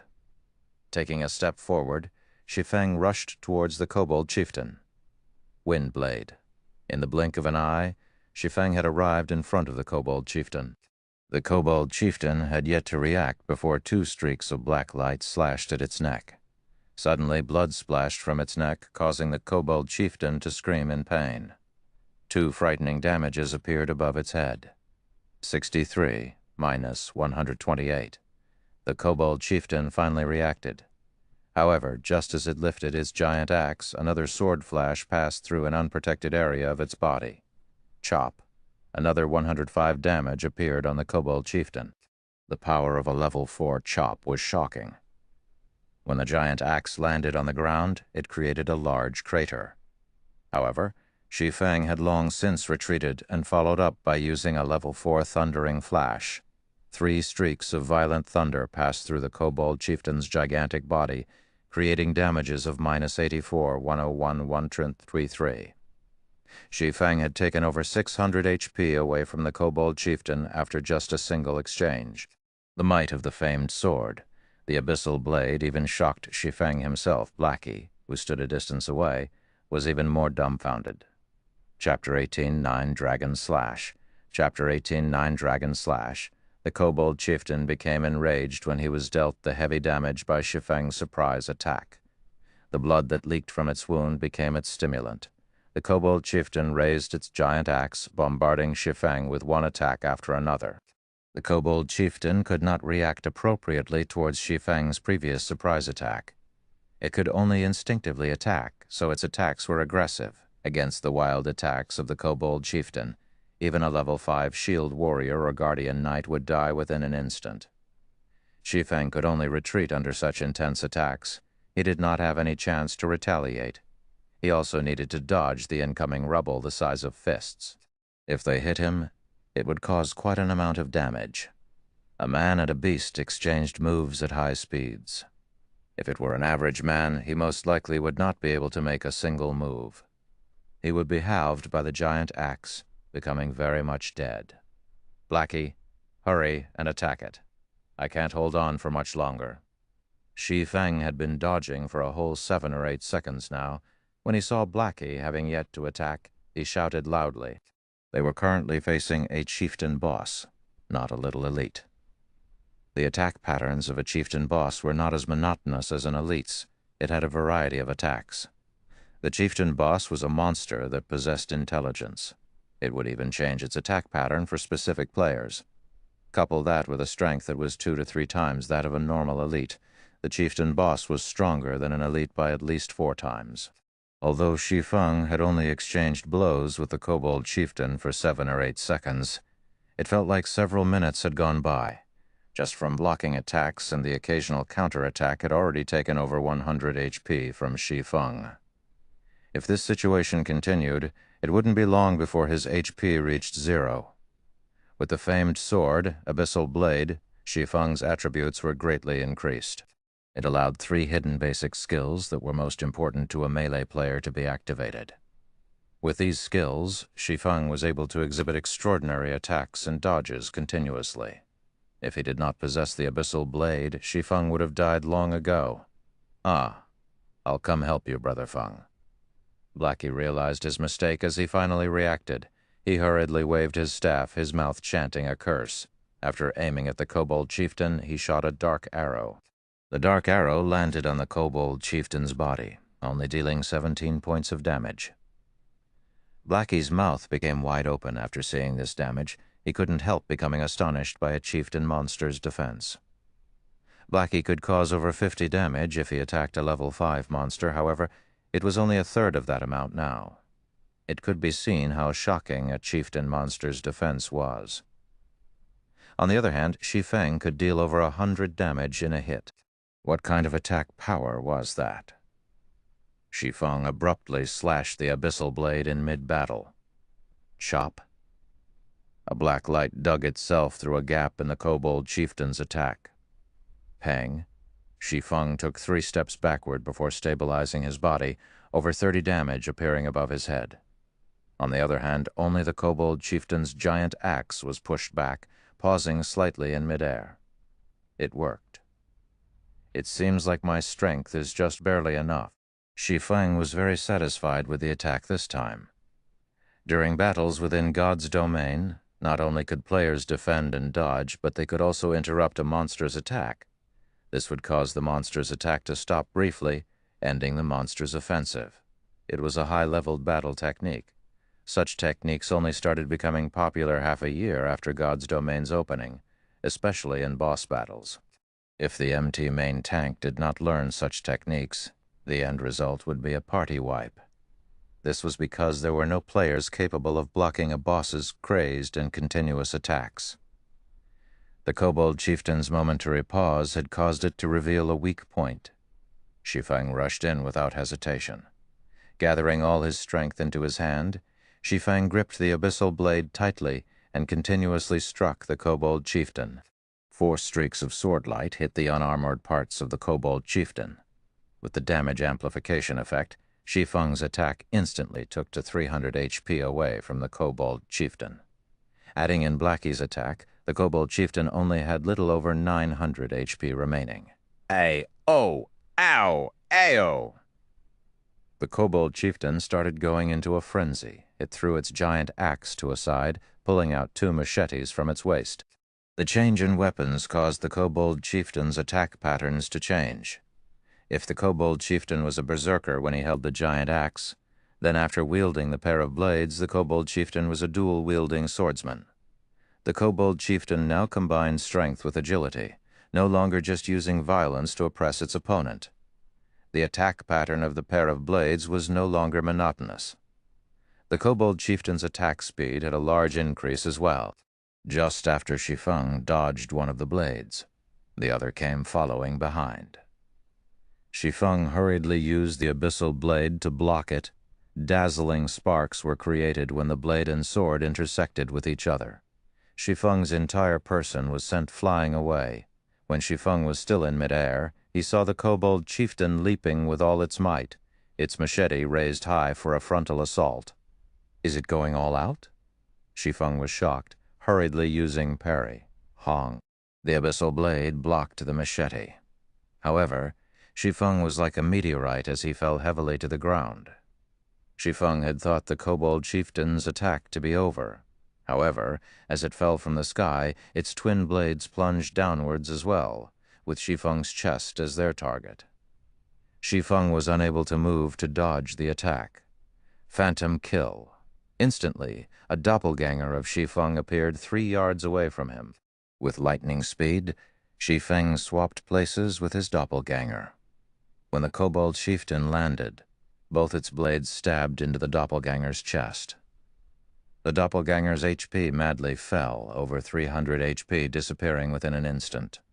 Just as the kobold chieftain revealed an excited smile, Shi Feng appeared behind its back. The abyssal blade in his hand was also letting out a faint black glow. 9 dragons slash? 9 phantoms of the abyssal blade appeared, silently floating in midair and circling Shi Feng. Although Shi Feng could not completely control all 9 swords, using the 9 of them for a simple attack was not a problem. Shashasha. 9 abyssal blades danced as if they were playful sprites, continuously penetrating the kobold chieftain's body. Small values that were just over -10 continuously appeared on the kobold chieftain's head. Although the damage was very low, the quantity was high. Including Shi Feng's chop and normal attacks, the kobold chieftain's HP fell close to 500 HP. Seeing the kobold chieftain wanting to turn around, Shi Feng did not dare give it any chance for a counterattack. Immediately, Shi Feng used Abyssal Bind. The Kobold Chieftain could not move for 3 seconds, and its defense was reduced by 100%. In a battle where even blinking would get you killed, 3 seconds was enough to change the results. The Kobold Chieftain could not move after being bound by the pitch-black chains which came from the Abyssal Blade. The 9 Abyssal Blades continued attacking without stop, creating damages of over -20 with each hit. The Kobold Chieftain's HP madly fell, leaving it with only around 200 HP within a moment. A woo! The Kobold Chieftain bellowed as it became thoroughly berserk, its body size becoming 2 folds larger.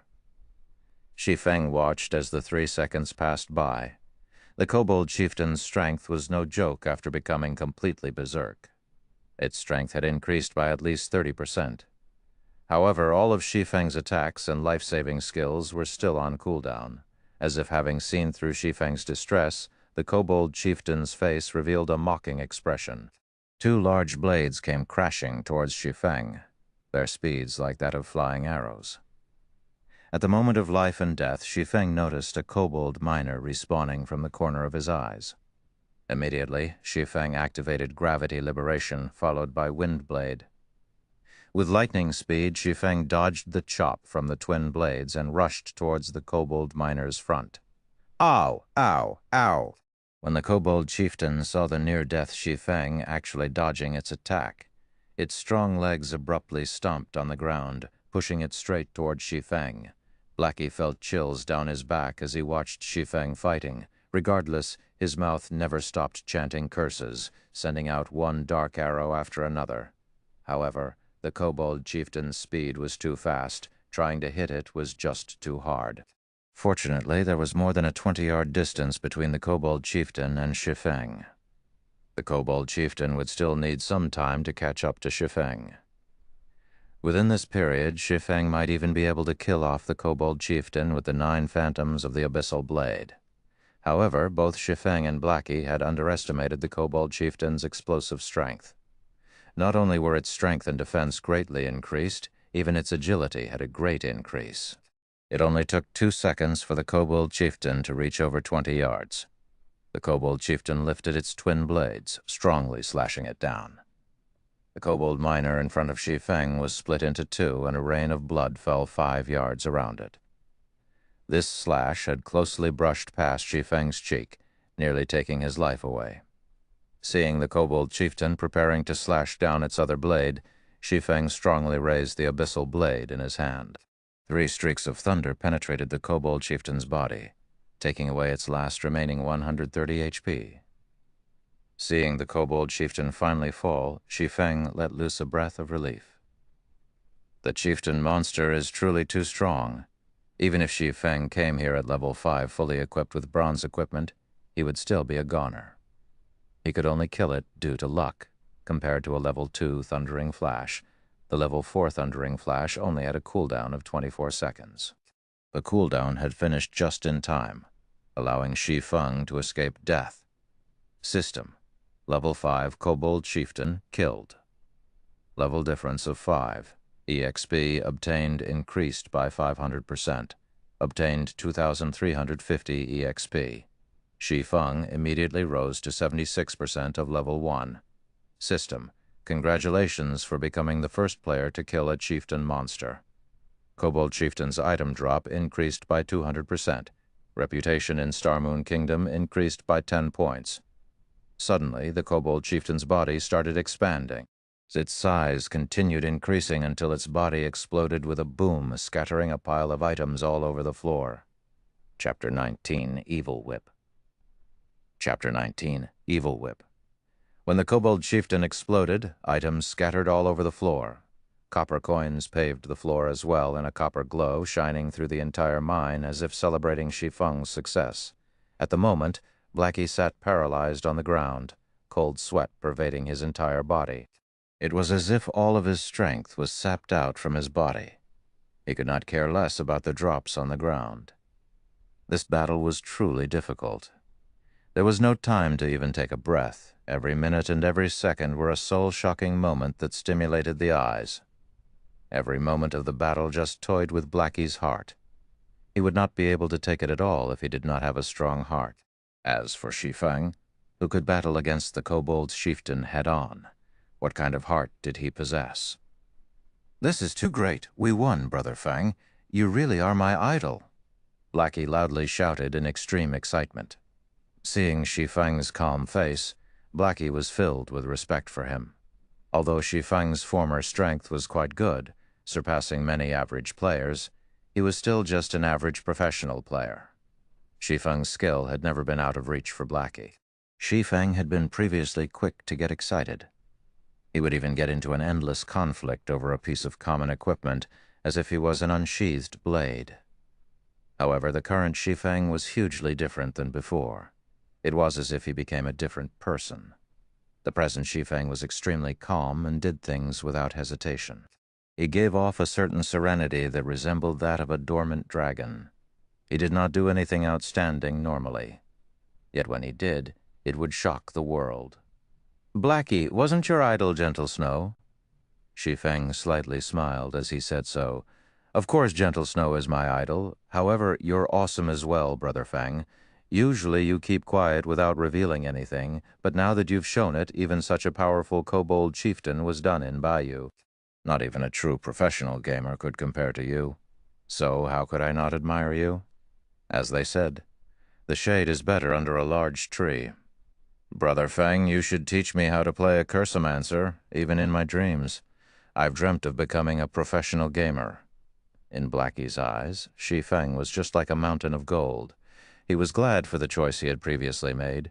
If he had gone to Shadow Workshop, he would probably still be a nameless gold-farming member.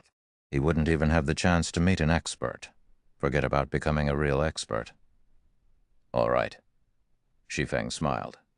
Blackie's character was just so straightforward. When Shi Feng was fired in his previous life, Blackie had resigned as well, without hesitation. Blackie had given up a job with an annual income of millions just to share the suffering together with him. Naturally, Shi Feng wouldn't betray Blackie. He would teach Blackie whatever he could. Although Shi Feng had not played a cursomancer before, he had still observed plenty of expert cursomancers. Shi Feng knew the general direction to develop a cursomancer, and it was more than enough to give pointers to Blackie. "Brother Feng, how do you think I should place my points early on? Do I go full intelligence?" Blackie asked. Shi Feng shook his head, saying after some thought, "Although it isn't bad to go full intelligence during the beginning periods, agility is a must if you wish to become a powerful cursomancer. Aside from just increasing your movement speed, agility can also increase your casting speed. Cursomancers have very few life-saving skills, are slow runners, and have many skills that require chanting. A cursomancer's spells are also weak in power. They mainly rely on curses to deal damage. However, unlike elementalists, who are literal cannons, time is required for a cursomancer to unleash that damage fully. Hence, after adding intelligence up to 20 points, you should place half of your free ability points into agility. This will ensure your safety as well as allow you deal more damage. In Shi Feng's previous life, there was an extremely powerful cursomancer. That person had broken the traditional point allocation method of a cursomancer by adding a large amount of agility. Not only could he deal damage both quickly and fiercely, but he was even more powerful in PK. He had destroyed assassins that were counters to mages. Even in death, those assassins had not landed a single hit on that cursomancer, breaking the law that stated mages would die if they were closed in by a melee player. After that incident, many cursomancers had started adding agility, causing assassins to be endlessly depressed as they became bullied constantly by cursomancers. Blackie nodded his head. He felt that Shi Feng's words made sense, saying with a smile, "All right then. After my intelligence reaches 20 points, I'll go full agility." After finished discussing how to add points for a cursomancer, Shi Feng and Blackie started picking up the drops. The kobold chieftain deserved to be a chieftain-ranked monster, adding on that it was the first kill. Its drops were extremely bountiful. It had dropped a total of 8 pieces of bronze equipment, 1 gray giant axe, 2 plate armor, 2 leather armor, 3 cloth armor. Aside from those, there were also 273 coppers and 3 skill books. There was Mock for shield warriors, Silent Steps for assassins, and Evil Whip for cursemancers. Blackie, your luck really is too good.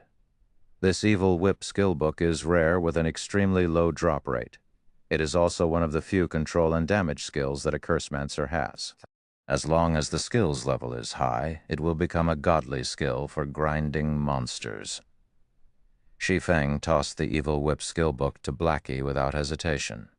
He also gave 2 of the level 2 cloth armor to Blackie. Evil Whip. Cast time 3 seconds.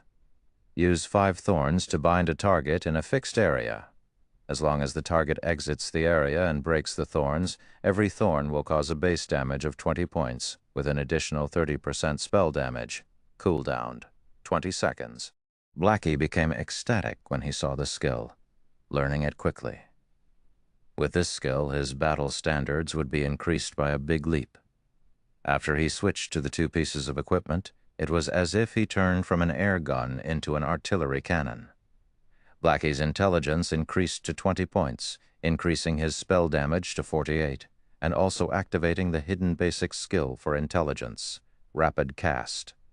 Rapid Cast allows the player to skip the chance of spells that are below 5 seconds, requiring only action to cast it. Also allows the caster to better focus on attacking their target. As for the 2 pieces of plate armor, they were the recruit's heavy armor and black steel arm guard. However, amongst these pieces of bronze equipment, Shi Feng only fancied the black steel arm guard's attributes. Black steel arm guard, bronze rank, plate armor level 3. Equipment requirements: strength 9, defense plus 14, strength plus 2, endurance plus 2, agility plus 1, durability 20/20. The recruit's heavy armor was just mediocre. The level 5 recruit's heavy armor could not compare to the sky armor at all. However, plate armors were still precious, so it could be sold for a good price. The 2 pieces of level 3 bronze leather armor could be sold as well. Amongst these pieces of equipment, the most valuable one was the Grey Giant axe. It was definitely the darling of berserkers. Grey Giant axe, bronze rank, level 5. Equipment requirements: strength 15, attack power plus 21, strength plus 5, endurance plus 2, durability 30/30. It was the absolute weapon for violence. If a berserker got a hold of this weapon, their damage would become extremely violent and horrifying. If I could create a hype over this Grey Giant axe, it would definitely be worth a lot of money. Shi Feng slightly smiled. He had a plan in his heart to make a load of money using the Grey Giant axe. Afterward, Shi Feng and Blackie returned to the smithy. "Master Jack, I've killed the kobold chieftain. This is its skull," Shi Feng said respectfully as he took out a kobold's skull. Master Jack, who was currently hammering away on steel, glanced at the kobold skull. After he confirmed that Shi Feng had done it, he satisfyingly said, "Not bad, young man. It seems you do have the right to inherit my forging skills. System: Hidden Quest Road of Forging completed. Player has learned forging. Player has become a basic forging apprentice. Player has obtained the forging talent, Forging Genius, rewarding 10 pieces of 100 refinement steel. Forging Genius after a successful forging, there is a fixed chance to increase 2 proficiency points. 2 proficiency points were not to be looked down on. It should be known that a basic forging apprentice making a piece of common equipment only had a 20% success rate. After successfully making the equipment, there was a 40% chance to obtain 1 proficiency point. Now, however, Shi Feng had a chance to obtain 2 proficiency points as long as his forging was successful, increasing his efficiency for promotion to the next rank by several folds. Becoming an intermediate forging apprentice required 1,000 proficiency points. An average player required more than 10 days at the very least to become one.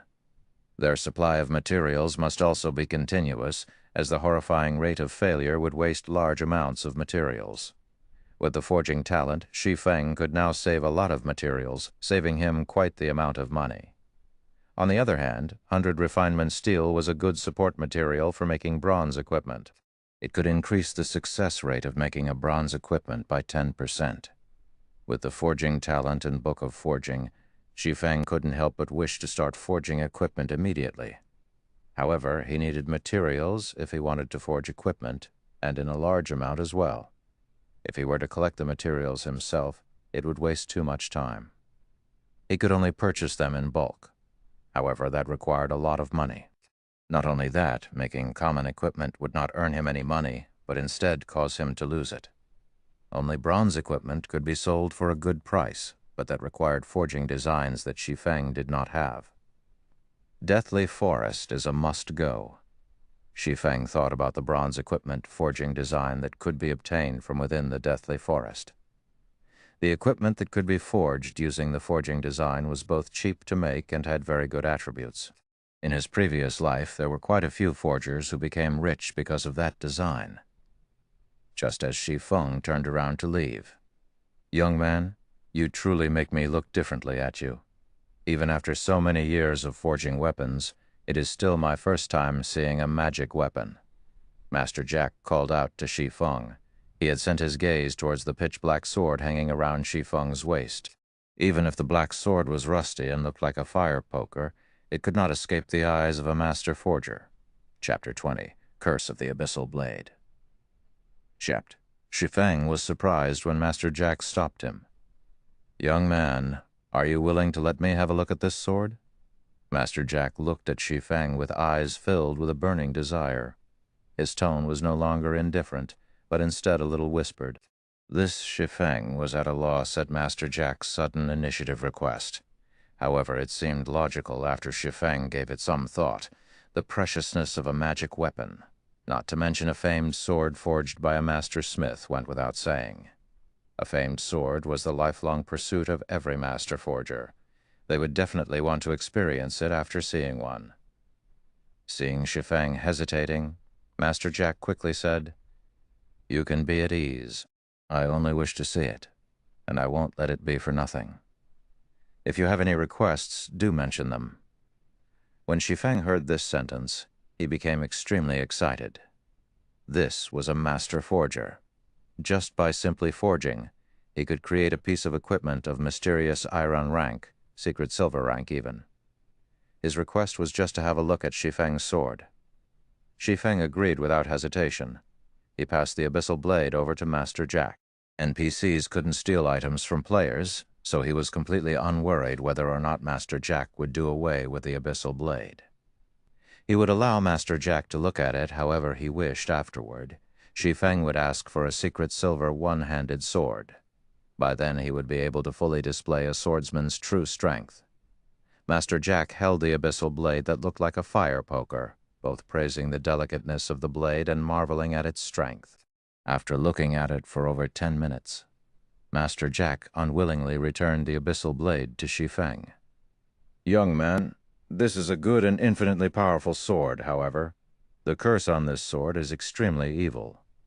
The more you unleash the power of this sword, the stronger the curse will get. At the very end, its wielder will become trapped in the endless abyss. It will be too difficult if you wish to control this sword with your strength, and the curse will easily devour you," Master Jack earnestly cautioned. Shi Feng knew about this point, otherwise he wouldn't have hesitated for such a long time before binding the abyssal blade. "Master Jack, do you perhaps have any methods to weaken the curse?" Shi Feng asked. Although he knew some weakening methods, he did not have the ability to carry them out right now. "Young man, you should know that the master smith Ulysses forged this sword. There is only one of it in God's domain, and only one of the other 35 famed swords could match up to it. Many unimaginably terrifying existences were killed in order for these famed swords to possess unparalleled power. After death, these existences were sealed into each sword by master smiths. It was impossible to suppress these swords without extremely great power." Master Jack's tone was filled with unparalleled reverence, but he immediately smiled and said, "However, it isn't that there is no way to weaken the curse. May I ask what kind of method is there?" Shi Feng quickly asked. "If you wish to suppress a great power, you would need an equally great power to do so. The power sealed within the sword is a curse. If you wish to weaken it, you will need to have sufficiently great luck." Master Jack lamented. In the continent of God's domain, some stones have gathered the luck of God's domain. These stones are named lucky stones. As long as you have a lucky stone, then you could counterbalance the curse. Although this piece of stone could be found throughout the whole continent, there are only a very few people who could obtain it. Even I have not seen it before. Trying to find one is truly too difficult. If you can find a piece of this stone, then I can help you weaken the curse on your sword.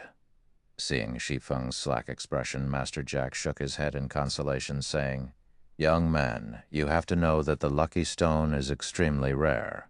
You shouldn't feel discouraged. It is normal not being able to find one. Only those who are blessed by God can obtain a lucky stone, and they are people that we cannot compare to. Master Jack, is it this piece of stone?" Shi Feng slightly smiled as he took out the dark green-colored star crystal. "Right. This is a lucky stone." Master Jack nodded his head after seeing the dark green-colored star crystal. However, he became stunned a moment later. He was looking at Shi Feng as if he were looking at a monster. Shi Feng shrugged his shoulders, indicating that it was nothing. Shi Feng had been sluggish before because he found out that Master Jack was able to use the lucky stone to suppress the abyssal blade. It should be known that there was quite a few Master Forgers in the Star Moon Kingdom. However, the number of Master Forgers capable of using a lucky stone to suppress the curse of a magic weapon could be counted on a single hand.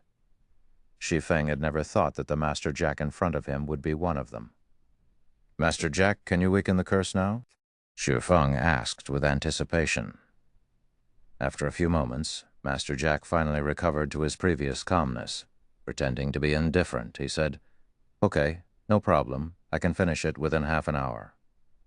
To the side, Blackie held onto his stomach as he tried his best not to laugh. However, Master Jack's stupefied expression was truly too much for Blackie. He had to run off into the forest before laughing loudly. Half an hour later, Shi Feng received the abyssal blade. He discovered some changes to the abyssal blade's introduction. The abyssal blade was personally created by Master Smith Ulysses, using the Black Dragon King's fangs as material. It is one of 36 famed swords, and it is ranked 31st. However, this sword has been cursed by the Black Dragon King. Aside from being able to provide the wielder with immense strength, there will be a backlash every so often. However, after being remodeled by Jack using a star crystal, the strength of the backlash has been greatly reduced. If the wielder is unable to suppress the backlash, then the wielder will receive the curse of the Black Dragon King, permanently reducing all attributes by 50%. Shi Feng's heart relaxed by a lot after seeing the description in this paragraph of words. At the very least, the backlash won't be too powerful in a short period of time. Shi Feng stored away the abyssal blade. Suddenly, he noticed a lot of messages that had been sent by Lonely Snow. All of the messages asked why Shi Feng had yet to arrive and how much longer would he need to reach the Deathly Forest. "Blackie, let's go dive into a dungeon." Shi Feng sent a reply message stating that he would come immediately because of the issue with the abyssal blade. Shi Feng had completely forgotten about the appointed time. He let Lonely Snow wait more than half an hour. However, Shi Feng would make the appropriate compensations within the Deathly Forest.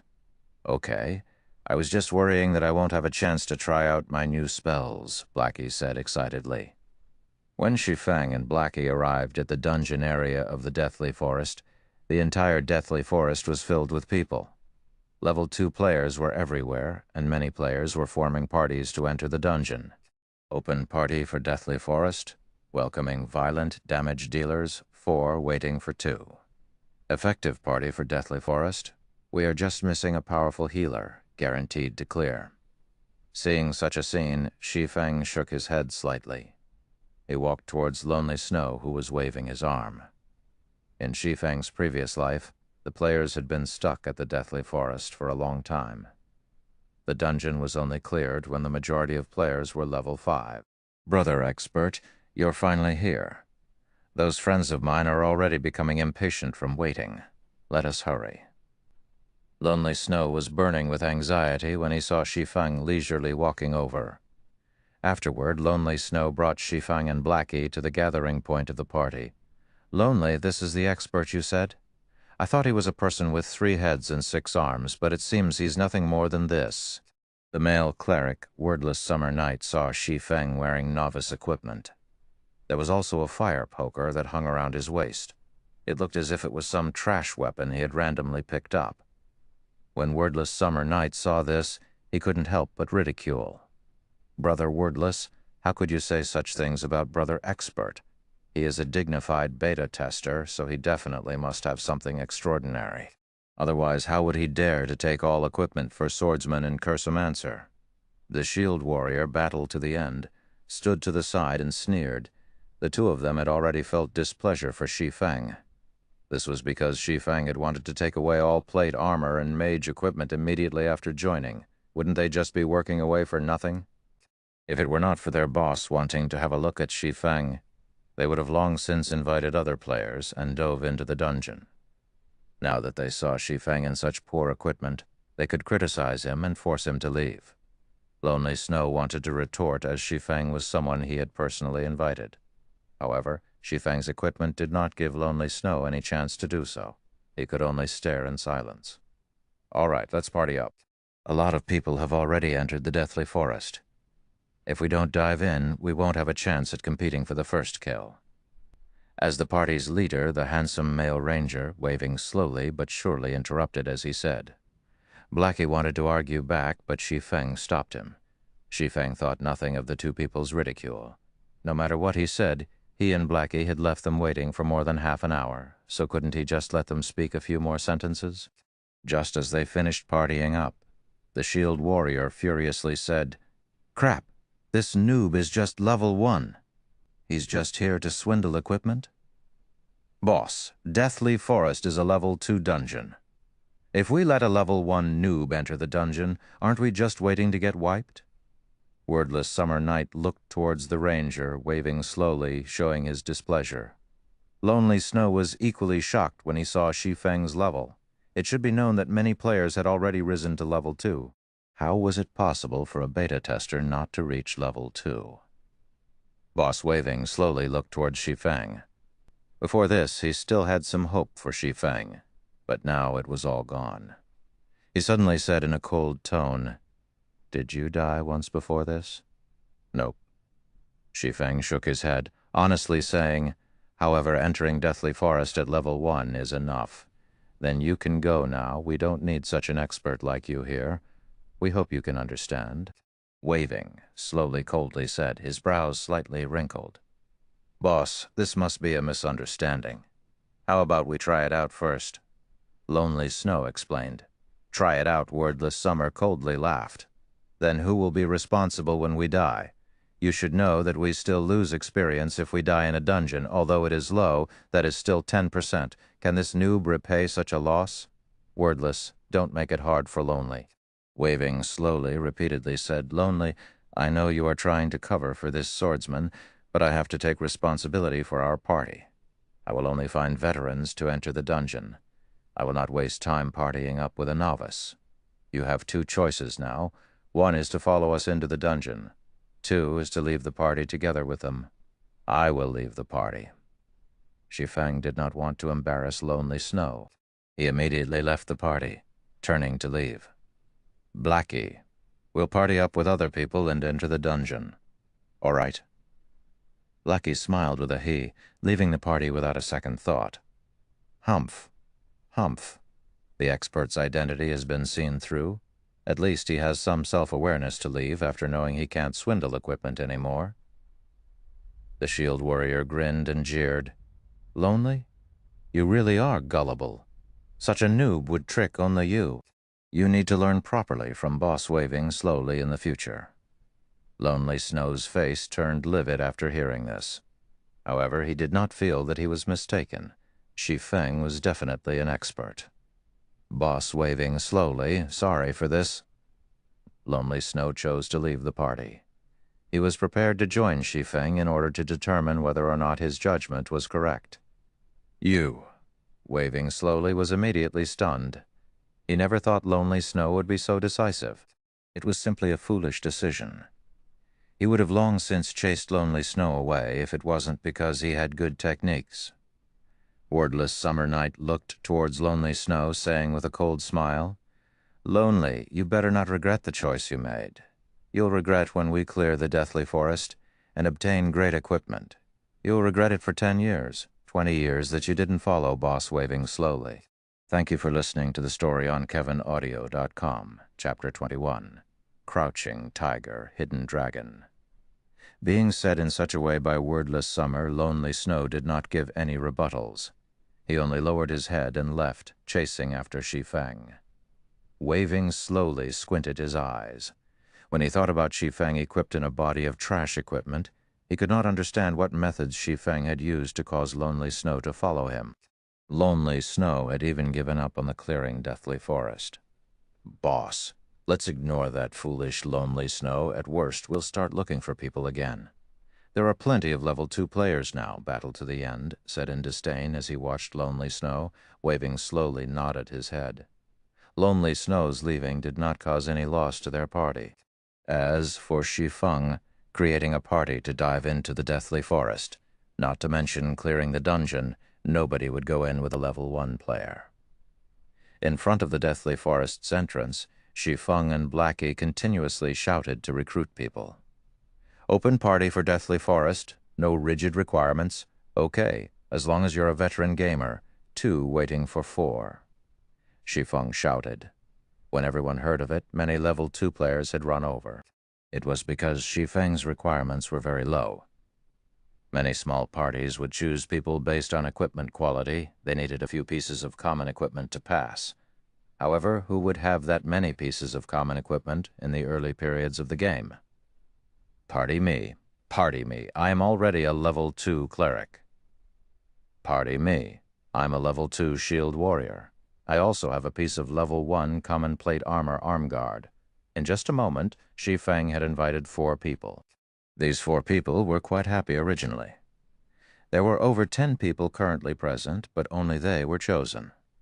However, after they saw the party leader, Shi Feng's level, they left the party in rage one after another. Fuck. It's just a noob coming to die in the deathly forest at level 1. If you want to enter the dungeon, enter it by yourself. I won't accompany you. No wonder there are no requirements for the party. Want us to give you a ride? Not a chance. The 4 people were extremely enraged, and the voices they made were practically roars. Every player at the deathly forest could hear it. Hee. Even a level 1 player dares boast about entering the deathly forest. He just wants to tag along for experience and equipment. Lucky for me, I didn't go over. There are all sorts of birds in a large forest who would be foolish enough to enter the dungeon with a level 1 noob. Isn't that just looking to be abused? One after another, the level 2 players laughed at Shi Feng for overestimating himself and for his foolishness. Get lost if you don't wish to party up. We're not begging you all to come. Lackey became enraged after listening to them. Shi Feng's techniques had long since convinced him, yet these people were calling Shi Feng a noob. Can a noob kill a level 2 rare elite when he was level 2? Can a noob kill a level 5 chieftain when he was level 0? These people were just a group of snobs and idiots. Crap, my knowledge has been widened. A level 1 noob party can be awesome. I really want to see how you 2 gather a full party. The cleric that just left the party said with a cold smile. At this moment, Lonely Snow ran over. When he saw Shi Feng, he hurriedly said, "Brother Expert, give me an invite. I want to enter the deathly forest together with you guys. I have 2 pieces of common plate armor equipment on me. Defense is 24. All right." Shi Feng immediately sent an invitation. Lackey never imagined that Lonely Snow would actually leave his original party and come to them. He suddenly had a good impression of Lonely Snow. Blackie clapped Lonely Snow's shoulders, heartily laughing. "You have good eyes, don't worry. Following Brother Feng definitely won't be a mistake." Nonsense. Nonsense. Lonely Snow was still slightly worried within his heart. The grinding spot Shi Feng had simply pointed him to had allowed him to rise to level 2 quickly. However, Shi Feng himself hadn't even reached level 2, and he was still wearing very poor equipment. Lonely Snow just couldn't understand how it could be so. The spectating players by the side all became dumbfounded. There was actually someone who would enter the dungeon with a level 1 noob. This person had good equipment at that. The brand new plate armor and boots on Lonely Snow must definitely be common equipment and not trash equipment. Although Lonely Snow had joined the party, not a single player had joined them after Shi Feng had recruited for over 10 minutes. With just 3 of them alone, it was impossible to enter and clear the dungeon. At this moment, Waving slowly but surely brought a group of people. Hey, brother, Expert still hasn't partied anybody. We've already invited another 3 strong members. All of them have at least 2 or 3 pieces of level 1 common equipment. The cleric, Endless Summer Night, said to Shi Feng in ridicule. Waving slowly only sent a glance towards Shi Feng, then moved his sight towards Lonely Snow, saying, "You won't have a future if you follow him around. Before we enter the dungeon, you could still consider it over properly. I guarantee that you definitely won't suffer a loss." Afterward, Waving slowly shifted his gaze towards Blackie. Previously, all his attention had been on Shi Feng, having ignored Blackie. Now that he took a closer look, Blackie's clothing looked brand new. Blackie was even holding a blackwood staff. His equipment should be quite good, and he was also level 2, so his technique should be good as well. "You're not bad as well. Why don't you join our party? You should know that we are an elite party. It's not something average players could compare to. If we're together, leveling, grinding, and dungeon diving will be easy." Waving slowly looked at Blackie with a smile. "Get lost. Trying to poach me over just based on your little party?" Blackie scolded as he pointed his blackwood staff at Waving slowly. At the same time, he had selected to display the halo effect of the bronze equipment, saying, "It's just 2 to 3 pieces of common equipment. I have 3 bronze equipment and 2 common equipment." Waving slowly, and the others were shocked. They never thought Blackie was that powerful. He actually possessed 3 pieces of bronze equipment. During this period of time, a person having 2 to 3 pieces of common equipment was considered an expert. As for having a piece of bronze equipment, that person would definitely be an expert. Every guild would fight over for that person. However, the Blackie before them actually had 3 pieces of bronze equipment. Waving slowly's party also became surprised. When they saw the halo effect of the bronze equipment, their eyes had nearly popped out of their sockets. No wonder Shi Feng behaved that boldly. Shi Feng had nothing to fear because he had grabbed an expert's favor. Meanwhile, Lonely Snow, who stood beside Blackie, was slack-jawed. He looked at Blackie in disbelief. Lonely Snow had originally thought of Shi Feng as a rarely seen expert. He had never imagined that Blackie was the true great expert.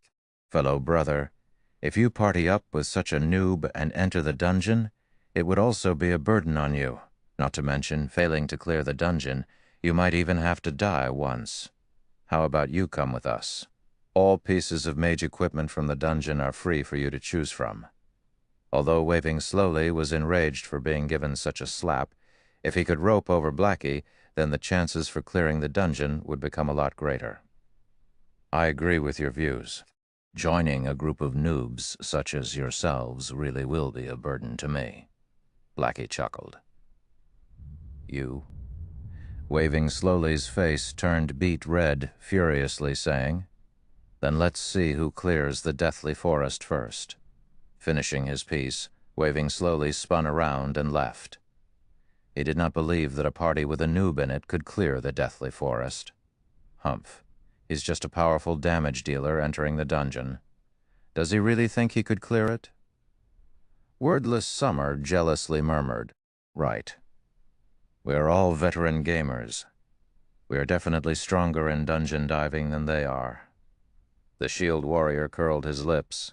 After Waving slowly's party left, the number of people applying for Shi Feng's party had also suddenly increased. Such an effect was mainly caused by the equipment that Blackie wore.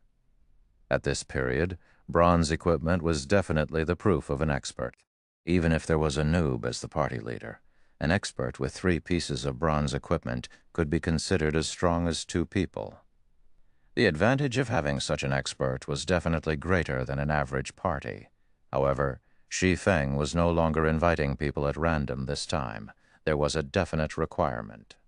Such an action had caused the 4 players who had left Shi Feng's party previously to regret immensely. How could they have acted on impulse? Now, Shi Feng wouldn't give them a chance even if they wished to join. Just as Shi Feng was fervently recruiting party members, at the southwest part of the Deathly Forest dungeon's entrance, a great disturbance suddenly appeared. Many players had run over, one after another, every one of them having excited expressions. It can't be, meeting in such a place. Blackie's 2 eyes stared straight ahead. Shi Feng was also shocked.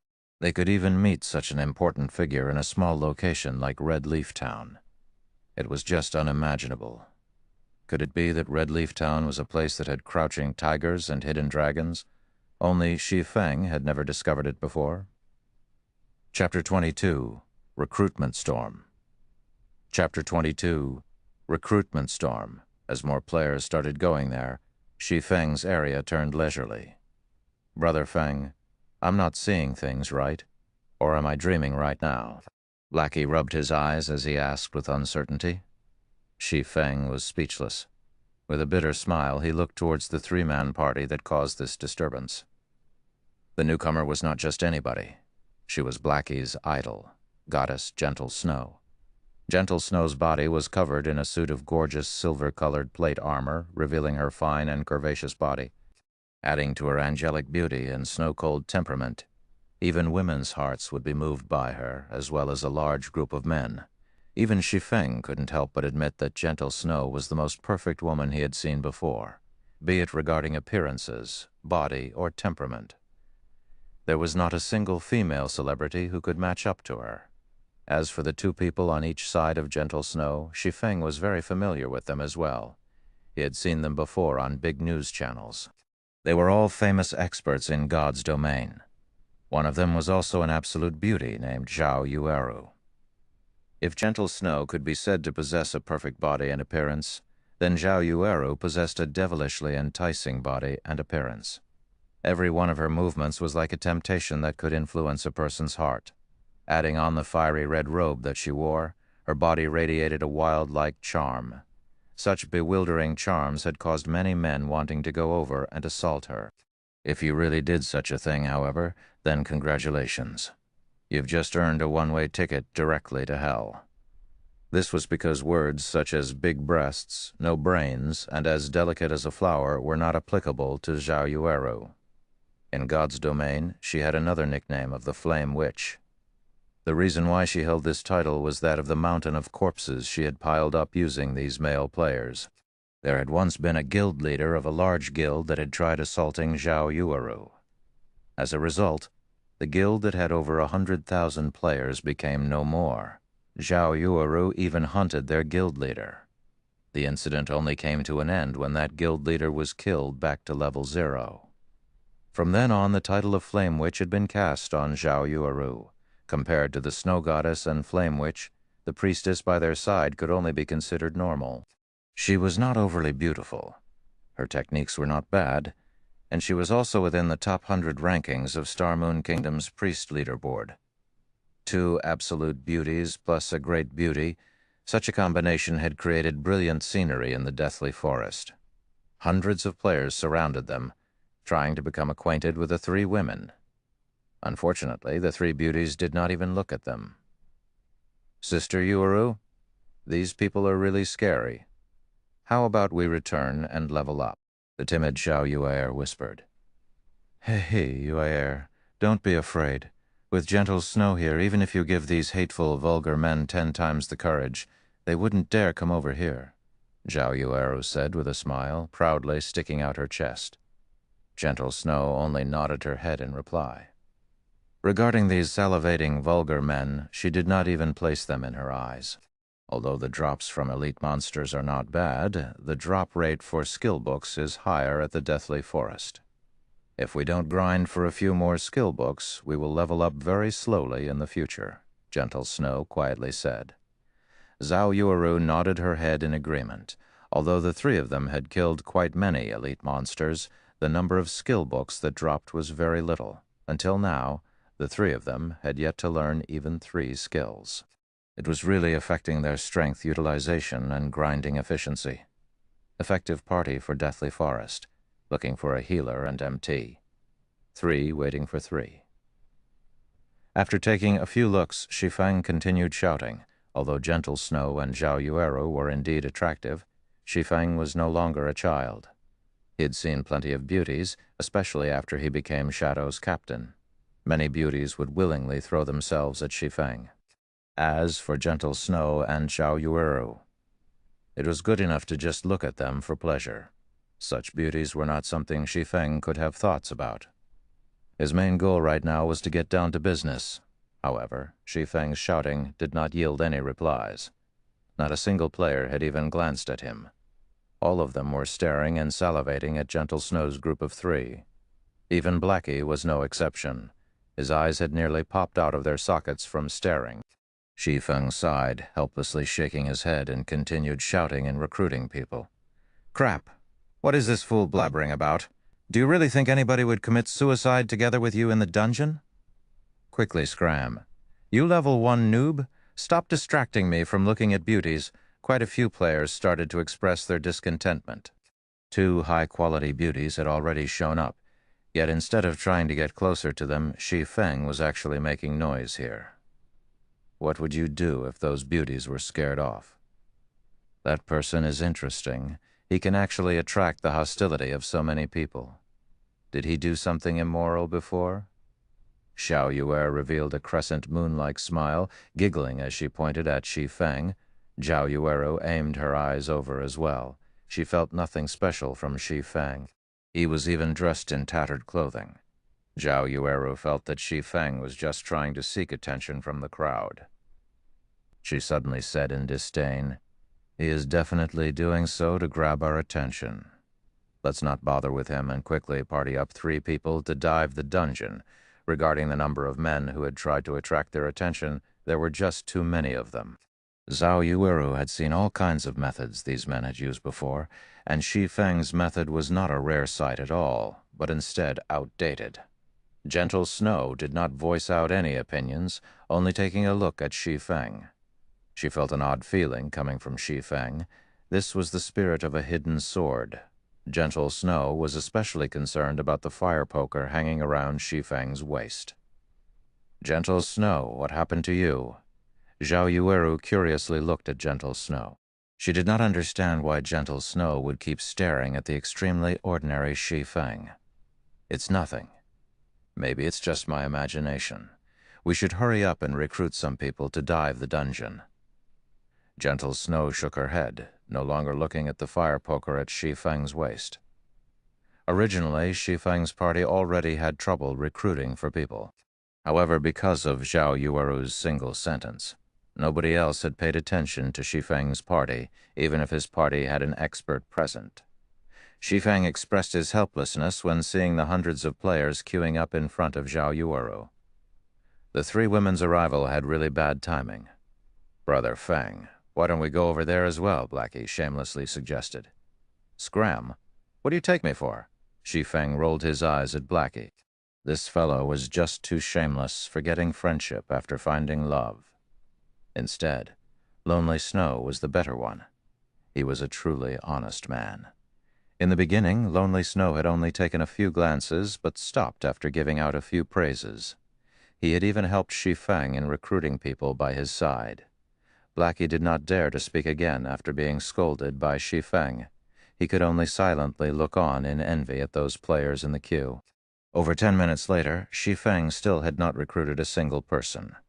Similarly, Gentle Snow's party had also not recruited a single person. However, in Shi Feng's case, it was because nobody had come to join his party. Whereas for Gentle Snow's party, it was because the players that wanted to join did not match up to their specifications. One party was in heaven, while the other was on earth. Shi Feng had no more choices. He could not just continue dragging on in such a way. His time was precious. He could only make exceptions in recruiting. Efficient party for Deathly Forest. We have an expert leading the party, clear in 1 try, no limit to levels, looking for healers and damage dealers. 3 waiting for 3. However, Shi Feng's words had caused many players to send over looks of disdain. Even if you were trying to attract attention, you should have a lower line. Currently, there had already been tens of level 2 players who had died out of the dungeon. Every one of them had said the deathly forest was impossible to clear. On the other hand, Shi Feng said his party had no level limits. Then wasn't he trying to say that he only needed one person to clear the deathly forest? Was this possible? However, Shi Feng's lower line had still attracted some players' attention. Within a few moments, a group of level 1 players had come running over to join. Chapter 23. Tyrant Bear. Chapter 23. Tyrant Bear. Tens of level 1 players came running over. The area in front of Shi Feng's party had also started becoming lively. This person is really something. He is so desperate to enter the dungeon that he would even want level 1 noobs. Did he not know that there has already been a level 2 elite party that had returned after dying? Who cares about him? A noob is a noob after all. We won't be able to understand their thoughts. The long queue of level 2 players started laughing one after another at Shi Feng's actions. They all wanted to watch Shi Feng become a joke. Those guys are really interesting.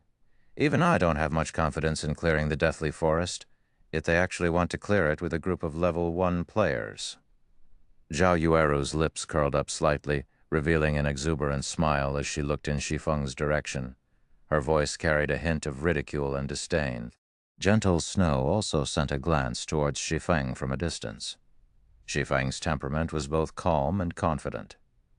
He did not become angry from being laughed at.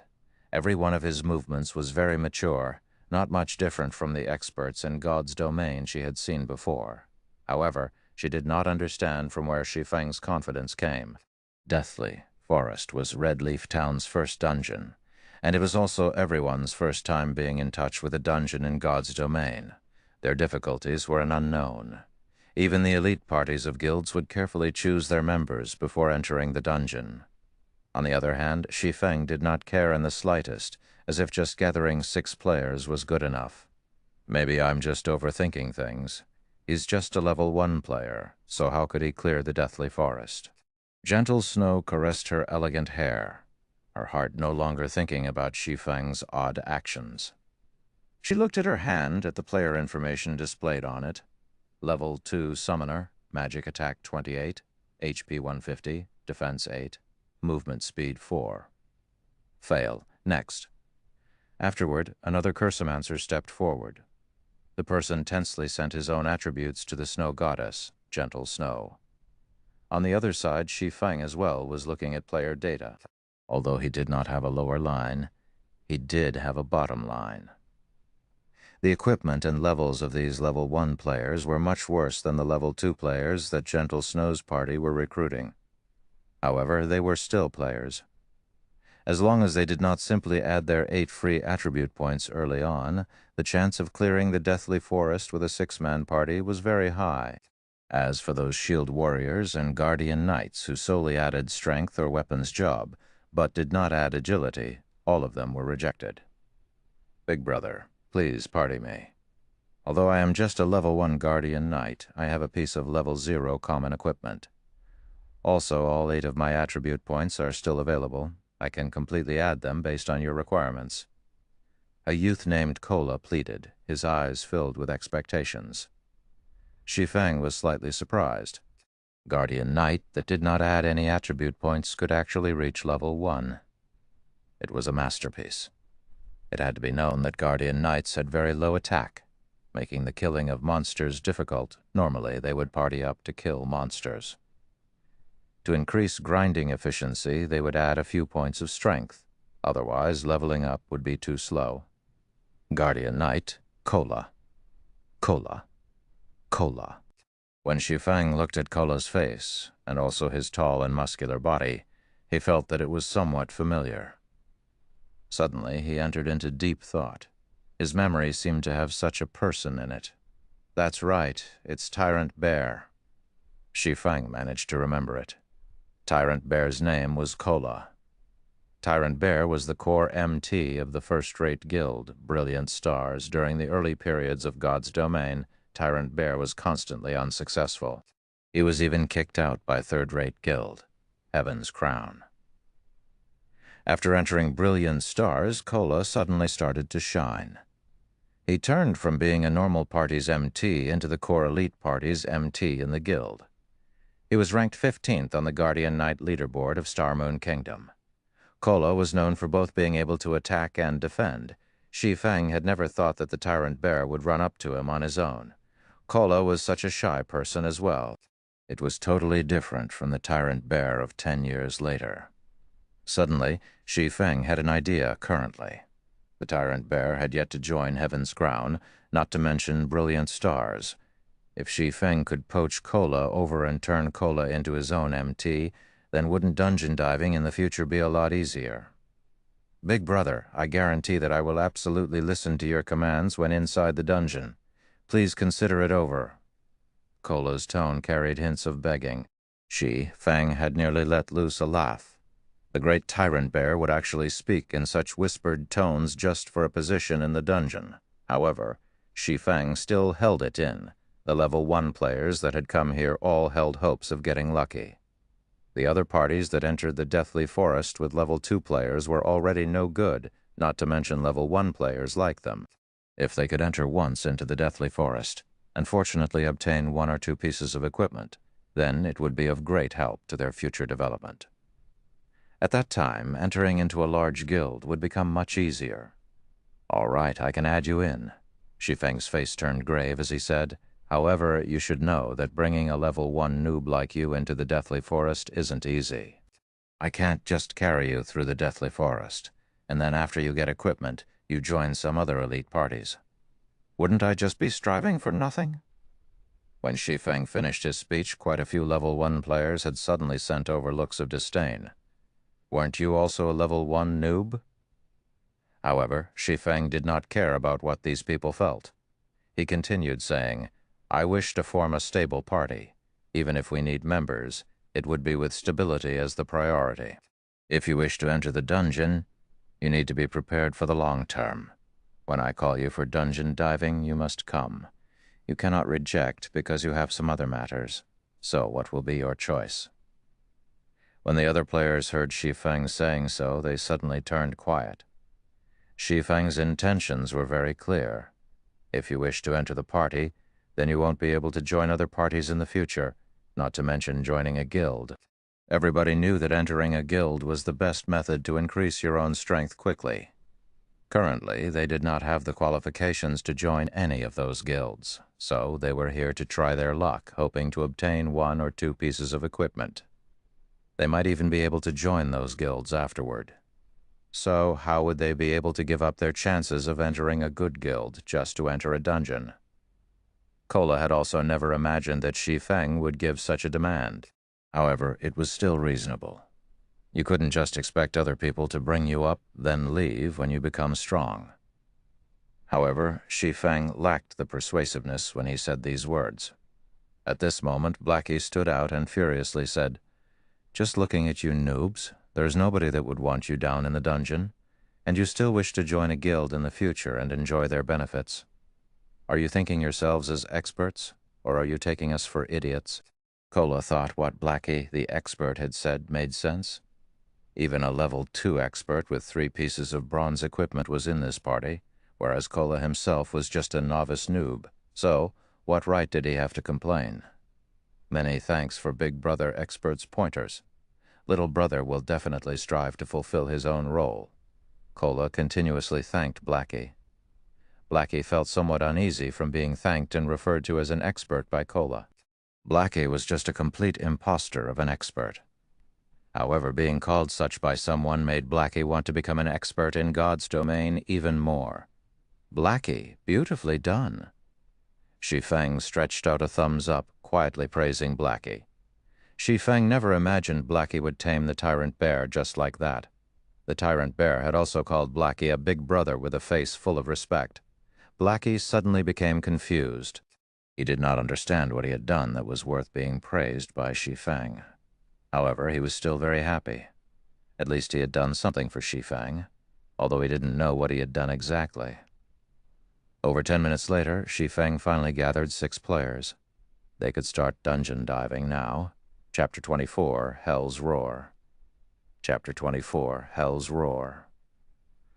Although Shi Feng's party was gathered, the observing level 2 players had started laughing. They were not laughing because all the players Shi Feng had invited were level 1. Instead, the jobs that were in the party were just too exotic. They couldn't help but laugh out loud. This noob really is something, and even I am starting to admire him. They're simply a suicide party.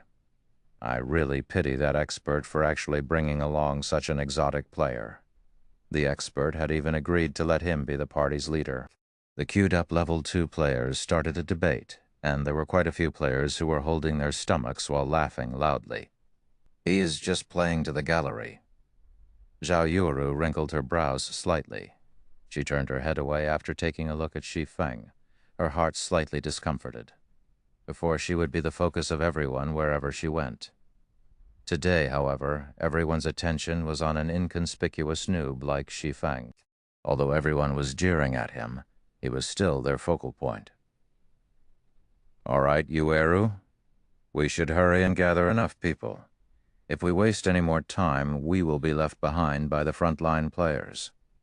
Although Gentle Snow felt that Shi Feng seemed to be an expert regarding levels, methods of recruiting people and such, he was just too far from being referred to as an expert. As for the notion of inviting Shi Feng into their guild, it was no longer present now. Their Ouroboros only accepted experts. Got it. Zhao Yuro turned towards the swordsman in front of her. With a little vengeance, she directly said, "Data's not bad, but too bad we don't want a swordsman." The swordsman suddenly became spiritless. How could he not see what Zhao Yuro meant? Subsequently, he turned his head and glared at the distant Shi Feng, his eyes filled with hatred. Meanwhile, Shi Feng, who knew nothing about what has happened, was currently activating the Deathly Forest system. Please select activation difficulty. System. Normal, hard, hell. Shi Feng chose hell without hesitation. Suddenly, the transfer passage in front of the Deathly Forest changed.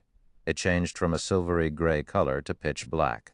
At the same time, a flickering skull that had its mouth wide opened could vaguely be seen. Meanwhile, the party members of Shi Feng's party all received a notification. System. You have chosen Hell Mode of Deathly Forest. Death penalty increased by 100%. Suddenly, the faces of the members of the party turned deathly white. Death penalty increased by 100%. Doesn't that mean if they died within the dungeon, they would lose 20% of their EXP? 1 or 2 hours of effort were required to make up for that EXP. Brother Feng, you chose the wrong one. Aren't we going down the normal dungeon? Lackey hurriedly walked over and whispered a reminder. Nothing's wrong. It's Hell Mode. What would I be doing here if it isn't to dive Hell Mode? Shi Feng snapped. The drop rate for forging designs was extremely low. If it was normal mode, then Werewolf Felt's drop rate was only 1%, hard mode had 5%, and hell mode had 30%, although normal mode could be cleared without limit every day. Who would have so much time to do so?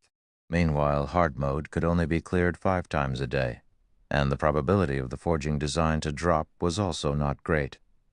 As for hell mode, it could only be cleared once a day, but it was also the one that had the most hopes of dropping it. Feng, brother Feng, what are you saying? Hell mode of the Deathly Forest? Just look at our party. It is problematic to even clear normal mode, not to mention hell mode. Blackie panicked. Before he had already seen several elite parties that had returned after dying. According to what these people had said, the monsters in the Deathly Forest were extremely strong. Their intelligence was extremely high as well. It was impossible to beat them without reaching level 4 or 5, so they had all left after giving up. If they dove into a hell mode dungeon now with noobs like them, that would truly be going down into hell. Relax. If I weren't certain, even I wouldn't do it. Shi Feng clapped Blackie's shoulders, saying confidently with a smile. All right, let's go inside then. Shi Feng led the party by entering first, followed by Blackie.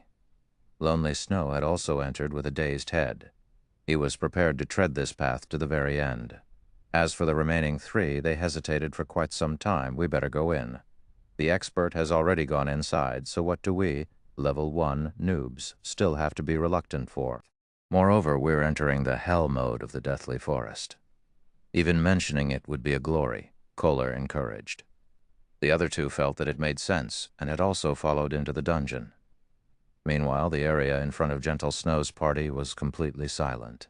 All of the Level 2 players were stunned. They were not just shocked, but thunderstruck.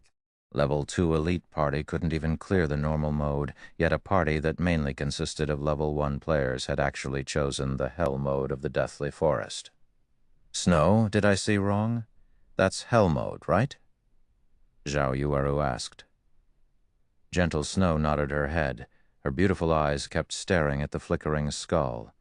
Her expression turned extremely serious.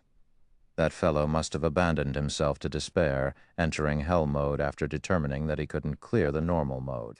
We'll see how they come out dead in a moment. Zhao Yueru laughed. We don't have that sort of time. Let's go. We've gathered enough people. Gentle Snow led the way towards the Deathly Forest dungeon. She selected normal mode for the difficulty of the dungeon.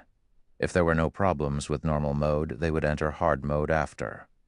Within the dungeon of the Deathly Forest, there was a dark and gloomy forest. From time to time, there would be a chill wind blowing, causing a shiver down one's body. Aside from Shi Feng himself, every member of his party was tightly packed around the dungeon's entrance. They did not move even an inch for fear of attracting any monsters that would wipe their party. Brother Feng, why do I keep feeling a cold wind blowing by my back? Blackie asked in worry. Blackie, you need to bring out some temperament of an expert. Only then will you have the possibility to become one. It is just hell mode. Aside from the monsters here having a little bit intelligence, their battle methods being a little bit complicated, and their attack, defense, and HP are a little bit higher, there isn't much else. Oh, right. There's also a little bit more monsters here. After some thought, Shi Feng felt that he had nothing more to add. Suddenly, every member of the party sent looks of disdain towards Shi Feng. When diving a dungeon, even a small difference in attack and HP could cause a team wipe. As for Shi Feng, he had just simply explained. Moreover, what did he mean by just a little more intelligence? They had experienced before the battles with monsters in God's domain. Regarding those monsters with slightly higher intelligence, even with the same attack and HP, their strength would still be increased by 1 or 2 folds. All right, stop minding these little matters. I'll be explaining the strategy for this dungeon in a moment, so you guys better listen carefully. If you don't follow through, then your lives will become forfeit. Shi Feng waved his hands, ready to start explaining the strategy to conquer the dungeon. Suddenly, a strong wind blew from the dark and gloomy forest, causing the trees to sway madly. Ow, ayo, ayo, ayo. After the howling wind came a furious roar that resounded throughout the entire deathly forest. Countless birds were scared, flying off into the sky. Blackie and the others were stunned by such an imposing aura. They were just youths around the age of 20. They had never experienced any great hardships, not to mention being tempered through life or death situations. It was their first time facing such a lung-piercing roar. Compared to hearing the traditional roar of a tiger in the forest, this roar was much more shocking to the human heart. This thing is what we should pay attention to, Shi Feng calmly said at this moment. The largest difference between hell mode and hard mode was this roar. Although it did not have a specific name to it, the players in Shi Feng's previous life had dubbed it as Hell's Roar. Chapter 25, Night Ranger. Chapter 25, Night Ranger. Shi Feng's words confused the other members. Wasn't it just a roar? What was there to pay attention to? When Shi Feng looked at everyone's contemptuous expressions, he couldn't help but gravely say, Listen, well, you all. Hell's Roar is not as simple as what you think it is. In a moment, follow my demands while advancing. If anyone makes a mistake, don't blame me for immediately kicking you out of the party. Being lectured by Shi Feng in such a way, the other members all became serious. Nobody wished to leave the party. In a moment, Kola and I will walk in front. Lonely Snow, you walk in the middle and protect the Oracle. Blackie, you and the Summoner will walk at the back. Remember, you must not break formation regardless of any activities. Without my command, nobody is allowed to be the first to attack. Do you all understand? Shi Feng explained the basics of formations once to the party. The reason Shi Feng had allowed the Guardian Knight, Kola, to walk in front was that he let Kola add all of his free ability points into endurance. His HP now reached 310 points. With this much HP, Kola could resist a little longer, sharing some of Shi Feng's burden. The dungeons in God's Domain were unlike the dungeons in other virtual reality games. The degree of freedom within the dungeon was high, and the dungeons themselves were very large. There were even quite a few player parties who had wandered around in the dungeon for hours without even meeting a single boss. Although the Deathly Forest was not as large, it was still possible to become lost within the dark and gloomy forest, if someone were to become lost. Shi Feng only wished to say, he. The scary part of the Deathly Forest was that players could become lost once they entered the forest. Eventually, the players would mysteriously die one after another. In Shi Feng's previous life, there were countless players who had entered the forest and died over and over again in such a way without even meeting the shadow of a monster. If they had good luck and met a monster, then the result was a party wipe. Only after many experts of guilds had done it, did everyone finally understand the dreadfulness of the Deathly Forest.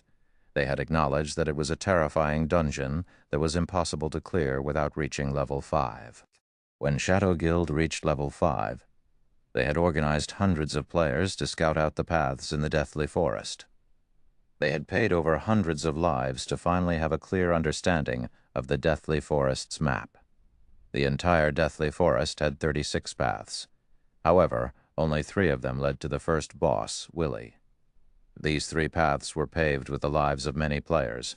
2 of these 3 paths were extremely dangerous. Without sufficient strength, death would be the only result.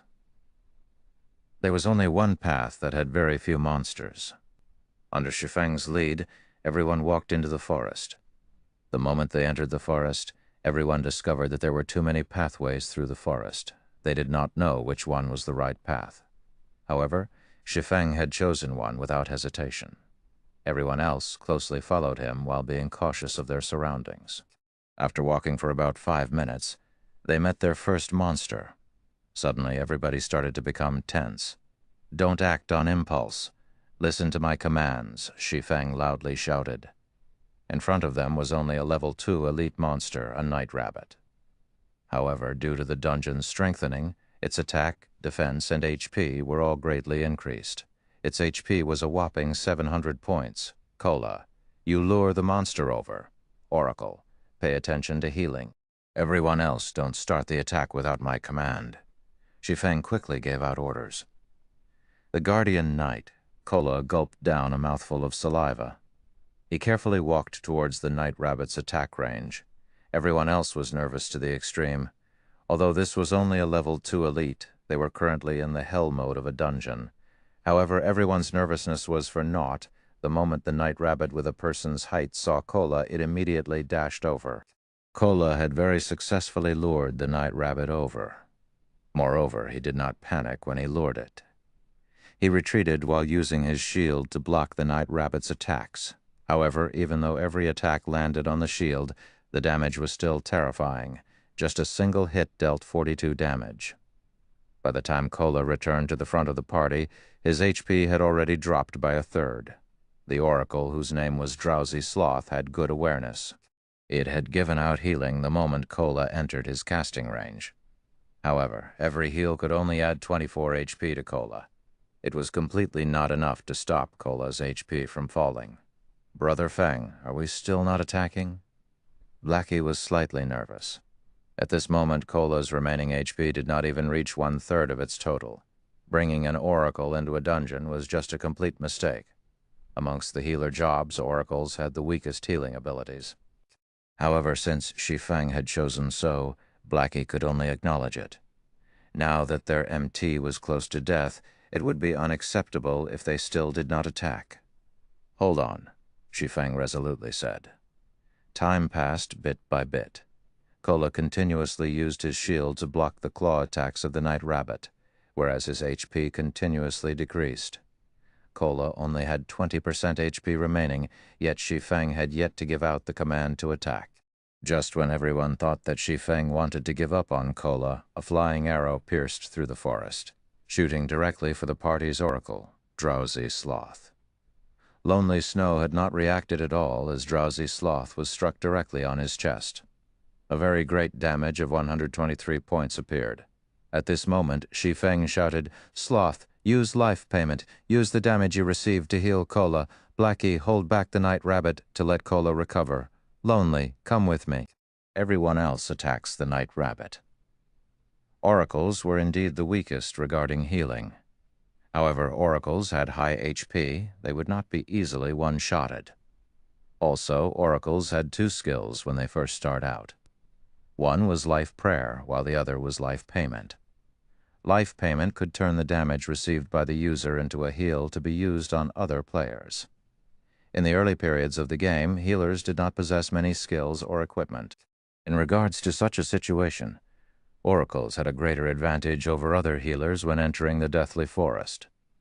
It was the reason why Shi Feng had given up on choosing a priest over an oracle. After finishing his piece, Shi Feng rushed into the forest. "Do you think I will let you run away?" Shi Feng coldly said as he looked at the dark shadow running through the forest. Windblade. Shi Feng turned into a phantom, chasing directly forward. The reason why Shi Feng did not let anyone attack the Night Rabbit was to use Cola as bait. Shi Feng wanted to lure out the Dark Hand hiding behind the scenes. Although the Night Rabbit looked terrifying, an elite party could face up to 2 or 3 of them at once without any problems. However, in Shi Feng's previous life, the reason why even a level 5 elite party could be party-wiped was that of the Dark Shadow in front of Shi Feng. This Dark Shadow used the Night Rabbit as bait, luring players into attacking it. The Dark Shadow, on the other hand, would ambush the healers from behind. As the Night Rabbit was occupying everyone else, there was no way to save the healer. In the end, everyone died. Inside the Deathly Forest, if players did not deal with this fellow, the result would be a party wipe. With the increased movement speed from Windblade, Shi Feng quickly caught up to the Dark Shadow. Shi Feng waved out 3 sword slashes, sealing the Dark Shadow's path of advance. The Black Shadow knew that it could not escape. It immediately turned around, unsheathing a pair of knives to block Shi Feng's attack. Dang! Dang! Dang! With the Abyssal Blade, Shi Feng's strength was frighteningly high. His attacks caused the Dark Shadow to take 3 steps back, and each step it retreated would be followed by the damage that was over 10. In the end, the Dark Shadow revealed its figure under the moonlight. Night Ranger, Special Elite. Level 2, HP 1458-1500. Seeing the Night Ranger being repelled, Shi Feng immediately used Abyssal Bind without giving him a chance. 9 pitch-black chains appeared to bind the Night Ranger, preventing him from moving for 3 seconds, and his defense reduced by 100%. Thundering Flash. Chop, damages of 81, 98, 119, minus 194 appeared. When the 2 skills landed, a frightening amount of damage appeared, taking away a quarter of the Night Ranger's HP. No matter how capable the Night Ranger was, it could not break free from the binding of the 9 chains. He could only silently take a beating for 3 whole seconds. Shi Feng was unrestrained as he sent out sword slash after sword slash, piercing through the vital point on the Night Ranger's chest. By the time the Night Ranger broke free from the bindings, his remaining HP did not exceed 700 points. Wretched human! The Night Ranger was enraged. He brandished his twin blades like a gale, engulfing Shi Feng. At this moment, Lonely Snow finally caught up. A charge from him had caused the Night Ranger to enter a fainted state, at the same time breaking the Night Ranger's gale-like blade. Shi Feng took the chance to slash at the Night Ranger's neck. Lonely Snow also brandished his large axe at the Night Ranger. By the time the Night Ranger had awoken, he only had a remnant of his HP left. The Night Ranger abruptly hacked his twin blades towards Lonely Snow, sending him flying backward and dealing 64 damage. The Night Ranger turned his head to stare at Shi Feng, once more brandishing his twin blades and slashing horizontally towards Shi Feng's neck. Dang, Shi Feng used parry with his sword, without giving the Night Ranger any chances to retaliate. Shi Feng lifted up the Ranger and tossed him back. Then Shi Feng followed up with a couple of sword strikes, finishing off the Night Ranger. Shi Feng conveniently picked up the 2 items that dropped, then immediately ran towards Cola's location to provide help. Laying by the side, Lonely Snow became dumbfounded after seeing Shi Feng's agile skills. His heart filled with shock. Lonely Snow had even forgotten to follow Shi Feng to support. There was such a way even to kill monsters. Chapter 26. Miraculous Technique.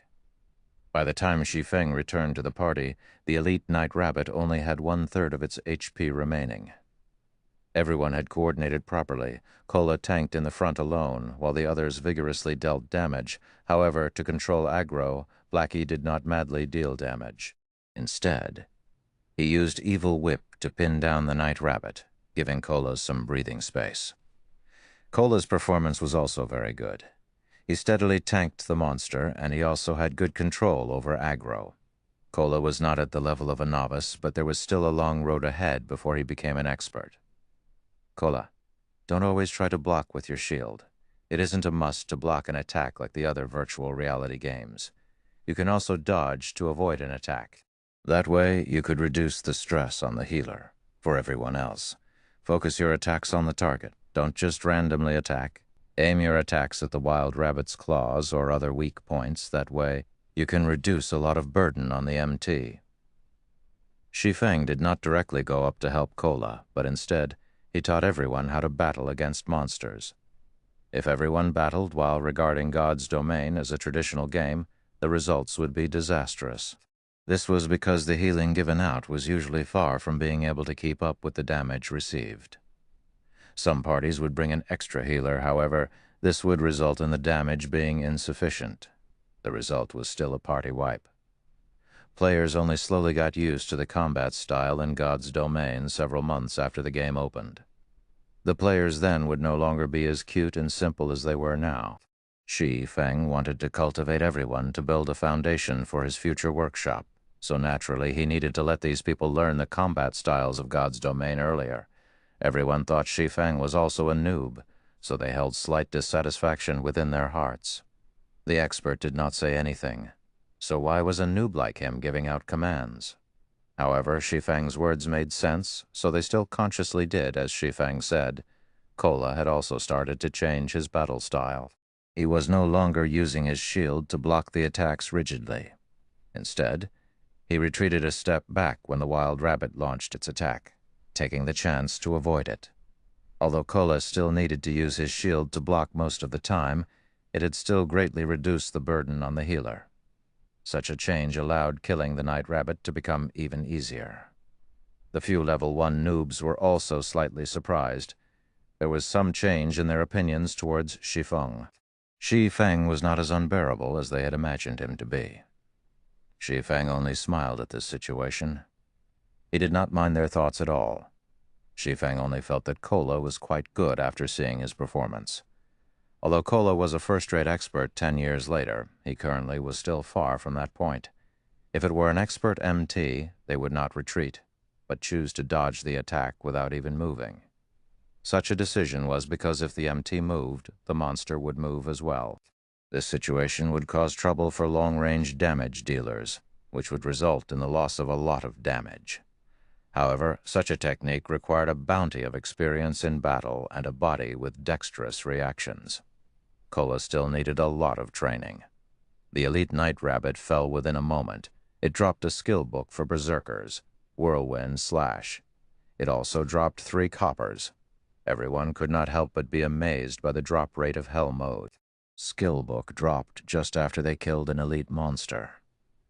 If they killed over 10 elite monsters, then wouldn't they be able to obtain over 10 skill books? It should be known that skill books were extremely rare, and even a common skill could sell for 1 silver. Shi Feng naturally knew of their thoughts. However, not even Hell Mode had that high of a drop rate. It was only 3 to 4 times that of Hard Mode. Afterward, Shi Feng passed Whirlwind Slash to the stupefied Lonely Snow. Then he passed a level 1 bronze defensive plate armor to Cola. The Night Ranger dropped the armor. With these items, the party's strength slightly increased. Cola's mouth could not close after receiving the defensive plate armor. He hurriedly thanked Shi Feng for it. With this bronze plate armor, not only had Kola's defense increased by 14 points, but his HP had also become 350 points. Aside from Shi Feng and Blackie, everyone else on the scene was filled with envy. Bronze equipment was the identification of an expert. Outside the dungeon, it was impossible to obtain a piece of bronze equipment, even if you begged for it, and this piece of equipment was obtained by Shi Feng alone. Yet Shi Feng gave it to Kola without hesitation. Everyone's opinion towards Shi Feng changed quite a bit. They felt such a party leader was not bad at all. Shi Feng was unlike the other party leaders who would prioritize themselves when equipment dropped. As for bronze equipment, forget giving it away to a temporary party member. They would definitely keep it for themselves. Afterward, everyone followed Shi Feng as they advanced. Although the dark and gloomy forest was scary, everyone was no longer as nervous as they were before going through a stimulating fight. From time to time, one or two patrolling elite night rabbits would appear in front of them, and they would also respond to it quickly. When there were two night rabbits, Kola would tank one of them, while Shi Feng and Lonely Snow would rush over and kill the other. As for the ranged players, they would prioritize attacking the night rabbit in front of Shi Feng. The night rabbit's 700 HP would be gone quickly under the fierce bombardment. Afterward, the party supported Kola and finished off the other night rabbit. Within moments, two night rabbits were no more. With this process, a skill book, Restore, meant for healers, also dropped. The skill had a 2-second cast time. When learned by oracles, the skill could instantly restore 37 HP. It was far better than Life Prayer. It did not share the same cooldown as Life Prayer, so the two could be used in coordination to negate the damage caused by the elite night rabbits completely. Drowsy Sloth continuously thanked Shi Feng and the other party members for letting him learn the skill book. Restore was an extremely important skill for conquering dungeons. If it were to be sold outside, it could go for at least 2 or 3 silver coins. Don't mind it. Skill books are meant to be used. Let's continue onward. Shi Feng smiled as he answered, aside from AoE attack skill books, healer class skill books were the most expensive and rare. However, the Deathly Forest was a dungeon meant to let players build up their foundation in God's domain. In Hell mode, the drop rate for basic healing skills was very high. In Shi Feng's previous life, he had obtained 4 healing skill books just after entering Hell mode of the Deathly Forest once. It was not considered valuable. After more than an hour, Shi Feng's party arrived at a flat grassland. They had finally met the first boss of the dungeon, Willie, Chieftain rank, level 3, HP 6,000. Willie was a ferocious night rabbit. Its height was as tall as 2 people, and sharp steel claws decorated its paws. These claws loved creating a feast of fresh blood, and those caught by it would be ripped to shreds, turned into a river of blood. It was unknown how many players had died a gruesome death under these claws. A short distance away from Willie, there were 7 elite night rabbits on guard. These 7 rabbits were very close to each other. As long as one of them was attacked, the other wild rabbits would rush over as well. There was also a great possibility of attracting the boss. Even if it were Shi Feng, he would not be able to face off against 7 night rabbits, not to mention including a boss. However, if they did not finish off the 7 night rabbits, there was no way for them to attack the boss. Brother Feng, what should we do now? This place has too many night rabbits. The game isn't giving us any chances. Blackie was very anxious. Although the boss was in front of them, the system had dealt them such a hand. This difficulty was just too great. No wonder it was a hell mode dungeon. It was impossible to pass through without absolute strength. The system setting also angered everyone who could fend off 7 elite night rabbits. Even a level 5 guardian knight would not be able to do it. You all wait for me behind that rock. Kola, get ready to receive the monster. Everyone else is not allowed to attack without my command. Shi Feng pointed towards a large rock nearby. Shi Feng naturally knew that there were 7 elite night rabbits here. Everyone abided by Shi Feng's command without question. All the monsters they had killed on the way here relied on Shi Feng's commands for success. They killed quite a lot of night rabbits, and everyone had obtained 1 or 2 pieces of bronze equipment. Blackie even had 5 pieces of bronze equipment. Their party's strength has definitely surpassed the other elite parties. The credit for such an achievement belonged to Shi Feng's commands. As for Shi Feng, he had run to a location that was 40 yards away from the 7 night rabbits. He quietly hid within the bushes, observing the night rabbits' every movement. Everyone understood that Shi Feng was trying to lure monsters. However, the 7 night rabbits were too close to each other. Shi Feng was a swordsman. He did not possess any long-ranged attacking capabilities. So how could he lure monsters?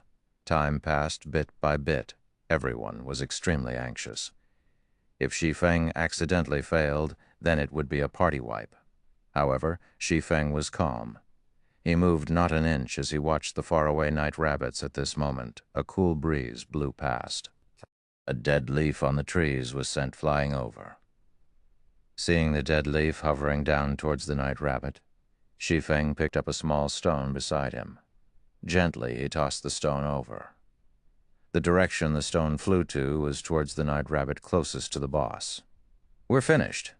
Everyone understood what kind of outcome this would be. It would definitely be a combination of 1 boss and 7 night rabbits rushing towards them, turning them into blood sacrifices. The moment the stone was about to hit the night rabbit, the dead leaf just happened to have blocked between the stone and the night rabbit. The stone struck the dead leaf, smashing it onto the night rabbit. The night rabbit abruptly turned to look at its surroundings, only discovering a leaf. However, how could a leaf hitting it be so painful? Subsequently, the night rabbit left its unit to observe the surroundings. It looked around aimlessly, not knowing what it was trying to find. It had unknowingly moved over 20 yards away from its unit, and it was still moving further and further away. Too godly, Lonely Snow could not help but exclaim. His eyes had nearly popped out of their sockets. Everyone else had dumbly nodded as well. What kind of accurate judgment and aim was required to hit the dead leaf while hitting the night rabbit, and thereby confusing the night rabbit's hatred, causing it to look for its target blindly? Even calling it as an ultimate skill was not excessive. Was Shi Feng really a noob? He couldn't be some gaming god here to make a fool of them, right? "Summoner, the rest is up to you." Shi Feng walked to the rock's location. He looked at the summoner, clapping the person's shoulders as he spoke, smiling. Chapter 27. Shi Feng's Improved Party. Translator 7. Shi Feng's Improved Party. Translator Hellscythe. Editor Hellscythe. Editor Hellscythe, hearing Shi Feng's comment, the summoner, Gluttonous Mouse, suddenly panicked. He did not understand what Shi Feng wanted him to do. If he had performed badly and was kicked from the party as a result, he would regret it until he died.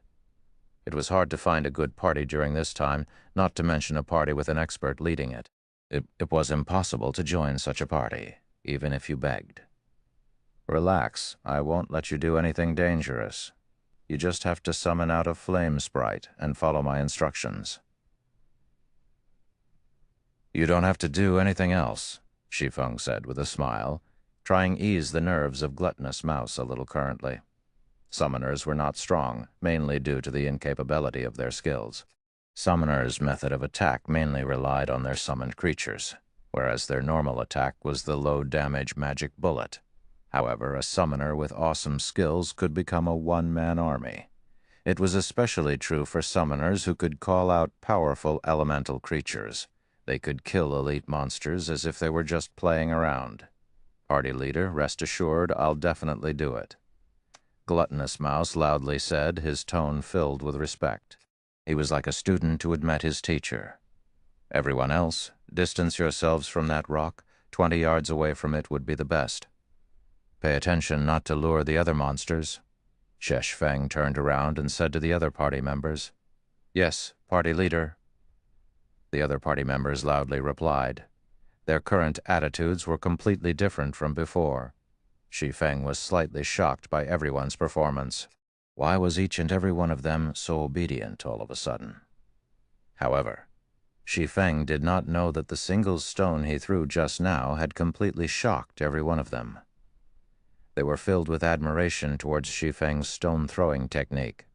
Such skill and accuracy were definitely not something a normal person could do.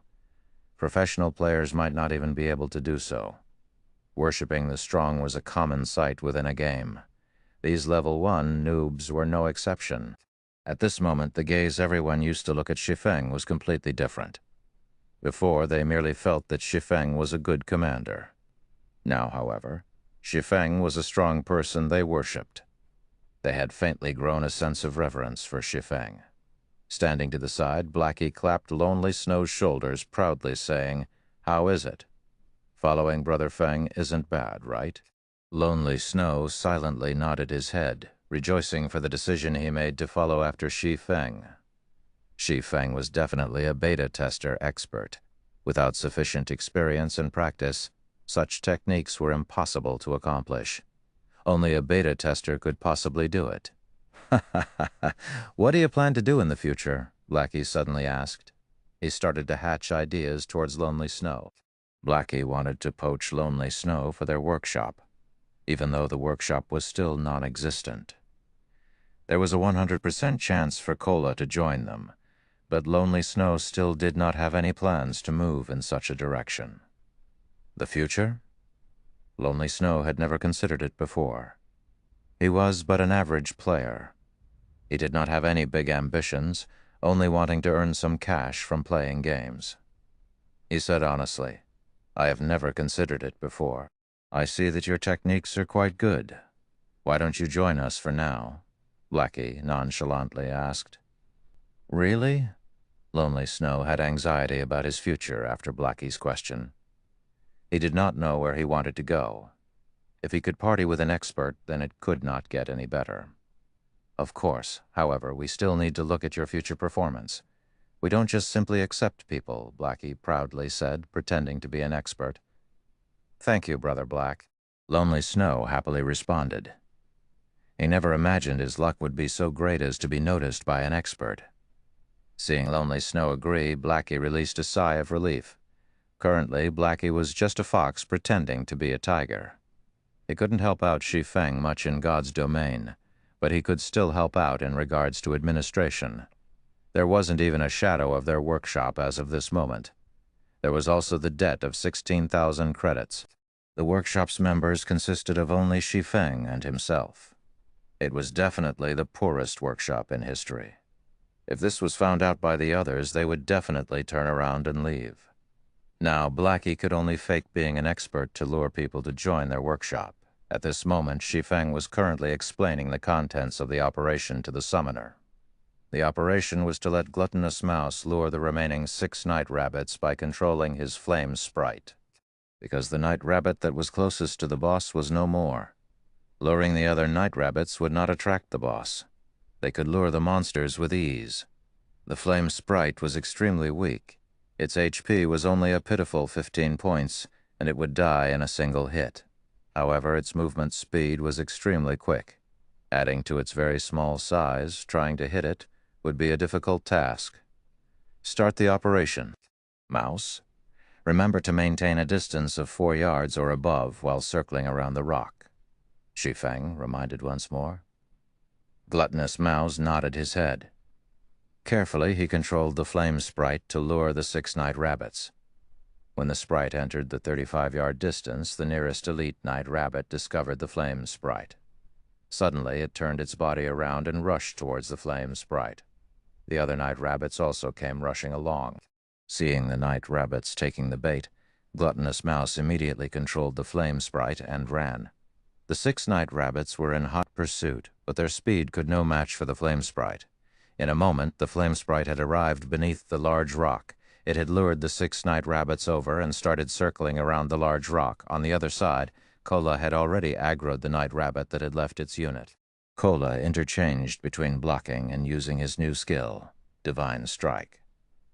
With the effects of 2 pieces of bronze equipment, a single hit from Divine Strike had caused 26 damage. It was a lot higher compared to the 11 or 12 damage caused by a normal strike. Also, Divine Strike had the added effect of increasing hatred. It became a lot easier to hold aggro. The night rabbit was killed off within a short moment. It dropped 5 coppers. After this night rabbit was handled, only the 6 night rabbits that kept on circling around the large rock remained. I'll lure the night rabbits. Cola, pay attention to pull the monster. Shi Feng picked up another small stone, throwing it at the night rabbit that ran at the rear. The night rabbit rubbed its cranium after being struck on it. The rabbit turned around, discovering Shi Feng that had thrown the stone. The night rabbit suddenly became enraged. It madly hopped towards Shi Feng with its powerful legs. As for the other night rabbits, they were still excitedly chasing after the flame sprite, failing to notice the disappearance of one of their companions. Receive it. Seeing the night rabbit was only 20 yards away from the party, Shi Feng commanded. Cola rushed ahead, sending a divine strike towards the night rabbit's head. The night rabbit's target immediately changed, extending its claws towards Cola's cranium. However, Cola had reacted quickly by dodging his body sideways.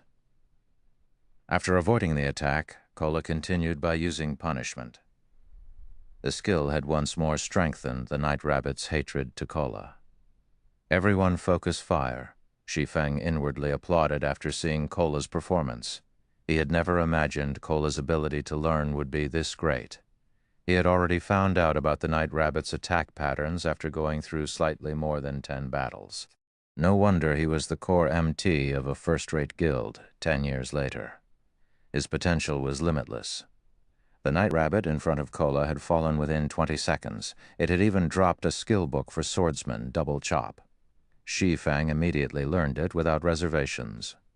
Double chop, action type, requires sword, level 1.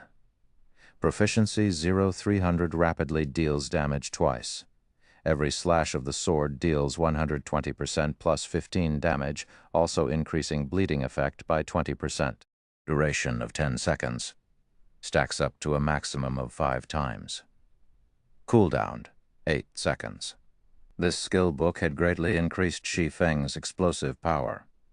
As for the problem of getting used to the skill, it was non-existent for Shi Feng.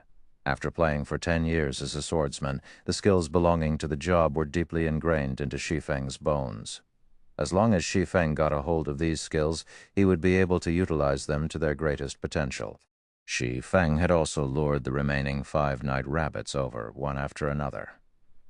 The party had killed the rabbits one by one, and following the death of the final night rabbit, a golden glow appeared around Shi Feng's body. He had risen to level 2. At the same time, the 5 night rabbits had contributed to the party a piece of bronze plate armor for guardian knights. The equipment increased Cola's HP to 390 points and his defense to 56. It had also increased Cola's ability to resist against the night rabbit chieftain. Willie Chapter 28, The Horror of Hell Mode. Chapter 28, The Horror of Hell Mode, with the elites that were on guard all dead. Only the boss, Willie, remained on the open field. At this moment, Willie was laying on the ground sleeping. It would scratch its back from time to time, completely unaware of its missing henchmen. Everyone recover for now. I'll explain the method to raid Willie in a moment. Shi Feng wanted everyone to ease up first. It would not be easy to face off against Willie. The fight would require a high degree of concentration because a single mistake would cause everyone to be buried together. Hearing Shi Feng's command, everyone sat down to recuperate. They ate and drank to recover to their best state. Shi Feng's finger waved and shook as he called up his attribute panel. He had recently reached level 2 because of the Abyssal Blade. The free attribute points he obtained exceeded other players by 2 points. The choices he could make with his points were slightly more than the average player. In the initial period, it was sufficient for the agility of a swordsman to reach 20 points. However, Shi Feng increased his to 30 points. There would be a fixed increase in the body's flexibility when agility reached 30 points. Subsequently, Shi Feng added the remaining points into strength, making it easier for him to contend with the boss. Shi Feng had on him 3 pieces of bronze equipment, a mysterious iron ring, and a magic weapon. Shi Feng attributes had basically reached his own requirements. Character, Ye Feng, human, affiliated kingdom. Star Moon. Title, Might of 1,000. Job, swordsman, level, 2 HP. 520, 520, attack power 88, defense power 39, attack speed 15, movement speed 13. Attributes: strength 32, agility 30, endurance 24, intelligence 13, vitality 13. With such attributes, Shi Feng had more confidence dealing with Willie. Seeing everyone recovered, Shi Feng started explaining, Willie has 2 skills. One of them is Killing Feast. When used, Willie will ignore hatred and randomly attack the nearest players. Blackie and Lonely. You two have to pay attention to your positioning. The other skill is Death Claws. Cola, you have to distance yourself from the boss before this skill is used. Lonely Snow, pay attention to interrupt the boss. I'll remind you when the time comes. Another point to take note of, Willie is very smart, so don't keep on using the same attack pattern. All right, that's it. If we're ready, then start the battle, Cola. Brother Feng, is there nothing else we have to pay attention to? Blackie walked up to Shi Feng's side, whispering. This place was the hell mode of the Deathly Forest. Not everyone was an expert as well. However, Shi Feng's explanation was so simple that it made them feel conquering this boss was very easy. However, there were so many elite parties which had died inside normal mode. So how could hell mode be so simple? Party leader, are there no details we need to pay attention to? Everyone was very worried. They all held anticipation in their gazes as they looked towards Shi Feng, hoping that he would speak more about the finer details. They were noobs, so there were a lot of things they did not understand. In regards to an expert like Shi Feng, the things he felt were common knowledge were definitely not common to noobs like them. Elites could not be compared to a boss. The other elite parties must have definitely died at the hands of the boss. Although their equipment was better than an elite party's, they were still level 1 noobs. They clearly knew their own worth. You guys worry too much. Relax. When the time comes, I'll tell you what you should do and when you should do it, so don't worry about it. Cola, start the fight, and remember to dodge more often. A single healer will not be able to match up to the boss's damage. Shi Feng smiled. He felt his party members were quite interesting. They were much more serious about the details than he had thought.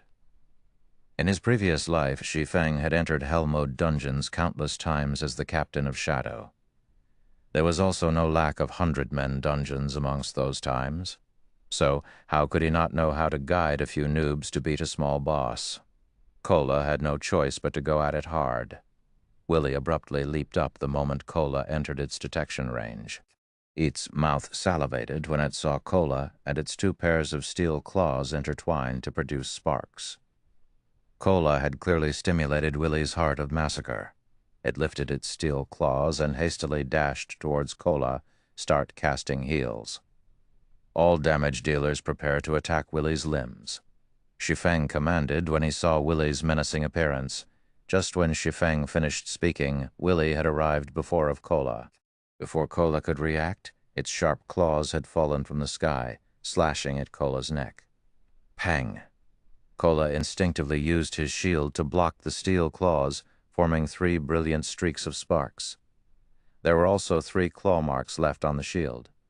Due to the immense rushing force, Cola was forced to retreat 5 or 6 steps as he stabilized his body. Above his head, a damage of 103 appeared. Before Cola could even attack, Willie once again waved out its steel. This time, Cola was sent flying with his shield, and a damage of 905 points appeared. Only at this moment did the heal land on Cola, recovering 43 HP for him. It was a truly insignificant amount when compared to the damage Cola received. Everyone was shocked. The movement speed and damage of the boss was too horrifying. If Cola did not possess 2 pieces of bronze equipment, or if he did not block the attacks with his shield, he would have simply died from these 2 strikes. Lonely Snow, use charge on Willie. Blackie, use evil whip. Shi Feng had long since expected such a situation. He quickly instructed Blackie to use a binding skill. Lonely Snow reacted by using a charge to block Willie's next attack and saved Cola's life. However, Lonely Snow's attack had only caused 11 damage to Willie. He became dumbfounded by it.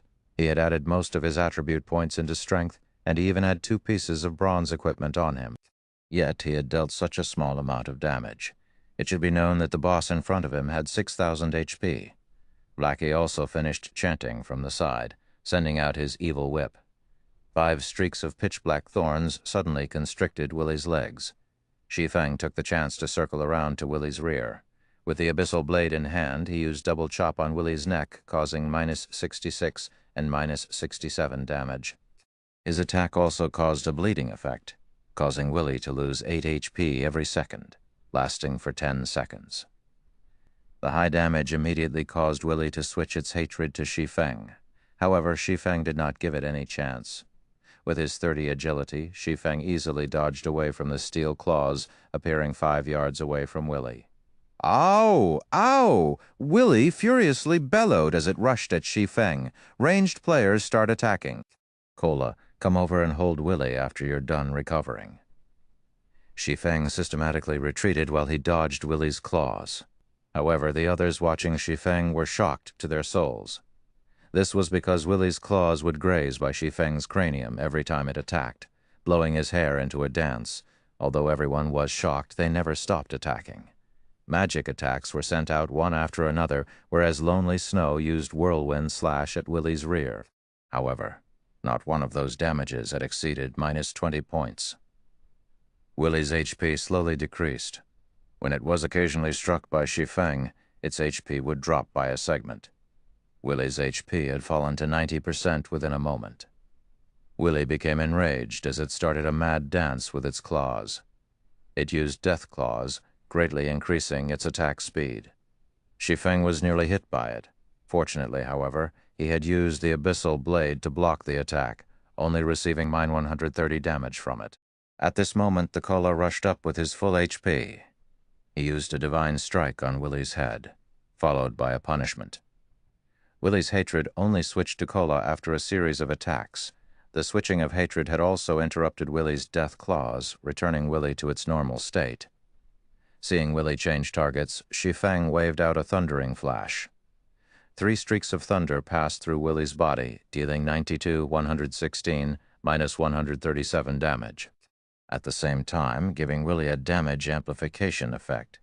It allowed others to deal 20% more damage to it. The fight with Willie became much easier. Blackie was sending out dark arrows without stopping, each dealing over -50 damage, whereas the others only managed to deal over -20 damage to Willie. Being given a painful beating, Willie was just about to turn around and attack Shi Feng when Kola used both Divine Strike and Punishment once more. Willie's hatred was quickly pulled back to Kola. When Willie turned back to Kola, Shi Feng used a chop on it. In such a way, Shi Feng and Kola took turns aggroing Willie, causing it unable to attack any players. Willie's HP continuously dropped until it was 30%. Willie entered a berserk state, its body increasing by several sizes. "Melee players, stay away from the boss. Blackie, use Evil Whip, healer, heal me," Shi Feng loudly shouted. In its current state, Willie was definitely going to use its big move. Killing Feast. Lonely Snow and Kola immediately distanced themselves from the boss after hearing Shi Feng's command, letting Shi Feng tank the boss by himself. When the 2 of them had run out of the 10-yard range, Willie disappeared. No one understood what happened. When Willie reappeared, it had already arrived at Shi Feng's back, and its steel claws abruptly descended. Shi Feng had long since been ready for this. He used his sword to block the incoming claws. However, just after blocking this attack, Willie once again disappeared, and again appeared behind Shi Feng. Within 2 short seconds, Willie had attacked Shi Feng's back 7 times. Fortunately, Shi Feng's agility had reached 30 points. It was barely enough to match up to Willie's speed. However, every attack Shi Feng blocked would still take away a significant amount of HP from him. The heals he received also continuously recovered his HP. 96, 97, plus 46, 96, 97, plus 48, plus 32, 90 snipes, 97, plus 46. If Shi Feng did not possess 520 HP and blocked every claw that came at him, Shi Feng would have died from Willie's killing feast with 100% certainty. At this moment, Shi Feng's remaining HP did not reach 100 points. "Get rid of it," Shi Feng loudly shouted. After using his big move, Willie would enter a weakened state. It was the perfect chance to kill it. Everyone continuously greeted Willie with their attacks, finally shaving off Willie's remaining 30% HP. It dropped 4 items. Just as everyone was about to let loose their breaths, Shi Feng took a look at everyone's current status. The healer, Drowsy Sloth's remaining MP, did not reach 20%, and the other mage's MP did not reach 10%, and the other mage's MP did not reach 10%. Shi Feng hurriedly said, "Everyone sit down and recover immediately." Everyone was confused. Didn't the boss just die? Why must they be in such a hurry? However, everyone still listened to Shi Feng's command to sit down and recover. Before they had even sat down and recuperated with food and drinks for 5 seconds, a violent roar entered everyone's ears. The roar had shaken the entire deathly forest, and following it, a black shadow leaped out from within the forest. The black shadow was a gigantic werewolf. The werewolf looked at Willie's corpse, then looked towards Shi Feng and the others. Its pitch-black eyes suddenly turned crimson red. Just when it wanted to release a roar, Shi Feng dashed towards it with Windblade. Immediately, Shi Feng used Abyssal Bind. 9 chains appeared and bound the werewolf and its mouth, preventing it from making a sound. At this moment, everyone finally saw the werewolf's statistics. It had a whopping 2 bars of HP. Werewolf felt Lord rank. Level 3. HP 12,000, 12,000, crap. Why is there a Lord boss? Blackie cursed. They had barely rested just after killing a boss, and now there was a Lord in front of them. Lords were a rank higher than chieftains. The game was literally trying to kill them. Everyone remember, absolutely, do not let Werewolf Felt let out another roar. Shi Feng continuously reminded everyone, however, the others were clearly frightened. Not because of Werewolf Felt's body and HP, but because of that pair of horrifying crimson eyes. They gave off an intimidating feeling to everyone that made it hard to move. Chapter 29, Extraordinary State. Chapter 29, Extraordinary State. In front of the dungeon of the Deathly Forest, the numbers of Level 2 players gathering were increasing.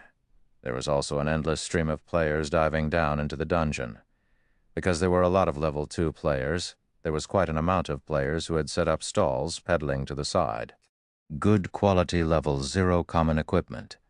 Don't miss it when you pass by. You can only go down the dungeon with good equipment. Equipment is limited. Hurry over and buy. Small HP potions instantly heals 90 HP once. A must-have tool for a battle that is worthy of you.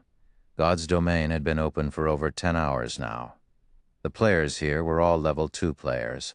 After over 10 hours of battling, they had gathered quite a few items. Many Level 2 players had intended to sell the items which they had no use for, switching them for something they could use. Such a situation had caused business to flourish at the Deathly Forest. Although the number of players in front of the Deathly Forest continued to increase, the number of parties entering the dungeon kept on decreasing. Only those parties that were unaware would enter the Deathly Forest. However, after those players had been properly nurtured by the Deathly Forest, they suddenly discovered their previous beliefs to be very naive.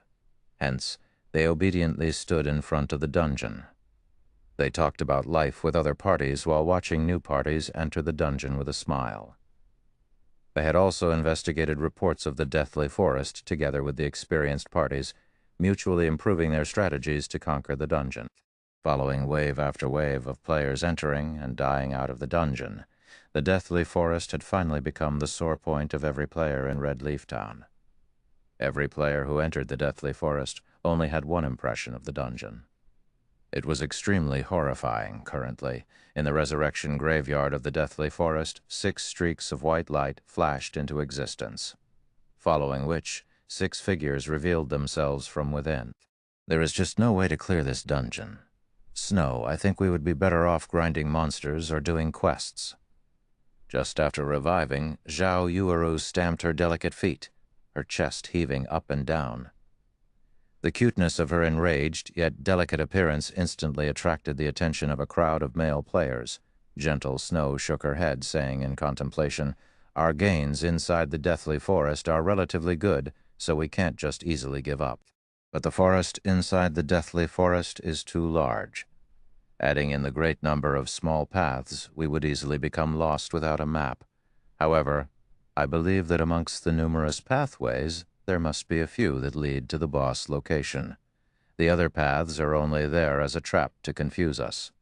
That is why we are always being ambushed by the night rabbits. The more we fight, the more night rabbits will come. For now, let's investigate for some information and see if we can complete a map for the Deathly Forest." Everyone felt that Gentle Snow's speculation made sense, especially about the part where they attacked the night rabbits. Occasionally, a chilling arrow aimed at the cleric Zhao Yuer would appear from within the forest. If it wasn't for Zhao Yuer's skill at dodging, they would have long since party-wiped. Also, the deeper they went into the forest, the more numerous the night rabbits became. In the end, the night rabbits became too overwhelming in numbers. They were unable to shoulder all of the rabbits, which resulted in their return through death. If they could find the correct path, they might have already cleared the dungeon by now. Zhao Yueru could only nod her head in agreement. The party's leader was, in fact, Gentle Snow, and Gentle Snow's speculations were always very accurate. Zhao Yueru could not help but believe in her. Going with the suggestion, Gentle Snow and Zhao Yueru nonchalantly shouted a few times, stating that they wanted to trade information about the Deathly Forest. It couldn't be denied, the striking effect created by two great beauties calling out. Suddenly, the atmosphere in the Deathly Forest started to boil as players rushed over, one after another. Every one of them wanted to be the first in position. Too many of the male players. This was a great chance for them to talk to a goddess. Who knew if the goddess had looked upon them, they might be able to live a blessed life in the future. Meanwhile, inside the hell mode of the Deathly Forest, the sky within the dungeon had already darkened. Thousands of birds soared to the skies, leaving the forest in a deadly silence. Werewolf Felt was not any common monster. It was a very famous werewolf. In the past, it massacred countless in Redleaf Town, nearly turning Redleaf Town into a town of death. In a fit of rage, the Star Moon Kingdom had sent out its army to surround Felt. In the end, after being heavily wounded by the great swordmaster Hilton, Felt had escaped into the Deathly Forest to treat its wounds. It was the reason why the dungeon of the Deathly Forest existed. In Hell Mode, Felt had 3 absolute skills. The first one was Death Stare. Enemies who Felt stared at would have their attack speed and movement speed greatly reduced. If one had a weak willpower, they might not even be able to move. Presently, only Shi Feng had 30 points in agility. After he had activated the 3 hidden basic skills he possessed, he gained a certain amount of resistance towards the Death Stare. As for the other people, their reactions would become very sluggish. That was why Shi Feng remained the one to keep Werewolf Felt in check, whereas Drowsy Sloth continuously healed Shi Feng. However, Drowsy Sloth's casting speed had slowed by half. As for the melee players, they were no help whatsoever. However, it was not because they did not want to help, but it was because they had no way of helping at all. Werewolf Felt's attack speed was just too fast. It was to the degree where they couldn't react to its attacks. It was as if they were facing off against an expert that came straight out from a wuxia novel. Normal people had no chance to interfere whatsoever. They would only be creating more trouble if they had rushed up to the battle. So it was still better to just watch from the side. Currently, only the ranged mages dealt damage. However, the damage caused was just too low. Even Blackie's dark arrows were only dealing -24 damage each. Lonely interrupt the roar. Seeing Felt abruptly inhaling, Shi Feng immediately shouted. Lonely Snow had long since prepared for this moment. Immediately he went forward and used Charge, causing Felt to enter a 1-second fainted state. Then he quickly retreated. Shi Feng took the chance to use Thundering Flash, Double Chop, and Chop. One attack after another landed on Felt's chest. Before Felt could even regain its breath, it had spat out a mouthful of blood. Shi Feng had caused a terrifying -500 damage to it. Within an instant, Felt's HP had fallen to 78%. Everyone watching became dumbfounded. Regarding Shi Feng's powerful actions, they only had one word to say: amazing. They were even more impressed by Shi Feng's eyesight. He had actually discovered such a weakness on Felt's body. Now, everyone was further reassured that Shi Feng was not as simple as he seemed. However, Shi Feng did not display any great excitement. Although they had interrupted Hell's roar and avoided a party wipe, this would create a reverse effect. After spitting out a mouthful of blood, Werewolf Felt's condition became much more pleasant. It spun its head around and immediately slashed its sharp claws at Shi Feng. The slashing speed of Felt's claws was even a notch quicker than before, filling the sky with the afterimages of its claws. However, Shi Feng was not a weakling either. Strength, agility, and endurance. Shi Feng activated the hidden basic skills of all three of these attributes. With these skills activated, it meant that Shi Feng's constitution was no longer that of an average player, but an extraordinary one. Shi Feng's greatest asset in coming into the deathly forest was this extraordinary state which he could activate at any given moment. With it, he could do things that normal players couldn't. Under a sky filled with after-images of claws, Shi Feng could still remain safe and sound. It was as if Shi Feng was dancing under the after-images. Occasionally, Shi Feng used his sword to fend off the attacks which he could not avoid. This was the power of being under an extraordinary condition. His five senses became extremely sensitive, and his brain's processing abilities became exceptionally focused. Shi Feng could utilize his body to its greatest potential. If it was an average player, however, they would be unable to carry out such feats. It was both mentally and physically taxing to the extraordinary condition. If Shi Feng had not become accustomed to it before, he would only be able to maintain such a state for a few seconds. Claws and sword intertwined, creating countless dazzling sparks. Both sides had their HP continuously falling. Fortunately, Shi Feng was able to survive the exchange with Drowsy Sloth's timely heals. Afterward, under Shi Feng's command, Lonely Snow would occasionally interrupt the Hell's roar, while Cola would hold back Felt whenever Shi Feng was in danger, and Blackie would use Evil Whip to contain Felt's movements. In such a way, Werewolf Felt's HP continuously decreased 70%, 60%, 30%. Everyone stand in a straight line facing the boss. Quickly. Shi Feng hurriedly shouted when he saw Werewolf Felt's HP nearing 30%. Werewolf Felt would become the most frightening when its HP decreased to 30%. During this time, it was impossible to interrupt the Hell's roar. They could only take it head-on. No one had any hesitation. They knew that the boss was about to go berserk. They immediately took action, forming a straight line against Werewolf Felt, while also maintaining a 30-yard distance away from it. The moment Werewolf Felt's HP reached 30%, its fur started changing colors. Within a moment, its fur had become snow white, and 2 streams of blood leaked from its eyes. Its chest also started to quickly expand, as if it was a swelled-up frog. Shi Feng immediately activated gravity liberation, quickly arriving in front of everyone else. "Cola, use Protection Blessing on me," Shi Feng loudly shouted. Protection Blessing was able to reduce the damage taken by a party member by 50% for a duration of 6 seconds. It was a life-saving skill with a 5-minute cooldown, and right now was the perfect moment to use it. Protection Blessing of Guardian Knights and Shield Wall of Shield Warriors. These 2 skills had a high drop rate inside the Hell mode of the Deathly Forest. Before, the reason why Shi Feng had wasted time on clearing out some unnecessary night rabbits was all to obtain this skill, Protection Blessing. Chapter 30. Crimson Blade. Chapter 30. Crimson Blade. Cola had long since been ready for this moment. The instant Shi Feng let out the command, his mouth began chanting divine texts. Streaks of golden divine texts rushed at Shi Feng. Protection Blessing. Suddenly, Shi Feng was surrounded by countless golden divine texts, giving off a dazzling golden glow. At the same time, Drowsy Sloth at the rear of the line continuously cast Recover and Life Prayer, pulling Shi Feng's HP back up to full and returning him to his best condition. Prepare for a battering attack. Absolutely do not leave from my back. Seeing Werewolf Felt's line of sight shifting towards them, Shi Feng held the abyssal blade across his chest as he commanded. Hearing Shi Feng's words, everyone started to tense up. Their hearts were not courageous to begin with. Now their hearts started to madly beat. They were being covered in a cold sweat even before Werewolf Felt used its skill. Suddenly, Werewolf Felt moved.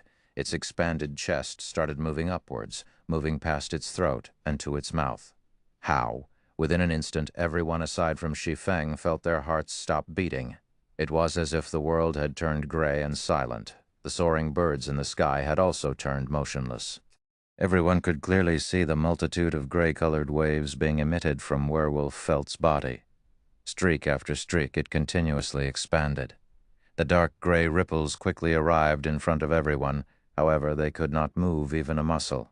It was not because they did not wish to move, but because their bodies could not keep up with the speed of their thoughts. Everyone could feel that time was moving by at an exceptionally slow pace. However, everyone understood that although the movement of time appeared slow, in reality it was moving at the pinnacle of speed. Just like absolute experts crossing swords, the moment the exchange happened, time would move exceptionally slowly. At this moment, only Shi Feng slightly moved. Phantom kill. The instant the dark gray ripples arrived in front of Shi Feng, his doppelganger had blocked in front of him.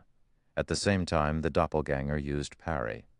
Subsequently, the gray ripples made contact with the doppelganger. However, they were blocked by the doppelganger's parry, whereas the doppelganger himself retreated a step back. He only stabilized his body after colliding with Shi Feng.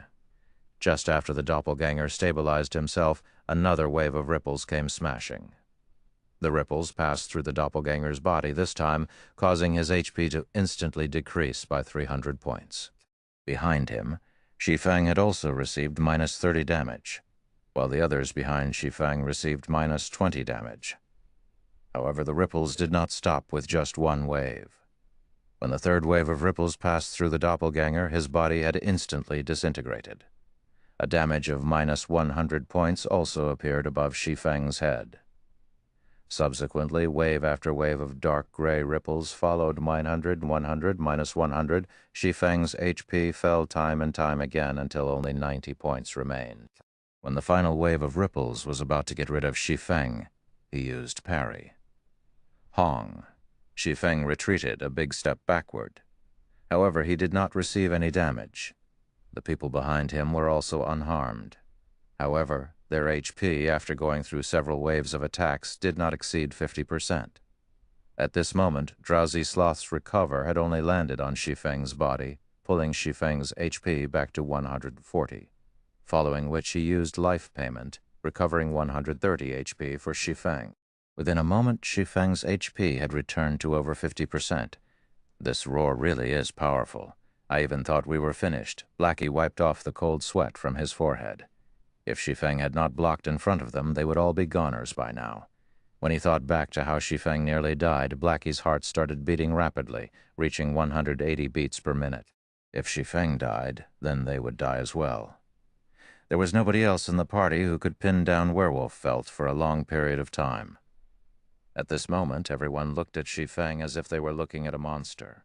Never would they have imagined that Shi Feng would ingeniously use his doppelganger to block 2 of those onslaughts. He had also used parry on the final attack. The way Shi Feng had calculated both damage and HP was absolutely brilliant. Such a technique definitely belonged to the realm of gods. Stop daydreaming, all of you. Quickly attack the boss. It's in a weakened state right now. Shi Feng only shrugged his shoulders at his party's reaction. Such a technique could be done by many experts in a few more years. However, Shi Feng had yet to relax. The thing he had to pay attention to the most right now was the boss. Only he knew how hard it was to deal with Werewolf Felt. Wind Blade. With gravity liberation activated, Shi Feng instantly arrived in front of Felt. He tightly gripped the abyssal blade, continuously sending attacks towards Felt's chest. Thundering flash, double chop. Chop damage that exceeded 100 appeared above Werewolf Felt's head, one after another. The other party members were also able to deal damage of over -20 with each attack. Very quickly, they had reduced Werewolf Felt's HP down to 15%. When they saw that Felt was about to die, everyone revealed smiles of excitement. "Don't be careless, Blackie. Use your evil whip. Lonely Snow, prepare to interrupt with charge," Shi Feng commanded as he dodged Werewolf Felt's attack. Being told what to do in such a way, everyone's hearts suddenly constricted. A death stare and a hell's roar was already unimaginably terrifying. If it was any other party here, they would have long since revived back at the graveyard. Could Werewolf Felt actually have another powerful skill? How horrifying was this hell mode? Shi Feng constantly paid attention to Werewolf Felt's HP. Just when Felt's HP fell down to 10%, its third big move finally came: Death Berserk. This move would increase Werewolf Felt's attack speed by 100%, its movement speed by 40%, and its attack power by 100% until it died. It was precisely this move that had caused countless elite parties to curse out in madness. After activating Death Berserk, Werewolf Felt's fur started turning red. In a moment, it had become blood red in color. Adding in its crimson red eyes and sharp fangs, Felt looked remarkably like a blood fiend. Its terrifying appearance had caused everyone to inadvertently retreat a step backward. They could clearly feel the air of danger given off by Felt. Shi Feng used another double chop, stacking the bleeding effect to 5 layers. Afterward, he spun around and ran. After activating Death Berserk, there was no one under level 5 who was able to block Felt. That included Shi Feng, even if he had a magic weapon. The only method was to kite it and slowly grinding Felt to death. The moment Shi Feng had escaped the 10-yard distance, Felt's thick thighs suddenly doubled in size. One of its legs abruptly stomped the ground, sending it flying like an arrow, rushing towards Shi Feng. Shi Feng was about to arrive at the location of the large rock, but behind him, Felt's speed was just too fast. It definitely could not make it. Shi Feng abruptly made a 90 degrees sharp turn, Hong. Without making any turns, Werewolf Felt smashed straight into the large rock, blocking its path, turning it into rubble. Fragmented rocks the size of a person's head were sent flying more than 10 yards away. Seeing such horrifying strength, even a fierce man such as Kola had his heart trembling. If he were struck by those claws, then he would definitely become meat paste. At this moment, Shi Feng had already distanced himself over 20 yards from Felt. Meanwhile, the attacks from the mages never stopped. They continuously ground away Felt's HP. Shi Feng's plan to kite Felt was a success. Every time Werewolf Felt was about to catch up, Lonely Snow would charge at it. He then followed it up with a bone crusher, greatly reducing Felt's speed. Afterward, he pulled away from Felt once more. When Lonely Snow's skills were on cooldown, Blackie would use Evil Whip to constrict Felt once more. The skills of the two of them had a quick cooldown. With Shi Feng's occasional abyssal bind, they had formed a perfect cycle to toy with Werewolf Felt without pause. 7%, 6%, 5%, 3%. Finally, when Felt only had 1% HP remaining, Shi Feng abruptly turned around. Wind blade, thundering flash, chop, double chop. Shi Feng's single sword slashed at Werewolf Felt's chest, taking away its final 1% HP. System: your party is the first to clear a Hell Mode dungeon. Rewards increased by 100%. Loot increased by 100%.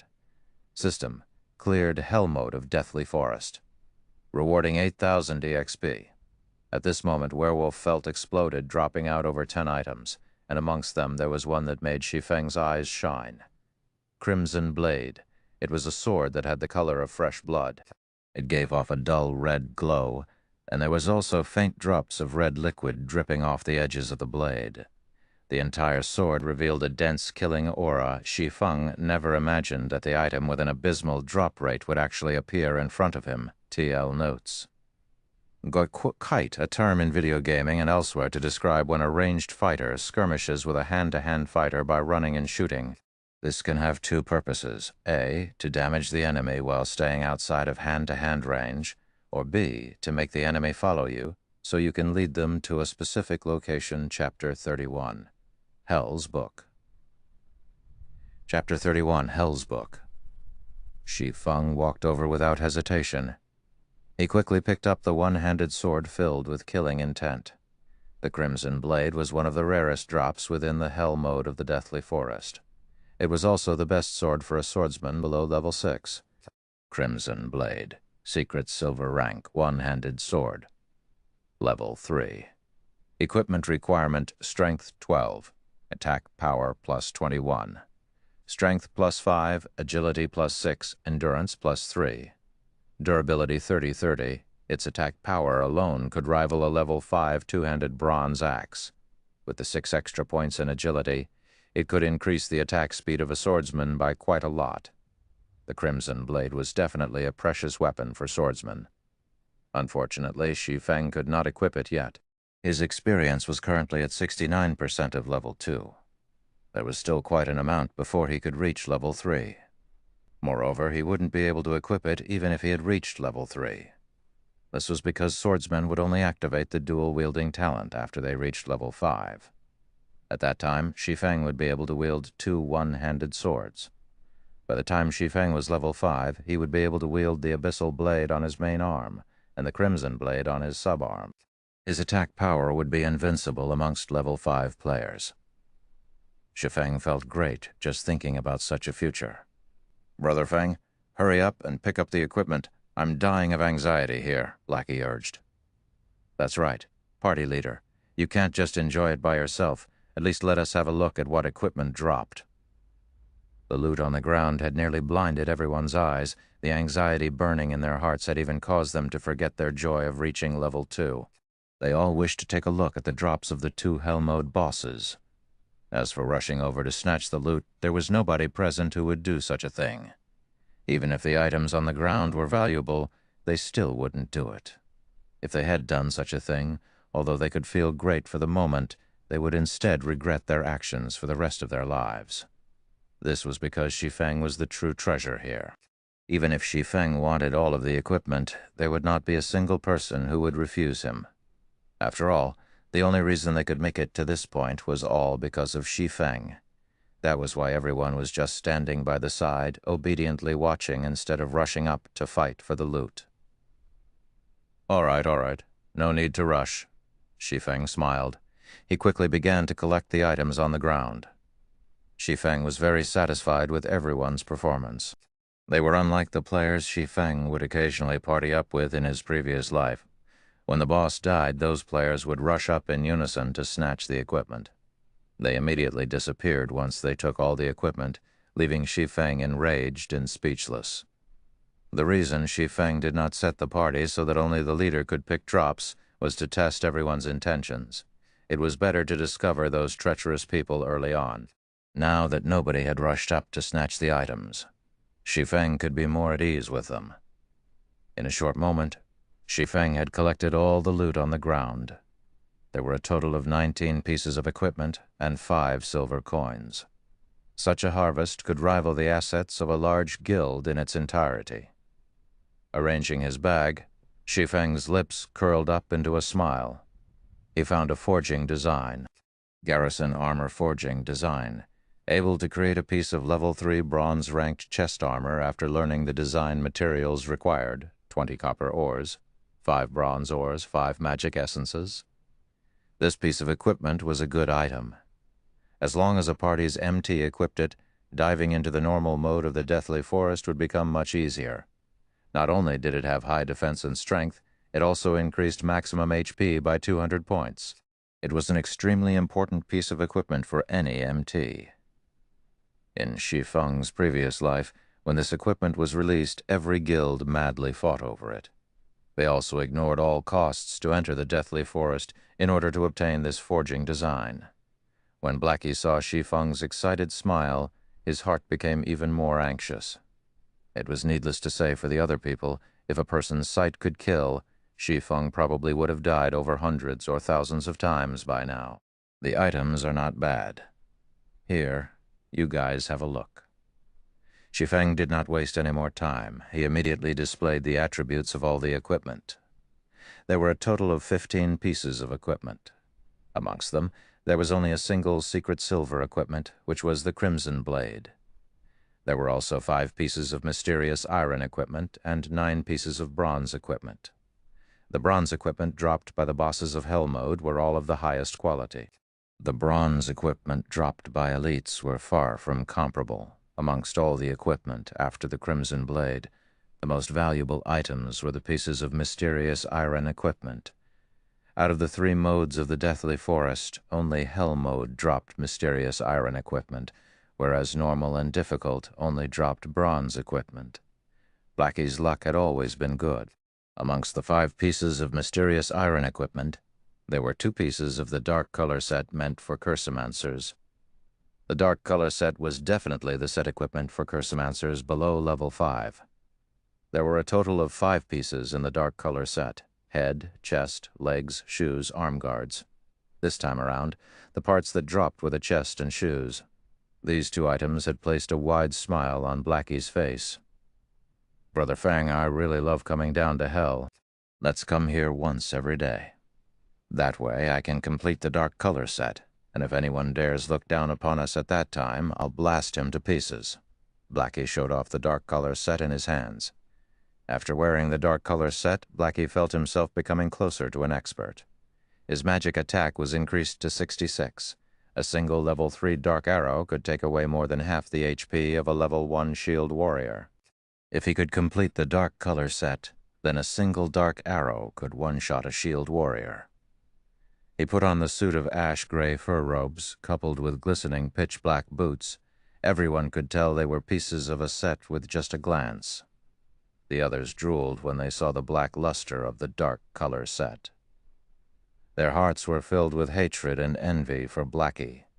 They had never imagined entering Hell would be such a great experience. They truly hoped they could enter Hell a few more times in the future. The remaining 3 pieces of mysterious iron equipment were the set pieces for Guardian Knight, Shield Warrior, and Elementalist. Amongst those present, only Kola was a Guardian Knight. Thus, Shi Feng gave the piece of equipment to Kola and stored the others. As for the remaining bronze equipment, Kola received a shield and Lonely Snow received a greatsword. Both pieces of level 2 equipment had the best attributes possible on them. Drowsy Sloth and Gluttonous Mouse also received a piece of bronze equipment each. Quite a few pieces of Shi Feng's equipment were also replaced. Amongst the bronze equipment, there were 3 pieces that belonged to swordsmen. The 2 pieces of equipment that remained were stored away by Shi Feng. When everyone had changed their equipment, it was as if the entire party had a makeover. Every piece of their equipment was incomparably brilliant. Just a glance was enough to tell that they didn't just have common equipment. The entire party had also risen to level 2. Blackie's experience was even at 98% of level 2, just a tad bit short of level 3. The other 4 items were a forging design, a potion recipe, a rare skill for Cursomancers, and a notebook. The rare skill for Cursomancers overjoyed Blackie. It was an AoE skill called Hell Flame. Hell Flame deals 150% flame damage to an 8x8 yard area. Duration of 5 seconds. Cooldown 36 seconds. It was a godly skill for grinding monsters during the early periods of the game. What is this thing for? Shi Feng looked at the old notebook in his hand. He could not recall the Hell mode of the Deathly Forest dropping such an item. Taking a look inside, Shi Feng discovered words which he could not understand. However, Shi Feng knew these words belonged to the ancient language of the elves. Within God's domain, any items which had a relationship with the elven language were definitely not common items. Just like the Ring of Gravity, there was a string of elvish words carved onto it. They had allowed the ring to possess unimaginable powers. It seems I have to make a trip to the library. Shi Feng felt this notebook was not as simple as it seemed. In his previous life, he entered the Hell mode of the Deathly Forest tens of times. However, he had never seen such an item drop before. There was no such news from the other teams in the guild as well. The likelihood of the notebook dropping only on the first kill was high. If Shi Feng wanted to make heads with the situation, he had to translate its contents at the library. "Brother Feng, what are we going to do afterward? Grinding mobs?" Blackie was eager to try out the new skill he learned. That's fine as well. We'll grind and do quests in Dark Moon Valley. The monsters there drop quite a lot of ore, Shi Feng said after some thought. With the forging design in hand, all that was left was to obtain the materials. However, Shi Feng needed a lot of materials. Now that Blackie had Hellflame, it should be a lot quicker to kill kobolds and gnomes. Furthermore, Shi Feng knew of a few good locations where it would be suitable to use Hellflame. Shi Feng turned to look at the others, saying, "Will you guys follow us or do quests on your own?" "Big Brother Feng, how could you leave me out of grinding mobs? I've already planned to follow Big Brother Feng in the future." Kola smiled like a fool as he gently caressed his new shield. "Big Brother Feng, can we join as well?" Drowsy, Sloth, and Gluttonous Mouse were both high schoolers. Currently, they had their heads lowered in embarrassment. However, they did not wish to give up such a chance. Shi Feng was a great expert. They would reap endless benefits if they could learn a thing or two by staying by his side. Shi Feng said, smiling, "Of course you are all welcome to join." Suddenly, the two of them revealed excited expressions, both their hands clenched up in excitement. "Since nobody is opposed to it, then we will go grind in Dark Moon Valley." After finishing his piece, Shi Feng called out the system panel. He selected the Dungeons Party teleportation, parting with the Deathly Forest. Chapter 32, Stunning Invitation. Chapter 32, Stunning Invitation. There was a sea of players in front of the Deathly Forest. Currently, they were all gathered around the dungeon's entrance. Such a situation was due to the actions of the large guilds of Red Leaf Town. The elite teams of these large guilds had all arrived at the Deathly Forest. They were all prepared to challenge the dungeon. These teams were much stronger than the loosely made elite parties. Common equipment covered their entire bodies. There were even pieces of bronze equipment in the mix. That's Heaven's Crown's core MT, Immovable Mountain. Never have I imagined that even he would come to this place. Someone will surely clear the Deathly Forest this time. Heaven's Crown is just a third-rate guild. Look over there, even the sub-leader of Assassin's Alliance, Stabbing Heart, is here. Also, the Guardian Knight named War Soul by his side is the top 5 knight of the Assassin's Alliance. He is even stronger than the Immovable Mountain. The players in the surrounding area started a discussion amongst themselves. They held optimistic views towards these large guilds at clearing the Deathly Forest. It was to be expected, as there were over 10 guilds currently present, both large and small. Amongst these guilds, the most well-known guild would be the second-rate guild, Assassin's Alliance. Following them would be the third-rate guild, Heaven's Crown. The others were just some unknown guilds, but they still would not be looked down on. This was because a workshop stood behind every guild. These workshops hired experts. Average players could not compare to them.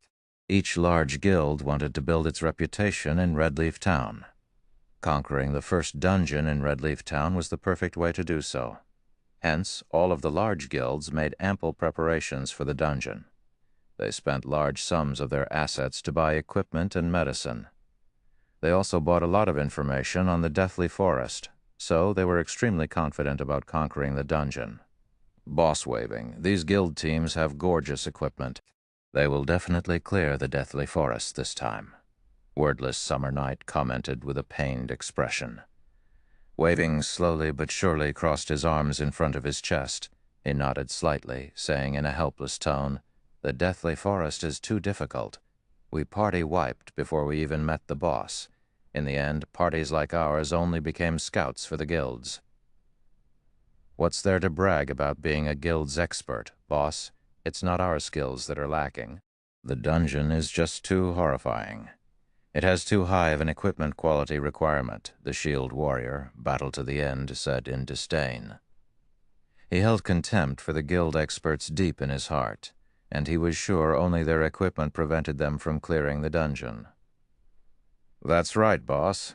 If our party had such equipment, we would have long since cleared the Deathly Forest," Wordless Summer Night confidently said. Speaking of dungeons, Wordless Summer thought of Shi Feng's party. He giggled as he said, "It's not like we didn't have any gain. We've killed 2 night rabbits, and even got a skill book for berserkers. Compared to that party led by Captain Noob, we're much stronger." They still haven't shown themselves. I guess they've already fled from embarrassment. It sure is a pity for Lonely Snow. If he followed the boss, then he would have been given this skill book. If he found out about it, he would regret not following us into the dungeon. That's right.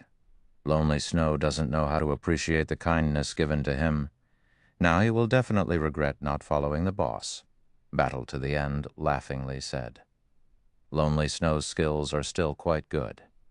I don't know how that noob managed to gain the favor of that expert called Blackie.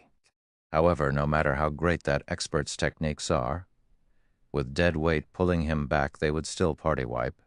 He is probably too ashamed to show himself right now. If he had gone with us, we might have cleared the Deathly Forest by now. Waving slowly was silently pleased with Blackie's end. Boss, the guilds are going to enter now, Wordless Summer said. However, just as the guilds were about to enter the Deathly Forest, the dungeon's teleportation gate suddenly changed color. It instantly turned from a silvery gray to a pitch-black color. There was also an indistinct skull that was roaring. The many members of the guilds couldn't help but retreat a few steps back. What is this situation? Such a question appeared within everyone's hearts. However, they quickly received their answer. 6 figures suddenly appeared in front of the dungeon's entrance. Each and every one of them was clothed in glorious garments. Just by standing there, the 6 of them caused others to feel a faint pressure, especially the Cursemancer with the black-colored staff. The dark gray-colored equipment on the Cursemancer was clearly a set. A single glance was enough to tell they were not common goods. The materials it was made of were much better than bronze equipment. Why are there so many people? Shi Feng took a look at his surroundings, discovering these people were the elite teams of large guilds. He was slightly confused as to why all these people were blocking the dungeon's entrance. Shi Feng's party members also started to panic. The pressure from being watched by so many people was no weaker than facing off against a boss monster. Boss waving, look, isn't that the noob? Wordless Summer pointed towards Shi Feng. Waving slowly knitted his brows. Shi Feng was not the only person he spotted. There was also Lonely Snow. He curiously asked, how could they be here? Didn't they run away long ago? In my view, I think they did not even enter the forest of the dungeon. They knew they could not clear the dungeon, but they were also afraid of embarrassing themselves. So, they stayed in there until now. Battle to the End laughed, but now they just happened to get caught after leaving the dungeon. Just look at how ugly Lonely Snow's expression is. As expected of a noob, he doesn't even have the courage to enter the dungeon. Waving slowly but surely felt Wordless Summer Night's words made sense. If not, how could Shi Feng's party have returned safely?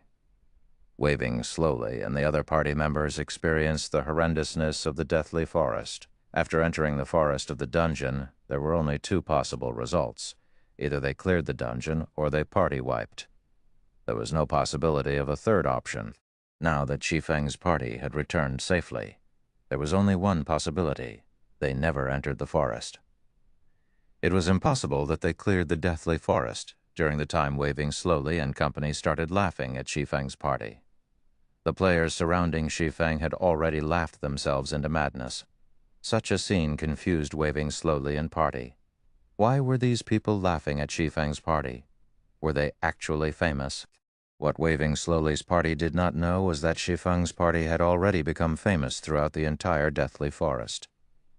Shi Feng's party mainly consisted of level 1 noobs, yet they entered the hell mode of the dungeon. There was no action more foolish than this. It would be hard for others not to notice such an action. As they say, bad news has wings. That exotic player is back. I actually admired him for entering the hell mode of the Deathly Forest, but he was just a coward. I can't take it anymore. My stomach hurts too much from laughing. The players surrounding Shi Feng's party understood their actions. They had foolishly entered the hell mode of the dungeon, so they could not enter deep into the dungeon. Instead, they stayed around the dungeon's entrance and looked for a time to leave the dungeon in secret. Unfortunately, even God would not help them. They coincidentally left just to be seen by the many guilds. Brother Feng, what's wrong with these people? Blackie looked at the laughing players laying on the ground. Scratching his head, he asked with an odd tone, "Did their brains go bad? Why are they holding their stomachs and laughing on the ground?" "Who knows? Maybe their brains had a cramp. It seems we shouldn't play God's domain too long, especially for the first time." Shi Feng did not think their appearance had any relation to the actions of these people. "We better leave. This is just giving me the creeps." The other members of the party nodded in agreement. The players in the deathly forest were truly strange. "Big brother, please hold on for a moment." Just as Shi Feng's party was about to leave the dungeon's entrance, a ringing voice entered everyone's ears. Taking a look at the voice's origin, a beautiful and pure maiden dressed in a pure white mage's robe was seen walking towards Shi Feng's party. Shi Feng recognized this person. She was Star Moon Kingdom's top 100 cleric, Xiao Yuer. Xiao Yuer walked to Shi Feng with an embarrassed look, a blush appearing on her tender white cheeks. She whispered, "Nice to meet you. I am Xiao Yuer of Ouroboros. We met before entering the dungeon. Our party's leader wishes to have a chat with you about the Deathly Forest's dungeon. I wonder if you would be interested in sharing?" Chapter 33. Changing from Arrogance to Humility. 1. Shout Your Third appearance shocked everyone present.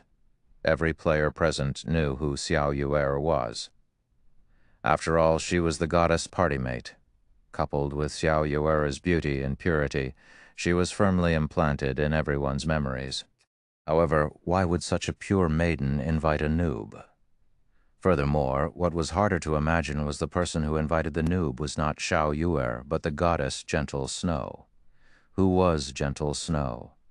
She was the publicly acknowledged snow goddess in the virtual gaming world. There were countless Mr. Perfects who wanted to approach her. There was even a trust fund baby who had offered 10 million credits just to have a meal with Gentle Snow. However, that person did not even receive a word from her. Scram, that trust fund baby, was naturally enraged. Thus, he sought to get revenge and turn Gentle Snow into his possession. Yet a few days later, this trust fund baby was dumbfounded. His father, a self-made wealthy man, suddenly became a poor pauper. All of his father's properties had, within a night, become someone else's possession. When the trust fund baby's father found the cause, he nearly beat his son to death. From then onwards, everyone finally knew the dreadfulness of Gentle Snow. However, Gentle Snow's fans had further increased in number after this incident. Gentle Snow was like a true goddess from the legends, divine and inviolable. Such a goddess had actively invited such a noob. How could it not shock people? Currently, everyone was no longer in the mood for laughter. There was only envy and displeasure. What virtue and ability did a noob have to be invited to chat with the goddess? Damn, this noob must have some dog-shit luck. Why him? I'm so handsome, yet the goddess won't even speak a word to me. I, Jade Windtree, am an expert in God's domain, but why won't the goddess come have a chat with me? Could it be that I am too handsome? Or does the goddess prefer a wilder type? The goddess must want to understand the situation inside the Hell Mode dungeon. That's why she looked for him. I never imagined even noobs would have such benefits. If I had known earlier, I would have also entered Hell Mode once. Everyone started their own discussions. They glared at Shi Feng, having thoughts of disdain and envy towards him. They could not help but want to kill him right that instant. Boss waving slowly, "I didn't hear wrong, right?" That noob actually received an invite from the goddess. "I must have heard wrong," Wordless Summer Night pinched his thick cheeks, saying with a foolish expression. "It should be right. However, the goddess must have something she wishes to ask. He was only lucky, that's all." The prideful waving slowly deemed Shi Feng being able to chat with the goddess was all just due to his luck. Battle to the End nodded his head to the side, agreeing to Waving slowly but surely's opinion. Gentle Snow was an existence they had looked up to. They were people of completely different worlds. Not to mention having a chat with her, they had already felt incredibly lucky just by being in the Deathly Forest with Gentle Snow. Just when everyone thought Shi Feng would smugly agree to the invitation, Shi Feng had instead given a contradictory answer. Not interested? I'm in a rush for time. Shi Feng turned around and left immediately after responding. He did not care about Xiao Yu'er in front of him at all, and he cared even less about Gentle Snow's invitation. Now that the forging design was in his hands, he only lacked ore. The quicker the garrison armor made its appearance, the greater Shi Feng's income would be. If he missed out on this great chance, he would lose a large sum of coins. Blackie had been extremely excited when he thought he would be able to get close to the goddess. Shi Feng's answer, however, nearly drove him to madness. There must be a mispositioned nerve inside Shi Feng's brain to reject the invitation. It was not just Blackie who was dumbfounded. Even Xiao Yu'er was shocked motionless. It was the first time she met a man who actually rejected Sister Snow's invitation. Many men begged for such an invitation, yet all of them remained empty-handed. Could this man be a fool? Let's go. What are you daydreaming about? He turned and asked his motionless party members when Shi Feng discovered nobody following him. Brother Feng, that's an invitation from the Snow Goddess. Won't you think about it some more? Blackie requested. His mind was bordering insanity right now. At the same time, his heart continually prayed for Shi Feng to agree quickly. Such a great chance would be impossible to come by in the future. I've already said I don't have the time, Shi Feng responded with a smile. Shi Feng became speechless when he looked at Blackie's prayerful eyes. No matter what, Blackie's reverence for the Snow Goddess would not change one little bit. Currently, Gentle Snow and Xiao Yu'er walked over. Clad in a silvery white plate armor, Gentle Snow was undoubtedly the focus of the entire deathly forest. Everyone's eyes were glued to her perfectly curved body, their mouths drooling. Nobody had imagined Gentle Snow would personally make an appearance. Everyone's envy and hatred for Shi Feng grew even more. You can be at ease. I will not waste too much of your time. This piece of bronze equipment can be your compensation. Gentle Snow carefully watched Shi Feng. She discovered Shi Feng was indeed different from other people. Although Shi Feng had a typical appearance, his body gave off a calm and steady feeling. There was also a faint murderous aura radiating from his body. Temperament could only be honed after experiencing countless life-or-death battles. Snow? Xiao Yu'er was shocked. She never thought Gentle Snow would think so highly of Shi Feng. Her beautiful eyes unwillingly turned towards Shi Feng. Her brows slightly creased, and she said in a contemptible tone, I don't think this fellow is worth a piece of bronze equipment, a piece of gray equipment at best. They had already been respectful by inviting Shi Feng over for a chat. However, not only did Shi Feng not appreciate their kindness, he even rejected them immediately. If someone else received such an invite, they would have long since come running over to fawn over them. It was the first time Xiao Yu'er met such an unattractive man who took such an action. She firmly believed Shi Feng had some scheme in his mind, and there was nothing good about him. No need for the bronze equipment. I have those things myself. Shi Feng waved his hand, saying in an uncaring tone. He never tried to flatter the witch to begin with, but he never imagined she would speak of him in such a way. However, he was not a poor ghost. He did not need any charity. Xiao Yu'er's beautiful eyes measured up Shi Feng. She couldn't help but let loose a faint laughter, playfully saying, Such an unyielding spirit. You clearly want it, yet you're refusing to admit it. Snow, this fellow is really insincere. Yu'er, Gentle Snow, impatiently sent Xiao Yu'er a glance, hinting her not to overdo it. To begin with, they were the ones who took the initiative to send the invite. It would not be proper to look down on others now.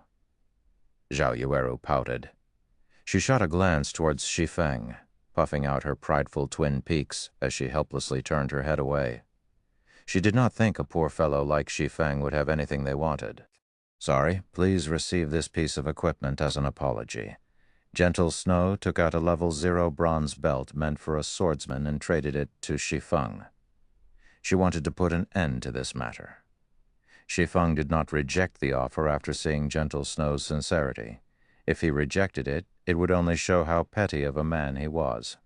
At the same time, he would cause Gentle Snow to think he did not wish to reconcile. He couldn't just keep on refusing the kindness of others. Besides, He was indeed missing a bronze belt. "He, and here I thought you had some great ability. In the end, you still need it," Zhao Yueru said in disdain. She inwardly felt unfortunate to lose a piece of bronze equipment. They obtained this piece of equipment after killing a rare elite with much difficulty. It was an absolute waste now that their efforts were benefiting Shi Feng. Shi Feng slightly wrinkled his brows. Not even a man would be able to stand being mocked and ridiculed in such a way, not to mention a reincarnated person like Shi Feng. Since Miss Snow gave me a piece of bronze equipment, it is only proper for me to reciprocate in kind. Let this item be the return gift. Chapter 34. Changing from Arrogance to Humility. 2. Gentle Snow's eyes flashed when Shi Feng also wanted to gift her something. She felt astonished and thought Shi Feng was an interesting person. Shi Feng conducted himself properly, and he was not as hard to get along with as she had imagined. "You? Gifting Snow a present? Do you think Snow would even want it?" Zhao Yueru could not help but turn her head around. Her fresh red lips curled into a seductive smile, and her eyes held a sneer within them. She was silently laughing at Shi Feng's overestimation of himself. What kind of item has Gentle Snow not seen before? Even luxury cars worth over 10 million could not catch her attention, not to mention an item within a game. Currently, Shi Feng took out a piece of paper from his bag. This drawing was one of the drops from the boss. Shi Feng nonchalantly passed the item over to Gentle Snow. When Zhao Yueru saw Shi Feng take out a piece of scrap paper and give it as a present to Gentle Snow, she could not help but coldly say, "Are you trying to make a fool of us?" "No," Shi Feng said in a serious tone.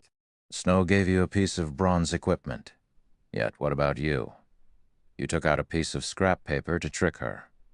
Do you think a piece of scrap paper could compare to a piece of bronze equipment? If you're not playing us for fools, then what are you trying to do?" Hearing Shi Feng's answer, Zhao Yueru was further enraged. Behind Shi Feng, Blackie and the others were each covered in a cold sweat. Even if you did not wish to chat with the goddess, you still should not make a fool of her. Wasn't this just courting death? They clearly obtained a good amount of equipment inside the dungeon, and just simply giving one of those pieces would easily solve the problem. If Shi Feng's actions angered the goddess, even if the goddess herself did not take action, the players surrounding them would surely kill them off for her. Seeing a mishap about to occur, Blackie thought of giving away the bronze staff he held. However, Gentle Snow gladly received the scrap paper Shi Feng gave her. Suddenly, Blackie and everyone else's mouths formed a zero-ace shape. The goddess accepted it. What kind of situation was this? "Thank you for your present. I like it very much. Now, can we go somewhere with fewer people to have our chat?" Gentle Snow smiled in appreciation. Shi Feng also smiled and nodded in agreement. Looking at Gentle Snow's faint smile was like watching a dazzling sun that warmed a person's heart. It would be hard to forget such a smile, even after a lifetime. "Snow, you're going to forgive his rude actions just like that?" Zhao Yueru asked in a puzzled tone. "It's all right, Yueru. I like this item very much." Gentle Snow turned around after commenting, letting Shi Feng lead the way. Zhao Yueru was stunned. She just could not understand what kind of drug Shi Feng had given Gentle Snow. Was a piece of scrap paper enough? Just what was this piece of scrap paper? "Snow, just what did that fellow give you?" Zhao Yueru whispered. Just by seeing the fire poker on Shi Feng's waist, she could tell Shi Feng would not be able to give anything valuable. However, Gentle Snow still happily received it. Such a result puzzled Zhao Yueru significantly. "A potion recipe for the basic strength potion. When consumed, it will increase a player's strength by 6 points for half an hour," Gentle Snow calmly replied. "What?" Zhao Yueru leaped up in shock. How could he have such a precious recipe? Potion making was very hard to learn. The recipes needed were famed for being rare drops. Even the current Ouroboros only had a few normal recipes, not to mention rare recipes. A recipe that was capable of increasing the strength of a player by 6 points was unheard of until now. If the current level 2 players could have an extra 6 points in strength, that would equate to an additional 12 attack power. Such a potion would have a significant effect when they dove into a dungeon. Regarding guilds who frequently conquered dungeons, the value of this recipe far surpassed that of tens of pieces of bronze equipment. As long as the basic strength potion were for sale, the supply would never be able to meet the demand. Yet Shi Feng gifted such a recipe away. Did Shi Feng not know the value of this recipe? However, Zhao Yueru shook her head, denying this assumption. Before, she had seen the confident expression on Shi Feng's face. He knew the immense value it had towards their guild. Currently, Zhao Yueru turned her head once more towards Shi Feng. A tinge of red appeared on her cheeks when she thought back to what she said before. She felt humiliated. She actually called a rare recipe a scrap paper. When she thought of Shi Feng's smile, he was definitely laughing at her lack of knowledge. He was such a hateful bastard. Now you finally know. I've already said he wasn't simple. Gentle Snow smiled at Zhao Yueru. Even after Gentle Snow and Shi Feng left the scene, the surrounding players had yet to recover themselves. What kind of situation was this? A noob actually received the attention of the goddess. Was this person really a noob? Boss waving slowly, that noob left with the goddess. Wordless Summer Night was very upset. After watching the goddess being very courteous with Shi Feng, even an idiot could tell Shi Feng was not that simple. Don't mind it. I've heard from others that the noob entered the hell mode of the Deathly Forest. The snow goddess must have intentionally invited him to learn about the difficulty of hell mode. Waving slowly did not believe that he would misjudge a person. Shi Feng was definitely a noob. He must have just been incredibly fortunate. Before he managed to gain the favor of an expert. Now, he also somehow managed to obtain the favor of the goddess in a rock pit over 200 yards south of the Deathly Forest.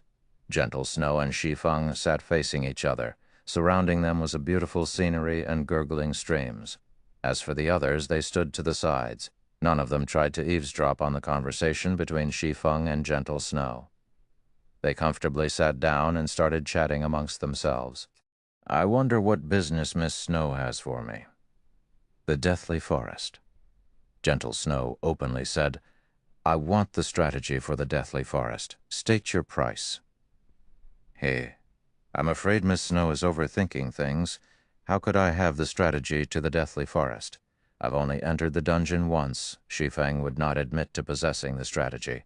It would bring about the suspicion of others. After all, God's Domain was a game constructed by the main God system. Even beta testers would not know a detailed strategy for the dungeon. It was still possible to trick amateurs such as Blackie, but it was impossible to trick Gentle Snow. Troubles would arise if Shi Feng were to generously share his strategy. Gentle Snow smiled sweetly.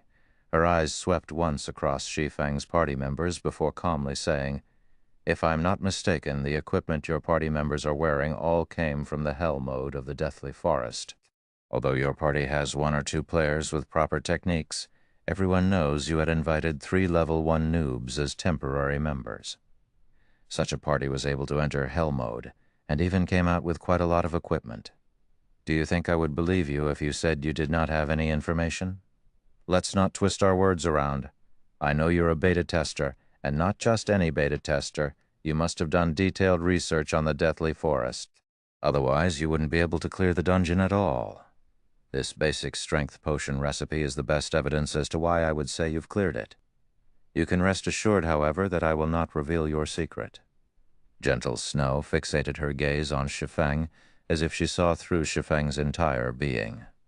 All right, what you say is correct. Shi Feng shrugged his shoulders, silently letting loose a breath. He never thought Gentle Snow would fill up the questionable gaps. It would not be any better for Shi Feng if Gentle Snow thought in such a way. State your price, then. Gentle Snow was all smiles with Shi Feng. It was as though she was saying, Did you think I could not control a person like you? This lady knows everything. Chapter 35. Changing from Arrogance to Humility. 3. Chapter 35. Changing from Arrogance to Humility. 3. Seeing Gentle Snow smile with confidence, Shi Feng was already snickering in silence. Sheep's wool comes from a sheep. If you wish to earn money, it was natural to obtain it from a wealthy person. A first-rate guild like Ouroboros was unquestionably an appropriate target. According to Shi Feng's knowledge, the guild Ouroboros had already conquered over 10 virtual reality games. However, the appearance of God's domain had shaken the virtual gaming world.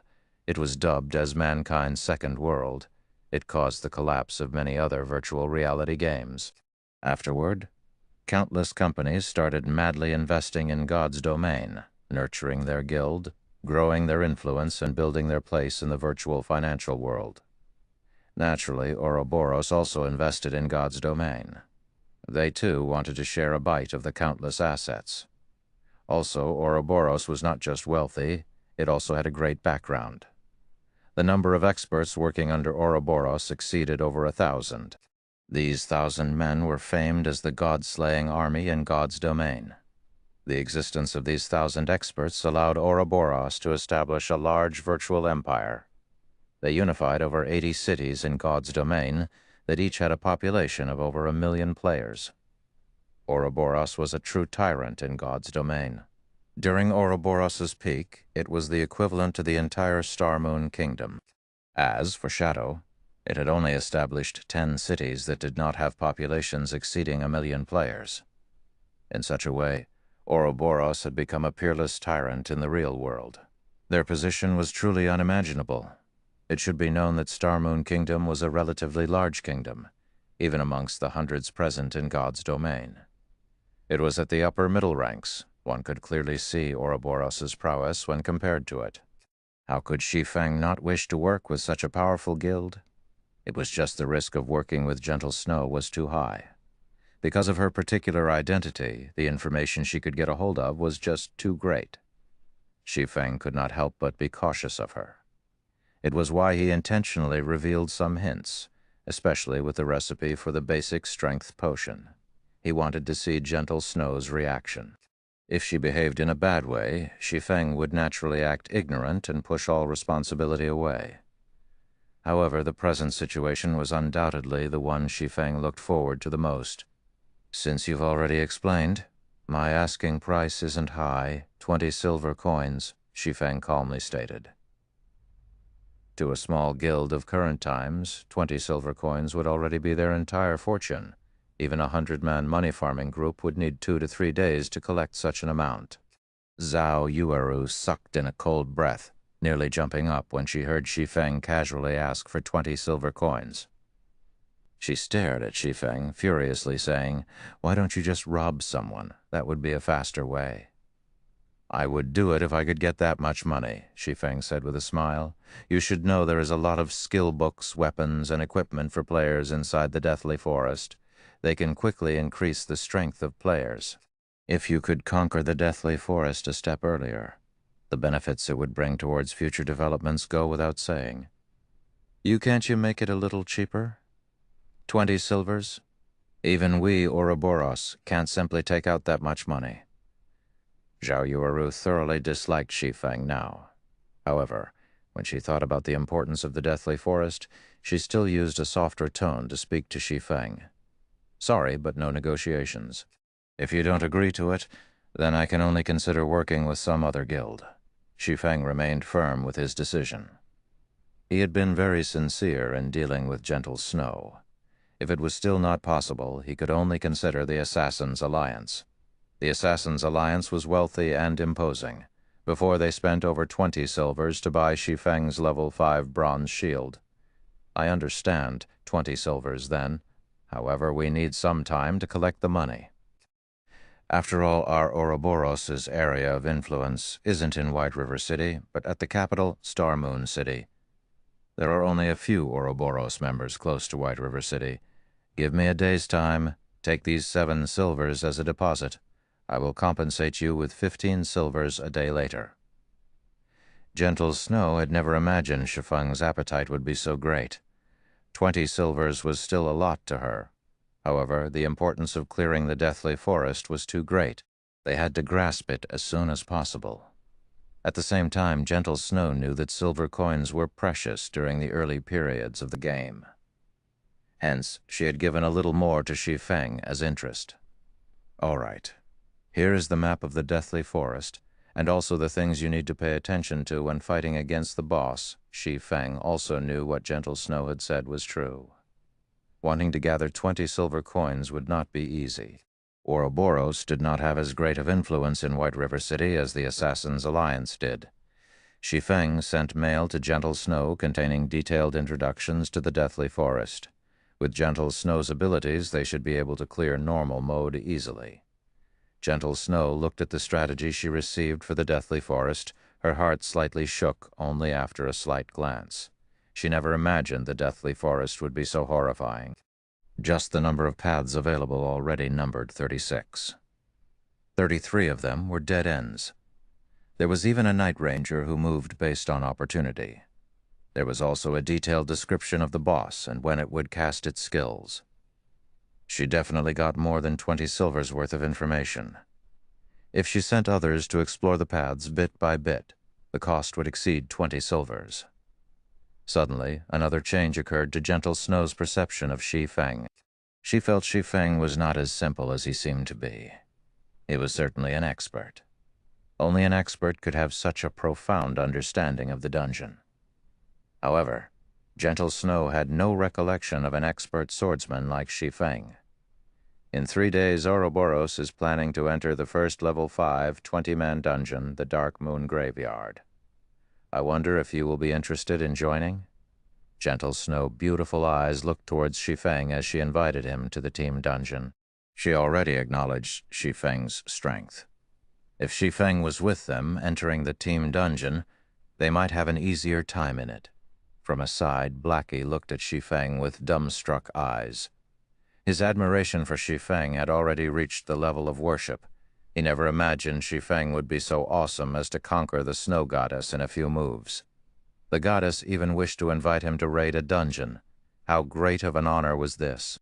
There were countless men who dreamt of raiding a dungeon with the snow goddess. However, Zhao Yueru became irritated after hearing Gentle Snow invite him. Shi Feng was but a beta tester. At most, he had experienced God's domain a few more days than they did, and had a deeper understanding of the Deathly Forest. However, the 20-man team dungeon had only opened after the game's official release.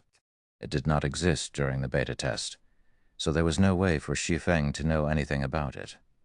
Also, Shi Feng wasn't some powerful expert. What point would there be in inviting him? He would just be wasting a slot in the dungeon. Shi Feng entered a thought. There were a lot of good items that dropped from a 20-man dungeon. It had been particularly true for the Dark Moon Graveyard, which dropped a lot of worthwhile equipment for swordsmen. The attributes of the equipment from that dungeon were also much better than the ones obtained from wild bosses. However, Shi Feng was not able to organize a 20-man party, so it wouldn't be a disadvantage to join Gentle Snow for a round. All right, but leave a few spots for me. Also, all swordsman equipment and forging designs must belong to me, Shi Feng answered with a nod. Can't you be a little more humble? Zhao Yueru looked at Shi Feng, pouting. She felt Shi Feng was going too overboard. If Gentle Snow had asked anyone else, they would have readily agreed, even going as far as to forego getting any equipment. Shi Feng, however, even wanted priority over equipment. He was not courteous with them at all. Gentle Snow did not imagine Shi Feng was truly different from the other people. He did not play around with his words, however. It was interesting that he would say whatever he wanted. Following which, Gentle Snow looked towards the party members behind Shi Feng. Although they were noobs, their equipment was all of good quality. They could barely manage in the 20-man dungeon. Thus, Gentle Snow said, "Fine, let's add each other as friends then. We'll be in touch when the time comes." "All right, you can just contact me a few hours before raiding the dungeon. I'll arrive on time." Shi Feng accepted Gentle Snow's friend request. Subsequently, Shi Feng and his party members left the small rock pit, heading towards Dark Moon Valley. When the group passed through the Deathly Forest's dungeon, Stabbing Heart of the Assassin's Alliance abruptly called out to Shi Feng. "Brother Ye Feng, I nearly failed to recognize you. I never imagined you actually knew a big shot like the Snow Goddess. You must not forget a brother like me in the future," Stabbing Heart jokingly said as he walked towards Shi Feng. "Nonsense. I just happened to meet with Miss Snow by chance, Shi Feng replied with a smile. Brother Ye Feng, you are too humble. Based on your strength, you are absolutely worthy of becoming friends with the Snow Goddess. After all, both of you are experts of the same level. Stabbing Heart thought Shi Feng was very humble. It was no wonder he was such a great expert. The way he conducted himself was different than ordinary people. Stabbing Heart wanted to befriend Shi Feng even more now. Our Assassin's Alliance is preparing to enter the dungeon. I wonder if Brother Ye Feng would be interested in joining us. Of course, you can pick any of the equipment that you want. You are too courteous, Brother Stabbing Heart. However, I still have some things to attend to. I will definitely join if there is another chance in the future. Shi Feng politely rejected the offer. Stabbing Heart spoke in a loud voice. Surrounding players clearly heard his words. At first, everyone thought of Shi Feng as just a noob. His being called upon by the Snow Goddess was just due to luck. Even now, Stabbing Heart of the Assassin's Alliance wished to befriend Shi Feng. Just what sort of situation was this? The Assassin's Alliance was a large guild that was famous throughout White River City. As the sub-leader of the guild's elite group, Stabbing Heart would not need to interact with normal players at all. However, he tried to befriend Shi Feng. Shi Feng had actually rejected him. Shi Feng was just too domineering. If someone were to call Shi Feng a noob, nobody would believe them. There was something strange about the situation. Everyone guessed that Shi Feng must be a hidden expert that normal players did not know of. Otherwise, why would big shots try to meet Shi Feng one after the other? Boss waving that Stabbing Heart actually tried to befriend that noob. I'm not dreaming, right? Wordless Summer Night was shocked. Was this Shi Feng really the noob they met before? Waving slowly but surely was currently upset in his heart. Initially, his heart still held hope that Shi Feng was just a noob. Now, however, that hope was utterly destroyed by Stabbing Heart. Shi Feng was not a noob. He was definitely an expert, just like Lonely Snow had said. Shi Feng might even be greater than Lonely Snow had described him to be. If Lonely Snow followed Shi Feng, then his future would certainly be filled with boundless prospects. On the other hand, they had chased Shi Feng away. They had missed a great chance for them to befriend an expert. Boss, why don't we go over and apologize? An expert is a magnanimous person. Who knows, he might even forgive us. At that time, we too could gain the favor of an expert, Battle to the End suggested. Wordless Summer Night nodded his head in complete agreement. Just as Shi Feng's party was about to leave the deathly forest, waving slowly but surely, and the others came running over. Big Brother Expert, we've had some misunderstandings before, so we're here to apologize to you. We hope you can forgive our ignorance. Here's a silver coin to show our sincerity. We hope Big Brother Expert can take us under your wing. Waving slowly was all smiles as he apologized. The arrogance he had before was completely gone now. Wordless, Summer Night, and Battle to the End were also sincerely apologizing without stop. They wish to grind monsters with Shi Feng. If you guys don't have anything else to say, then please leave. I still have matters to attend to, so I don't have any time to waste with you. Shi Feng spun around to leave after replying. He did not mind one little bit in regards to waving slowly and the other's previous behavior, however, wanting him to carry them, not a chance. As for Lonely Snow, he only shook his head in regards to waving slowly and the other's actions. If they had known that their actions would lead to such results today, maybe they wouldn't have acted so in the beginning. Watching Lonely Snow leave with Shi Feng, Wordless Summer curled his lips into a frown, saying in a sour tone, "Bah! What's there to be amazed about? In the future, I too will become an expert." However, only Waving slowly knew Lonely Snow would become successful in the future. He was already in a different world than them. TL notes. Man carry a gaming term used to refer to a player who largely contributed to the team's victory. Chapter 36, Hazard Gnome. Chapter 36, Hazard Gnome. Translator, Hell Scythe. Editor, Hell Scythe. After leaving the deathly forest, Shi Feng's party rushed towards Darkmoon Valley without rest. At the current stage of the game, many players had already risen to level 2. Aside from raiding the dungeon at the Deathly Forest, they would stay in Brook Hills to kill level 2 cheetah cubs. Only a few experts would go to the level 4 area, Dark Moon Valley, to level up. However, along with the increase in player levels, it wouldn't be long before Dark Moon Valley would become occupied. After spending over half an hour returning to Dark Moon Valley, the scene they met with was the same as what Shi Feng expected. A few elite parties who were uninterested in the dungeon were currently killing level 4 kobolds that were wandering around the outer parts of the valley. These elite parties were quite skilled. They lured 2 or 3 monsters each time, with the shield warrior tanking in front and preventing the kobolds from closing in on their mage and healer. The healer was continuously healing from behind, barely maintaining the shield warrior's HP. Although it was taxing to grind in such a way, the gains from the fight were equally good. The 3 kobolds had dropped 2 coppers and some stone materials in God's domain. Only monsters level 3 and above would drop skill books and bronze equipment. Although the chance was only 10,000 to 1, it was still enough to cause players to go on wild goose chases. Currently, bronze equipment was very valuable. Even more so were skill books. With these enticements here, there would be many experts who would come forth, even if there was some danger involved. After taking a few glances, Shi Feng turned and left towards the inner parts of the Dark Moon Valley. The other party members who were new to the Dark Moon Valley were very nervous. It was especially true when they saw the level 4 monsters scattered throughout the entire area. Their breaths became slightly hurried. However, Blackie was extremely calm when he saw these level 4 kobolds. After all, he had previously killed hundreds of them. He did not seem panicked, unlike the other party members.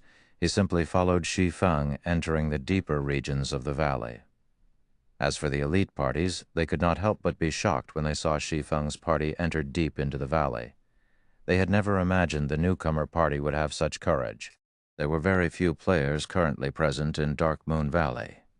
It had yet to be completely developed, so there were a lot of kobolds in the middle of the valley. The deeper one headed towards the center, the greater the number of kobolds. There would even be groups that consisted of 10 or more kobolds. Grinding monsters there was just too dangerous. The lowest number of kobolds they had to face was at least 4 or 5. It was not worth risking an unwarranted death. Unfortunately, these people did not know Shi Feng was more insane than they previously thought. Shi Feng did not just enter the deeper regions of the valley. Instead, he went towards the core of the Dark Moon Valley. There was a good location to grind monsters there. Not only was there a large number of monsters, but their respawn rate was quick as well. Most importantly, the drop rate there for ore was high. Regarding understanding, Shi Feng was like the local god of the area when it came to the Dark Moon Valley. Be it the location of the monsters, the number of monsters available, or their respawn time, Shi Feng had spent countless hours researching in his previous life. His goal at that time was to increase the grinding speed of his party, all to improve his position within Shadow life. Was truly fascinating. Shi Feng's sacrifice towards Shadow in his previous life had currently turned around to help himself instead.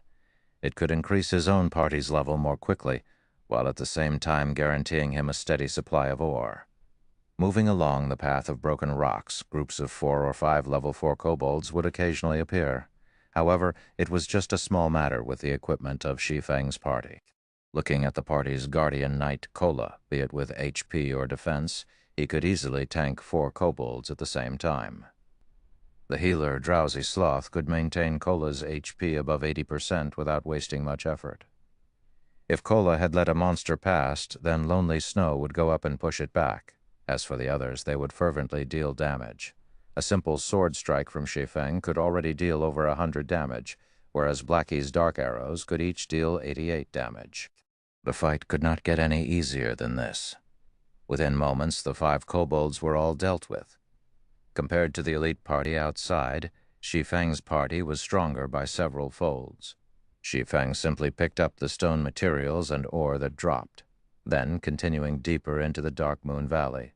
After spending over an hour moving forward, Shi Feng's party had finally arrived in front of a mountain. The massive mountain was hundreds of meters in height. Kobolds no longer filled the area surrounding the mountain. Wandering gnomes had replaced them. These wandering gnomes each held a small shovel in their hands, using it to dig into the rock wall of the mountain.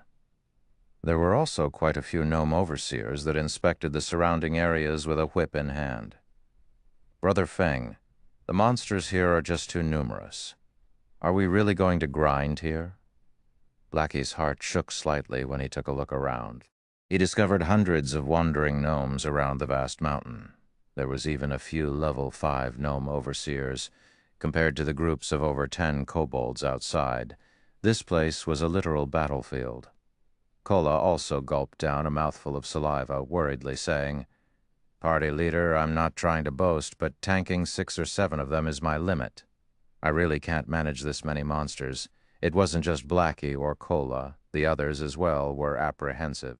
Wandering gnomes occupied the entire mountain, and these gnomes were very close to each other. As long as they made a mistake while luring, then they would have to face off against hundreds of level 4 monsters. Such a large number of monsters was much scarier than the Lord Rank felt. I know you guys can't fend all of them off. However, whoever said about letting any of you tank hundreds of gnomes?" Shi Feng rolled his eyes at his party members. He was extremely clear regarding the party's standards. Facing off against 10 gnomes at the same time was nearly their limit, so how could they deal with hundreds at the same time? Even a level 10 player would be finished when met with hundreds if level 4 monsters. However, wasn't there a good saying that stated, "If you can't outfight them, outrun them"? Shi Feng's agility had reached 30 points. Including the bronze shoes he had, his movement speed had exceeded the wandering gnomes by at least 4 points. He could easily kite the gnomes and let Blackie use the AoE skill, Hell Flame. The efficiency of grinding in such a way was several times greater than that of killing individually. Following which, Shi Feng told everyone about his plan. He needed Blackie to get the timing right, maximizing the effect of Hell Flame. As for the others, they were responsible for taking out the gnomes with low HP. When Shi Feng had chosen his position, he grabbed a handful of stones and rushed towards the nearby gnome overseer. Just as Shi Feng approached the 20-yard distance, the overseer had started yelling loudly. Its screams attracted the attention of many of the surrounding wandering gnomes. Shi Feng waited first for a moment, avoiding the whip of the gnome overseer and allowing the wandering gnomes to continuously gather. When about 30 gnomes had gathered, Shi Feng turned around and ran in the opposite direction. Afterward, he threw a small stone that struck another gnome overseer. The overseer who was struck loudly bellowed, bringing along over 20 of its brethren and rushing at Shi Feng. Within moments, Shi Feng had lured over 60 monsters. However, Shi Feng was not yet satisfied. He started circling the mountain as he lured monsters, and within 5 minutes there were hundreds of wandering gnomes and more than 10 gnome overseers chasing behind him with all their might. Unfortunately for them, Shi Feng's equipment was just too good. His speed was 30% greater when compared to the gnomes. Including Shi Feng's extraordinary techniques and control over his body, he was able to toy with the gnomes whichever way he wanted. "Blackie, get ready to cast," Shi Feng reminded. "All right." Blackie was extremely excited. This was his first time using AoE magic, so he did not know what kind of effects it would have. Subsequently, Blackie's fingers started gesturing in midair. Brilliant magical seals started appearing, forming into a dazzling magic circle that gave off a peerless aura. As Blackie spat out the last syllable, the land shook. Jade green flames rushed to the sky, devouring the entire gnome army. A field of damages over 100 had appeared. Within 5 seconds, every gnome chasing after Shi Feng received over 200 damage, their remaining HP less than half. However, the target of these gnomes had also changed. They no longer went after Shi Feng, but Blackie instead. Shi Feng abruptly stopped. He pulled out the abyssal blade and rushed forward. Thundering Flash? Not only did the level 4 Thundering Flash have a low cooldown, but its attack range also increased to 15 by 3 yards. It had nearly covered the entire gnome army. 3 streaks of thunder flew past the gnome army, creating 3 damages of over 120 points to every gnome. The attack had completely devoured the remaining HP of the gnomes. As for the low HP ones that remained, they were quickly held back by Cola.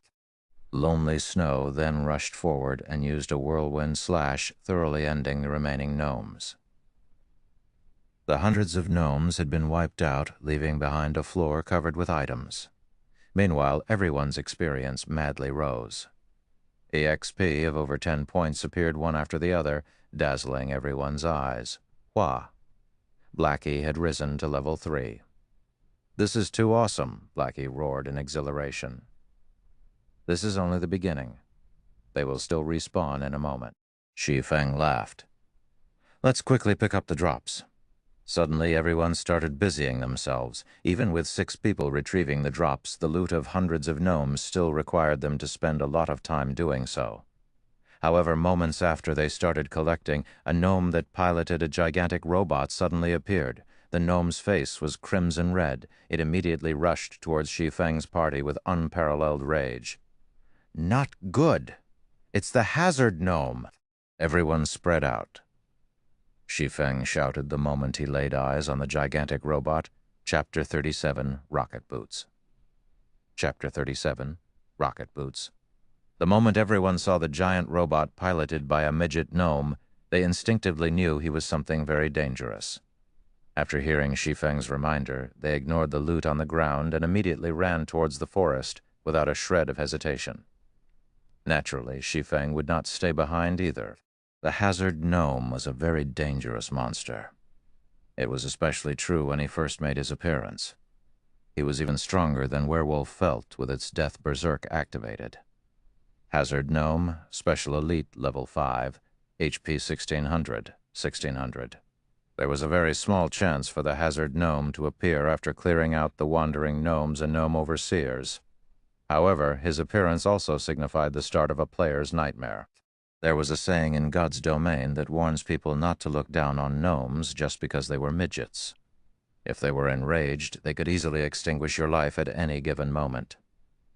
In his previous life, Shi Feng met the hazard gnome once before. At that time, he was with an elite party who was grinding for ore. After killing the gnomes, the hazard gnome appeared. They did not imagine they would meet a special elite, so they had all excitedly rushed at him. However, the situation ended up in a tragedy for the 20-man party. The hazard gnome's 1600 HP must not be taken lightly. His defense was an abnormality capable of reducing 80% of the damage he received. A level 4 berserker using an axe could only take 2 HP from the gnome. On the other hand, the hazard gnome's attacks were even more powerful. Everyone would get a free trip back to the city after he fired a burst of bullets. Although Shi Feng's party had tried their best to run away, the hazard gnome's hatred for their evil deeds was clearly implacable. The rockets on the robot's back suddenly ignited. The steel machine that was over 3 meters tall rushed at high speed towards Shi Feng's party. While being chased, Blackie attacked with his dark arrow as he ran. Although the arrow had struck the hazard gnome, it had only caused a meager 4 damage. Blackie's eyes widened when he saw the damage. He said in a dumbstruck manner, "Disgusting. If the robot wasn't protecting this gnome, I could one-shot him any time. Don't mind it for now and focus on running. Pay attention to dodging the bullets. As long as we are 1,200 yards away from the mountain, the hazard gnome will return." Shi Feng never thought, just after a lecture from him, Blackie's skill would improve to the degree of being able to hit his target while moving. However, fighting head-on with the hazard gnome would be very foolish. Blackie understood Shi Feng's intentions. He turned around and started chanting Evil Whip, binding the pursuing hazard gnome with 5 thorns and greatly reducing the gnome's speed. With this, everyone managed to gain quite a distance from the gnome. When the hazard gnome broke free from the 5 thorns, high damages of -23, 24, 23, 23, 24 suddenly appeared on his head. His HP had turned to 1479 within an instant. The damage caused by the evil whip was just ridiculous. Blackie was shocked. Before, his level 3 dark arrow had only dealt -4 damage. On the other hand, the evil whip had caused over 100 damage total. The difference between them was just too great. Did the hazard gnome have that kind of fetish? Shi Feng saw hope when the Hazard Gnome's HP suddenly fell by a portion. The Hazard Gnome did not have any immunity towards plant-based attacks. Shi Feng immediately commanded, "Everybody, stop running. Kola, get the Hazard Gnome's hatred and let his back face toward the group. The others attack and mind your positions. As long as the Hazard Gnome lifts up his gun, immediately dodge the muzzle. Blackie attack immediately after Evil Whip's CD finishes. We have a chance to get rid of him." Whether they would live or die before they ran out of the 1,200-yard mark was an uncertainty. So why not fight it out? Who knows, they might even be able to get rid of this Hazard Gnome. In Shi Feng's previous life, there were no players who killed the Hazard Gnome before. If they were to kill him now, something good might drop. Currently, the Hazard Gnome's hatred was targeted towards Blackie. However, Lonely Snow was a step ahead of the gnome, using charge on him. He used a whirlwind slash on the gnome, causing 3 points of damage. Although the damage was low, the momentary fainted state it caused gave Kola a chance to use Divine Strike, followed by punishment. The two attacks caused -3, -2 damage, and the additional hatred they attracted had the Hazard Gnome locked onto Kola. The Hazard Gnome extended the electric saw on the robot's right arm, violently slashing at Kola. Kola blocked the attack with his shield. His body retreated 3 steps backward and a damage of 47 appearing above his head. Kola was shocked. When the next attack from the electric saw came, he hurriedly dodged and rolled to the side, avoiding the attack completely. Drowsy Sloth immediately healed Kola twice, returning close to 100 HP to Kola. Such fierce damage, Lonely Snow was shocked as well. He no longer dared to stay, turning around and running more than 10 yards away from the gnome. He would definitely die, even if he were only struck once by the electric saw. On the other hand, Shi Feng was not afraid of him. He immediately arrived at the Hazard Gnome's back, using out a series of skills: Thundering Flash, Double Chop, and Chop. The occasional critical hit would also cause 16 damage. Compared to the others, Shi Feng's damage was already very high. However, the Hazard Gnome only gave a look of contempt towards Shi Feng's attacks. He continued using his electric saw to attack Kola. A series of fierce attacks had forced Kola to constantly retreat backward. His HP was continuously falling as well.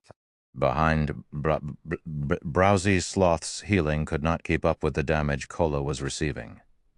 He could only watch as Kola inched closer to death. At the most crucial moment, Shi Feng used Abyssal Bind. 9 pitch black chains bound the Hazard Gnome, giving Kola a breather within the 3 seconds. The Hazard Gnome had only lost 7% of his HP after being barraged by everyone's attacks. The total damage the party dealt was not even the equivalent of a single Evil Whip from Blackie. When the 3 seconds had ended, the Hazard Gnome regained his freedom. The green-skinned gnome revealed a mocking smile on his face, his tiny hands moving around and manipulating buttons. The robot's arm holding the electric saw made a roundabout slash, creating a beautiful arc. Shi Feng's entire person was sent flying. He smashed into a tree and lost 286 HP. Kola rushed up in a hurry, his HP having recovered by more than half. He used Divine Strike and Punishment once again, trying to pull back the Hazard Gnome's hatred. However, the Hazard Gnome had actually ignored Kola. Instead, he lifted the gun in his left hand, aimed it, and fired a burst of bullets at Shi Feng.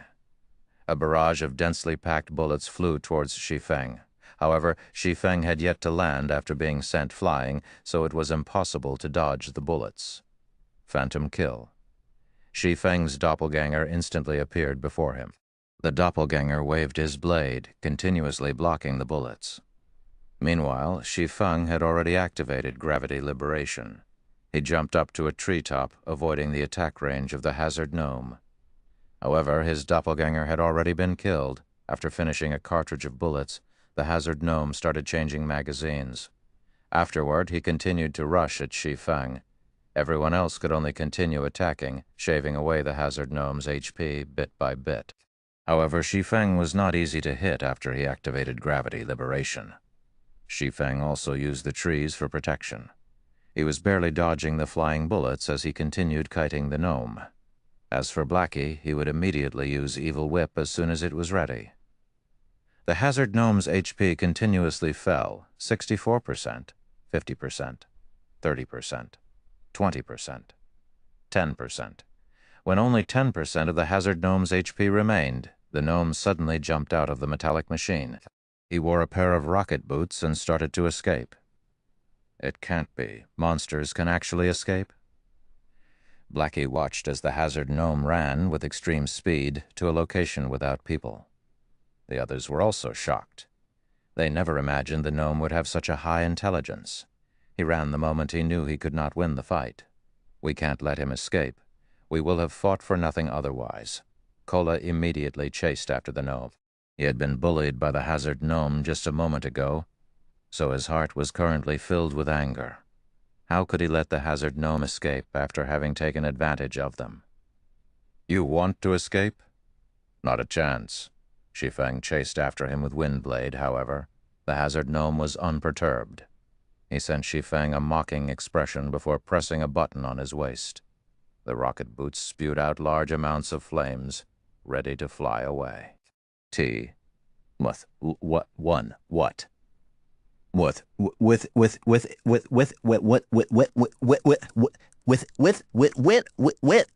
With not it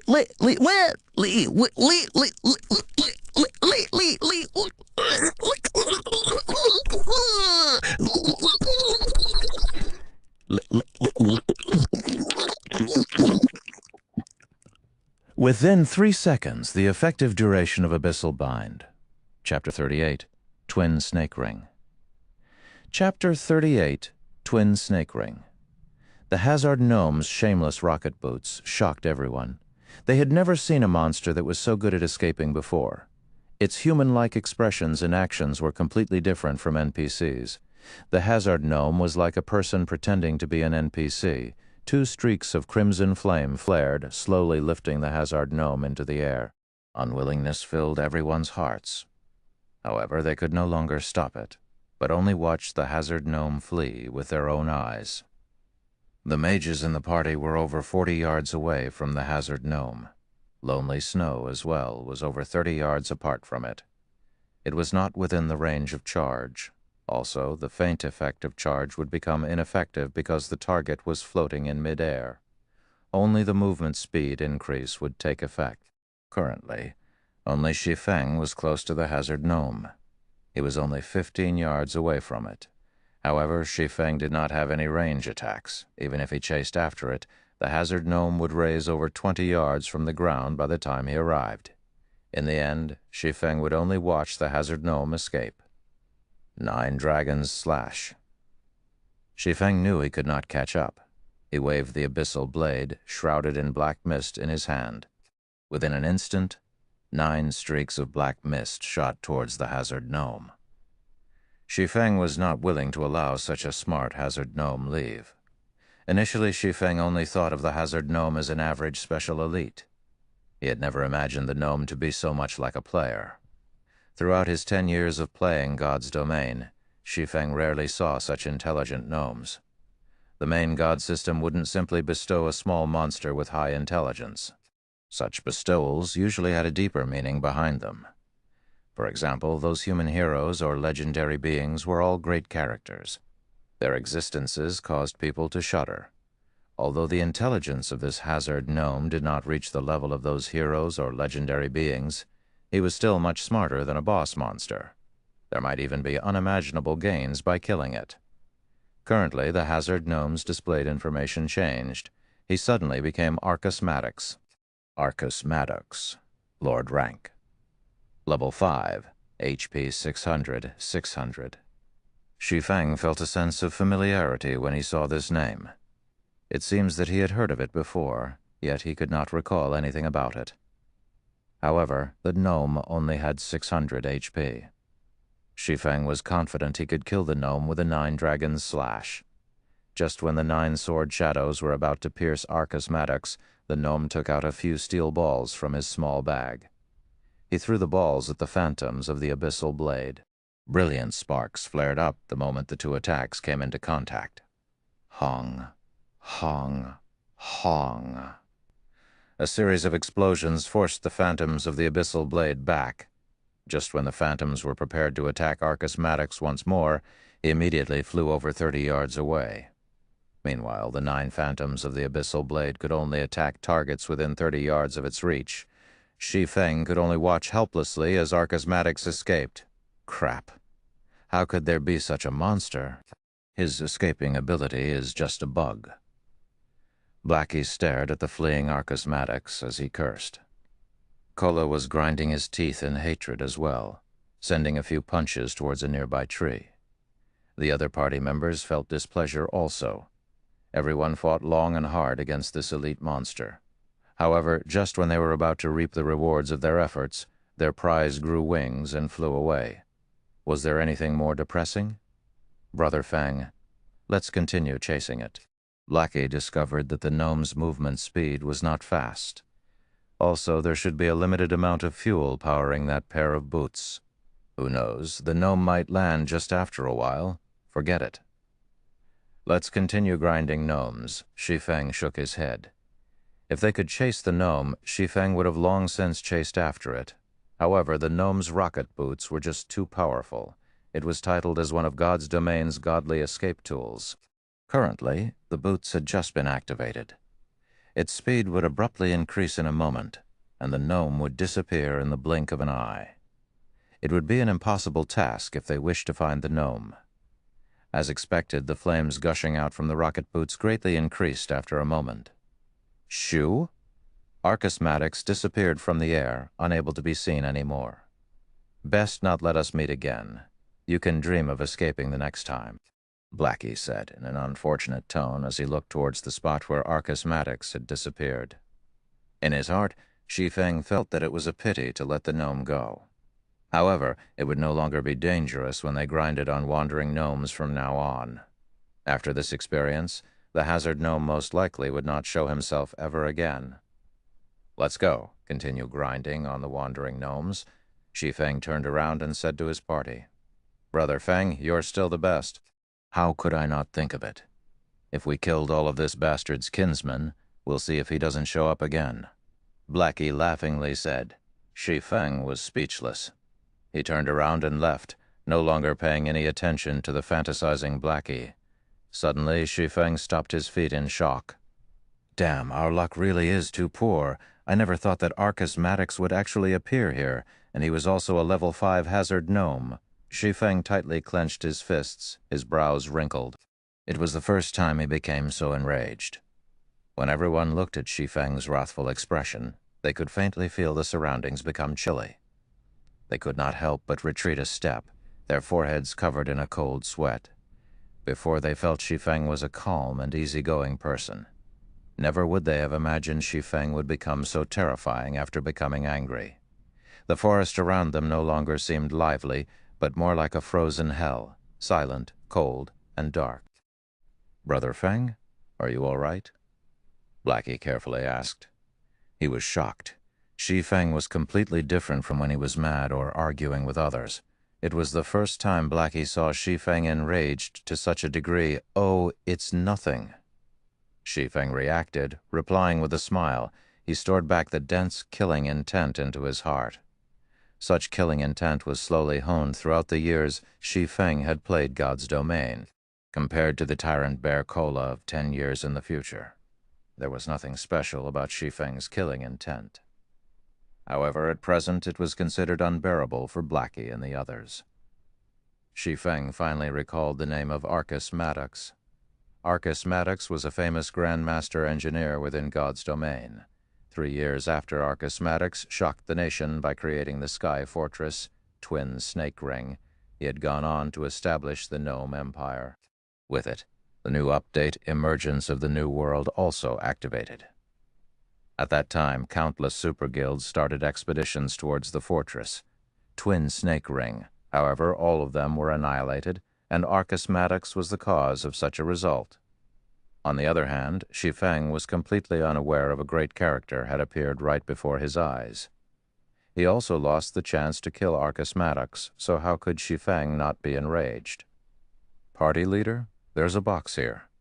Did it drop from Arcus Maddox during the explosions? Gluttonous Mouse, who had been silent all this while, asked as he picked up a small metallic box from the grass. Shi Feng received the box and took a look at it. He discovered the words Arcus Maddox carved onto the metallic box. Shortly after Shi Feng opened the box, he said suddenly with a laugh, "Great! Good job, Mouse! With this we didn't fight for nothing after all!" When the group saw Shi Feng in a happy mood, they knew the item must be very precious, as common items were nothing in Shi Feng's eyes. As to wanting the item for themselves, none of them ever had such thoughts. They had long since made Shi Feng their idol, and being able to aid their idol naturally made them happy. "Let's do it this way. You guys stay here to grind and level up. I still have something that needs to be done. Notify me when you have all reached level 4. Shi Feng kept the metallic box and hastily made the arrangements. Nobody could help him with the following matter. Only Shi Feng was able to proceed. Everyone felt reluctant when they heard Shi Feng's command. However, hearing Shi Feng have plans for them after they reached level 4, their anticipation grew as they abided Shi Feng's arrangements. Subsequently, Shi Feng left the deeper regions of the Dark Moon Valley. The party had Blackie's AoE skill. Killing 7 or 8 gnomes at a time was no problem at all, and their leveling speed was at least 2 or 3 times faster than the other parties. On the other hand, what Shi Feng needed to do was to utilize this metallic box and to forward the first step of his plans in God's domain. TL notes. 1. Bug. A fault in the game that causes unexpected results when an action is carried out within the game. Chapter 39, Philosopher's Stone. Chapter 39, Philosopher's Stone. After leaving the Dark Moon Valley, Shi Feng rushed towards Scarlet Lake. He had also activated gravity liberation to save more time. The players on their way to the Dark Moon Valley saw Shi Feng speeding past them like a gale of wind. His speed was shockingly fast, and his figure was just a blur. Who is that person? Which assassin is he? His speed is so fast. No, look at his waist. That's a sword hanging there, not a dagger. He should be a swordsman. Crap. Are the current swordsmen that up? The widely spread rumor on the forums stated that a mysterious swordsman killed the mayor of Red Leaf Town. There was also a powerful swordsman at the Deathly Forest that received an invitation from the Snow Goddess. I would have played as a swordsman if I had known about this earlier. Say, do you think they're the same person? Definitely not. I saw the swordsman that killed the mayor. That male swordsman was as big as a black bear. His arms alone were thicker than our thighs. He had forcefully killed that level 15 mayor. The players passing by started a discussion as they watched Shi Feng depart. They were inwardly speechless towards the swordsman Job. They should have played as swordsmen if there was such a powerful job. However, it was too late now. Shi Feng might have laughed it off if he had known their thoughts.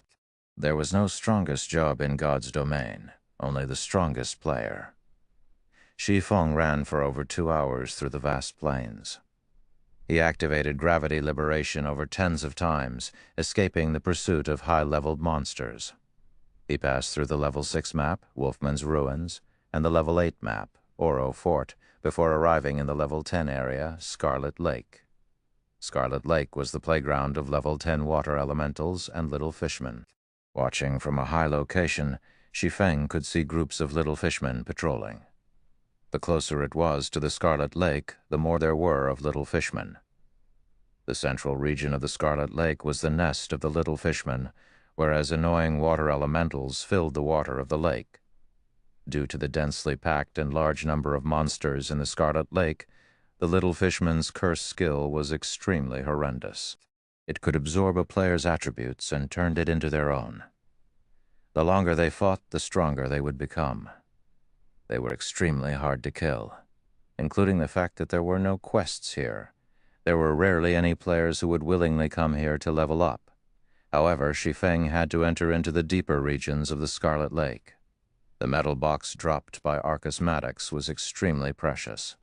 If Arcus Maddox were to know it fell into Shi Feng's hands, he would most likely bleed out in rage. There was a treasure map inside the box, and the treasure it hid was located at Scarlet Lake. Shi Feng had played God's domain for over 10 years now. He had done extensive research regarding the history of God's domain. He truly did not think Arcus Maddox would have this treasure map. It was the record of a heaven-shaking secret. 900 years ago, alchemy master Molotov had created an item with all his effort. Wars were waged between the large countries in God's domain for this item. There were over 10 heroic figures that fought over it. However, this item became lost in the end, its whereabouts unknown. It had become an unsolved mystery in God's domain.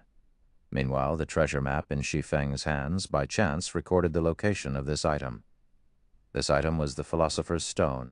It was a sacred item for alchemy. If alchemists could obtain the Philosopher's Stone, then they would have the ability to transform stone into gold, amassing immense wealth. They would even be able to revive the dead, breaking the alchemy law of equivalent exchange. Who would have thought such a sacred item would be placed in such an unremarkable location as Scarlet Lake? However, the Scarlet Lake was still a dangerous place for Shi Feng. After all was said, there was still a gap of 8 levels between Shi Feng and the monsters here. With the suppression due to levels, Shi Feng was not an opponent for the level 10 monsters, not to mention the attribute-stealing little fishmen. However, Shi Feng could not help but take the risk. The earlier he obtained the Philosopher's Stone, the earlier his heart could be at ease. If he waited until he was level 7 or 8, someone else might claim the item. He wouldn't even be able to feel regret when that time came. Shi Feng took out the metal box from his bag, carefully taking out the treasure map within it. He started researching it in detail. The marking on the treasure map was very clear.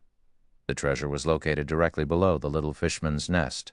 However, how would Shi Feng be able to circle around all these little fishmen? The problem with the water elementals also needed to be solved. Although water elementals had low HP, they had a 60% immunity to physical attacks.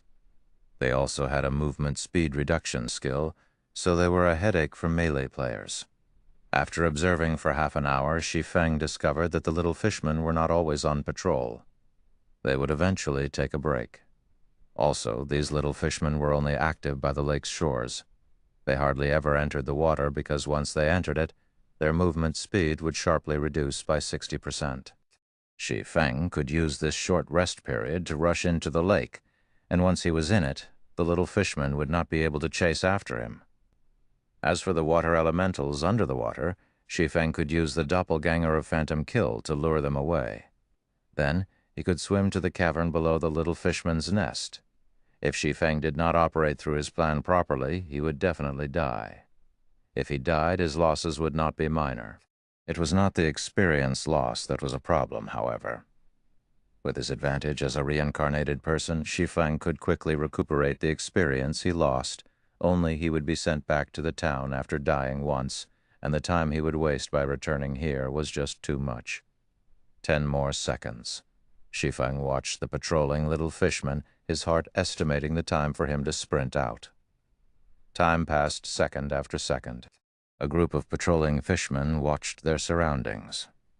After discovering nothing out of the ordinary, they entered a small wooden hut by the lake to rest, emptying the land by the lake. With all his might, Shi Feng dashed towards the shore. When Shi Feng was about 30 yards away from the lake, another group of patrolling fishmen discovered Shi Feng.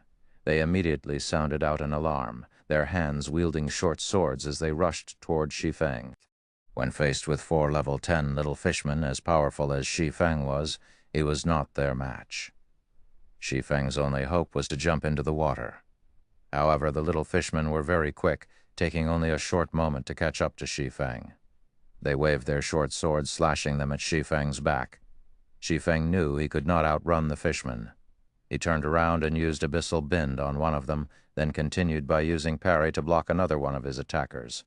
As a result, Shi Feng stopped the other little fishmen from moving forward. Using the power behind the fishman's attack, Shi Feng managed to pull away a distance of over 3 yards. He activated gravity liberation and then jumped onto the lake. However, the other little fishmen were quick to catch up, jumping into the lake after Shi Feng as well. Plop. 4 little fishmen fell into the water. Shi Feng, however, was madly running above the lake's surface. Walking on water was a skill that could only be activated after agility reached 80 points. However, Shi Feng had the ring of gravity. As a result, his body had reached a state of near weightlessness after activating gravity liberation. Including his agility that was over 30 points, he too could move on the water's surface. His speed would not be reduced by the water. In a few moments, Shi Feng had shaken off the unyielding little fishman. He ran to a location not far from the little fishman's nest, diving into the water.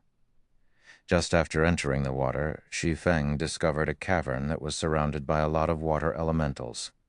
The water elementals were encircling around the cavern as if they were protecting something. Water elemental, common monster. Level 10, HP 750, 750. Shi Feng used Phantom Kill. His doppelganger swam over, luring the water elementals. Just as Shi Feng planned, a group of water elementals had discovered the doppelganger. One after another, they chased after the doppelganger. Meanwhile, the doppelganger swam upwards. Although the water elementals had high movement speed underwater, it was an entirely different story when they were above ground. They were the opposite of the little fishmen, becoming extremely slow once they reached the shore. With the water elementals lured away by his doppelganger, Shi Feng took the chance to quickly swim towards the cavern. Before Shi Feng even reached the cavern, the system notified him of the death of his doppelganger. The doppelganger had only earned Shi Feng over 20 seconds. After killing the doppelganger, the water elementals discovered an intruder near the cavern. They all hurriedly swam back to the cavern entrance. After discovering Shi Feng, the speed of these water elementals increased by a fold as they sped towards Shi Feng Chapter 40, Zun Temple. Chapter 40, Zun Temple. Above the scarlet-colored lake, the speeding water elementals created waves of water that struck at the little fishman's nest, waves that were as tall as a person enveloped the entire nest, destroying many of the small wooden huts on it. The hundreds of little fishmen inside the nest entered a frenzy. They screamed and bellowed, each of them holding weapons as they jumped into the water and swam towards the cavern below the nest. Dual-layered protection? Shi Feng took a look behind him, shocked, as if hundreds of water elementals were not enough. Now there were also hundreds of little fishmen following behind. With this amount, even 2 or 3 elite groups of players would not amount to anything. Shi Feng had no choice but to increase his speed and rush into the cave. There was still a thread of hope for survival. However, Shi Feng's speed underwater was very slow. It was incomparable to the druids who had their seal transformation, where their movement speed was increased by 50% when moving underwater. Instead, Shi Feng's movement speed was reduced by 50%. Soon, Shi Feng was just 50 yards away from the cavern's entrance. However, the enraged water elementals approached Shi Feng as if they were flying, their distance between Shi Feng shortening quickly. 42 yards, 28 yards, 20 yards, 10 yards. Just when Shi Feng was only 5 yards away from the cavern entrance, the water elementals had caught up with Shi Feng. They waved their gigantic icy fists towards Shi Feng's head. The attacks from water elementals carried a freezing effect that reduced movement speed. As long as they hit Shi Feng, the water elementals would cling to him till death. Shi Feng hurriedly spun around and used parry, blocking the fist of the first water elemental. Using the water elemental's immense strength, Shi Feng's body retreated backward by quite a distance. However, the remaining water elementals also rushed at him. It seems I'll be going back to town. Shi Feng looked at the hundreds of water elementals in front of him, feeling powerless. Just when Shi Feng was about to give up, he had floated into the cavern. Inside, he saw a human-shaped ghost roaming about. It was roughly 30 yards away from Shi Feng. Shi Feng gave caution to the wind. If he had to die, then he would die trying. At the very least, he could obtain a little more information for future preparations. Hence, Shi Feng used Windblade, his speed increasing by a large leap.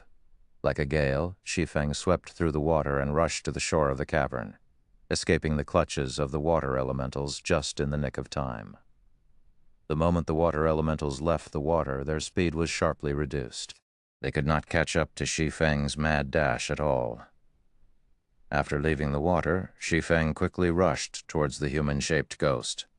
The moment the abyssal blade was about to slash across the ghost's neck, Shi Feng suddenly discovered the half-transparent ghost did not actively attack him. Shi Feng abruptly turned the tip of his sword away, the blade sliding past the ghost's side. It did not attract the ghost's hatred. Close one. Shi Feng felt cold sweat down his back when he looked at the ghost's information. Brave 1 Floyd, High Lord, level 25. HP 360,000, 360,000. If Shi Feng had attacked this Brave One and attracted his hatred, even if he had 100 lives, he would still end up dead.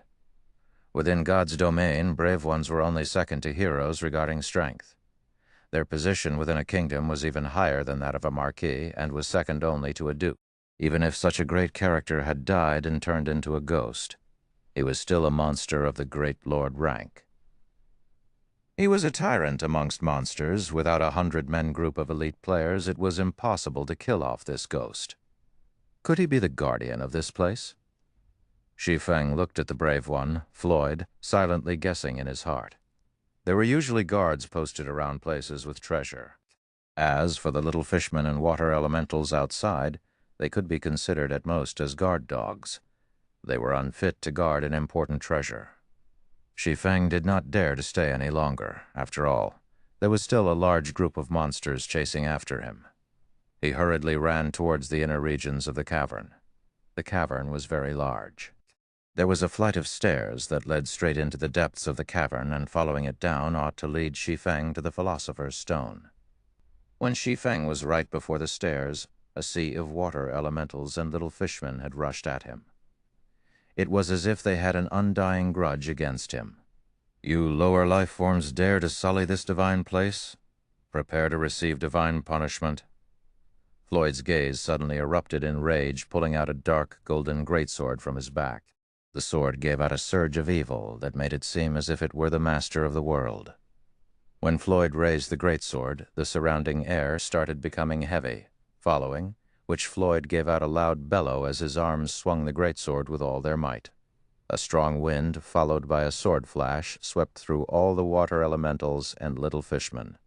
Each and every one of the monsters turned into ash, and the cavern's entrance instantly transformed into a pile of rubble. Strong, Shi Feng exclaimed in shock. He had sorely underestimated the strength of a Brave One. Floyd's single sword could easily wipe out a 100-men group of level 30 elite players. A 300-men group might be needed to even have a fighting chance. It was unexpected that the water elementals and little fishmen did not even have the right to become guard dogs. They were all annihilated in an instant. Shi Feng wiped away the cold sweat on his forehead. Luckily, he was a human, and not a lower life form. Otherwise, his outcome would be similar to those water elementals and little fishmen. This place is truly vicious. I guess I can only go downward now. Shi Feng looked at the collapsed entrance. Not even an earthworm could find a way through the debris. The stairs that led down were spiral-shaped. The rocky walls surrounding it were also enchanted with a kind of light-based magic, brightening the entire stairwell. However, this stairwell was extremely long. Fortunately, there were no dangers here. After walking for an entire half an hour, Shi Feng finally arrived at the end of the stairwell, at the beginning of a wide and spacious hall. The hall was about the size of an entire football field, and it looked similar to a shrine of sorts. Made out of gold and jade, the two sides of the hall were carved with an abundance of illustrations and texts. There was also an altar at the deepest part of the shrine. Above the altar was a treasure chest made of pure gold.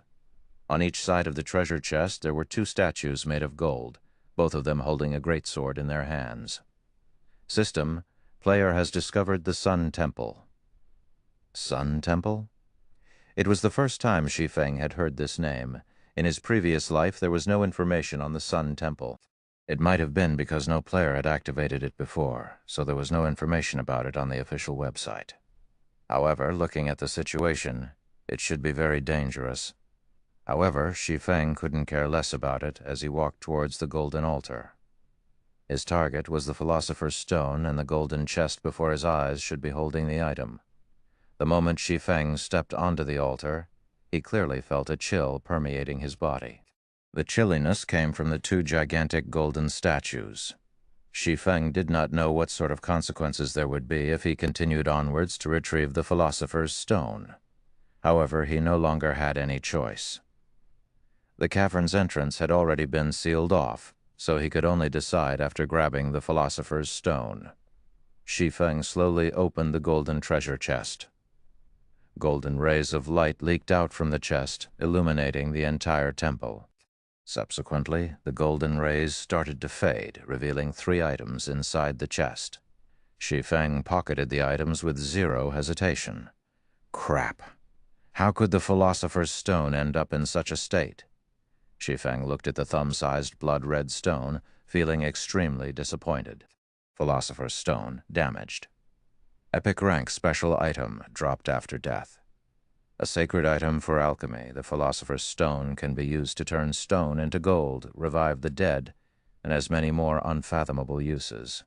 However, the Philosopher's Stone was damaged and broken into 5 pieces by the Sword Emperor Knight. Nevertheless, the Philosopher's Stone possesses immense strength. As long as the 5 pieces are gathered, it will be able to recover all of its strength. Active effect. Due to being damaged, the Philosopher's Stone possesses less than 1/10 of its original strength. It is only possible to use it for alchemy conversion and elemental refinement. Although the effects were greatly reduced, Shi Feng was still satisfied with it. These 2 abilities would enable Shi Feng to accomplish a lot. As for the remaining 2 items, one of them was the Golden Greatsword, a level 10 fine gold weapon. The other item was an instantaneous movement magic scroll. A great treasure indeed. Shi Feng looked at the Golden Greatsword in his hands with extreme excitement. Aside from magic weapons, it was the best item a level 10 player could have. If a level 10 player were to equip this greatsword, they could definitely become invincible amongst players of the same level. At this moment, the 2 statues by the side shook. Their eyes released a red glow, locking their sights on Shi Feng. Shi Feng used the instantaneous movement magic scroll without hesitation. Golden-colored magical seals suddenly wrapped around Shi Feng. The spell on the magic scroll had a cast time of 3 seconds, and it was capable of sending the player to a selected location. This magic scroll was extremely precious. Although there were only a few copies of it in the entire god's domain, dying in this place was a much greater loss to Shi Feng. Just as Shi Feng was about to be slashed by the golden statues, he vanished from the temple.